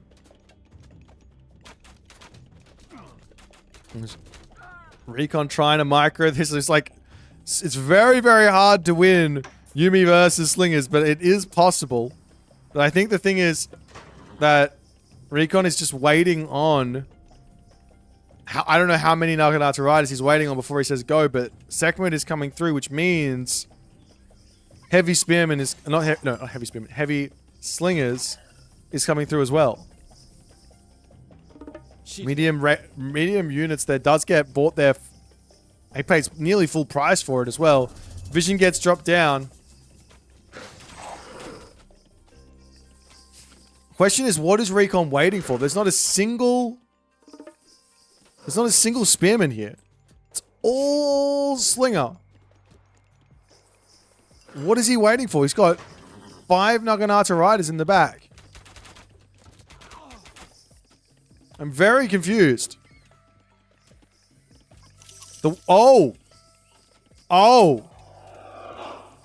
I now understand what he's waiting for. He is massing up one Udor into the temple. He's going to pop everything out. And he's going to be ready to push. But Sekhmet is in. And he might be running out of time here. The Naginata riders coming through, circling around. The one Udor dropping in here. Naginata riders onto the back. The Citadel has come through. Huge damage from those one Udor on top of all of those slingers here. Naginata riders moving across up to the top spot here to try and take out some of those villagers. And Recon's patience does end with him getting some decent damage done. Is there a gold mine that Zuccolo can set up on here? That's the question. Is there a gold mine? The way you put units to garrison is you basically just right-click on the building that's building the units. You get 5 spaces per building there.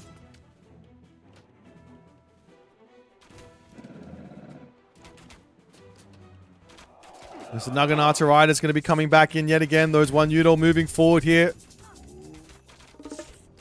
Getting onto those slingers onto the back. Just do so much AoE damage. But they do have divine damages, so they can take out the one Udall actually pretty quickly.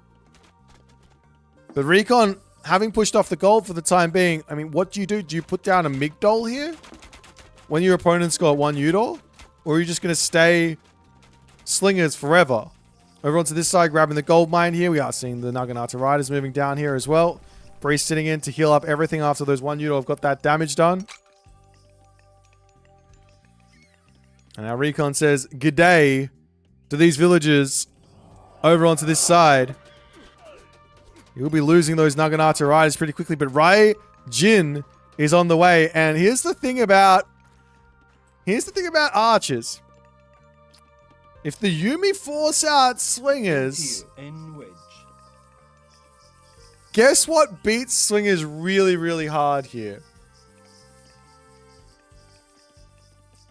Thunderdome. The Thunderburst is the scary, scary god power. But a good answer to Thunderburst is 2 Migdols. 2 Migdols here. Sets Migdols are cheap. They're only like 375 gold. So 2 Migdols on this spot.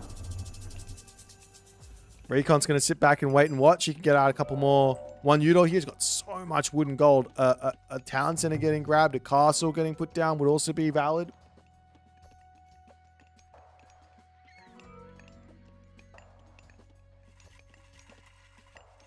Recon does actually just queue up heavy guard soldiers. Like, why? He's like, why wait for it? Why do I need to wait to get it for free when I can just buy it when I want it? It's fine. Doesn't even matter. Who needs Bushido? I'll just get it. It's fine. Attempting getting our wall up over here as well as these units are locked off a little bit onto this side. The Raiju pops in here. Will get off a special ability there as the castle gets dropped over onto this side. Now we see the elephants. Of course, Slinger Elephant is a unit composition as old as Retold itself. This unit composition has been scary for quite a while. There is a possibility to start mixing in some Yati Spearmen, but do we want to go for that is the question. Also, Zuccolo's got to be really careful. I said 2 Migdols so he can actually garrison into both of them. You only get 20 spots. He's got himself he's got himself like 60 units here, so he needs maybe 3 to be able to fully garrison away from that. The elephant's going to be getting targeted down. We do see this soul shield coming through here. Recon not quite able to break in onto this side. He's getting himself the town center though. So Slinger's pushing forward. One Udall charging in here to get that damage done. There goes the Thunderburst. Hits once. Will hit a second time here. Is he going to get that third time or not? Let's look at the health on the Slingers. Does get hit again. Just a little bit further to get out, and he does manage to keep them all alive. He's going to have to heal them all back up. Where are the priests, though? Migdol Stronghold getting targeted down as the one Udall pulling in and out. Priest Pharaoh pick off both of those nicely. No more siege remaining here for Recon. Basically, he's going to have to reassess. However, the Oyumi are now in, and they're going to start getting some siege damage done as Zuccolo does need to sort out this low HP with all... He doesn't have enough priests. It's going to take a long time. He's going to see the second town center up for Recon, and he's going to get panicked here a little bit. Castle coming up for Recon onto this position. Can Zuccolo break through this or not? And it's an absolutely wild strategy from Recon. The Oyumi pulling in over here. We will see the War Elephant going down. Those Naginata Riders charging in here as well. The shoot and scoot coming through. Is it enough? I think it will be enough. There's a lot of slingers here. They do a lot of damage. But the Oyumi on the back here coming in and every castle comes down. This map gets completely locked up. And the siege weapons here are so strong. Now the front line is down, and Recon's got to be careful with those Yumi archers. As the Slinger's at 19 range now, there's no way to space. Siege works to come up. One siege tower could be 2 siege towers, 3 siege towers could be huge to just sit in the front line. But Zuccolo is struggling to keep these units out, and the Oyumi are here as well are just brutal for Zuccolo to deal with.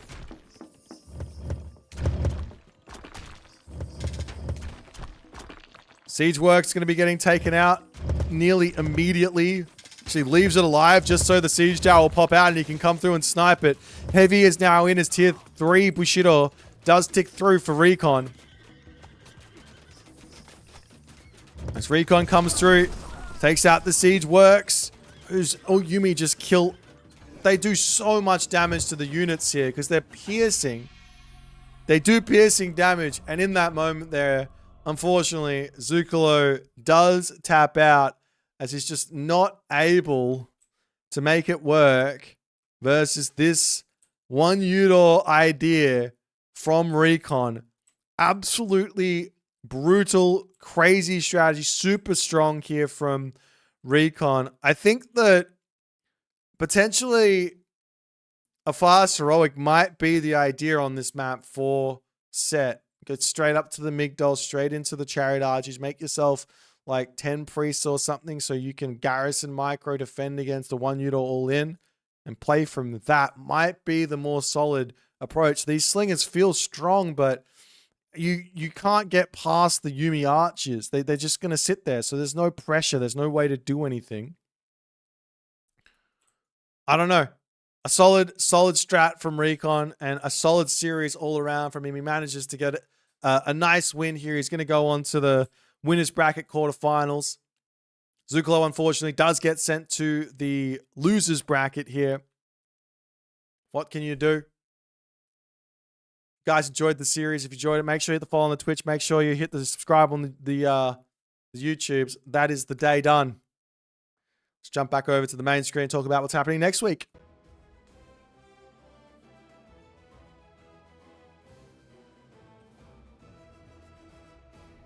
Let me see if this is all working for us. I don't think it is. Can I come in here and edit this? I don't know how to edit it. Okay, let's maybe jump over to the bracket and have a quick little look-see at that.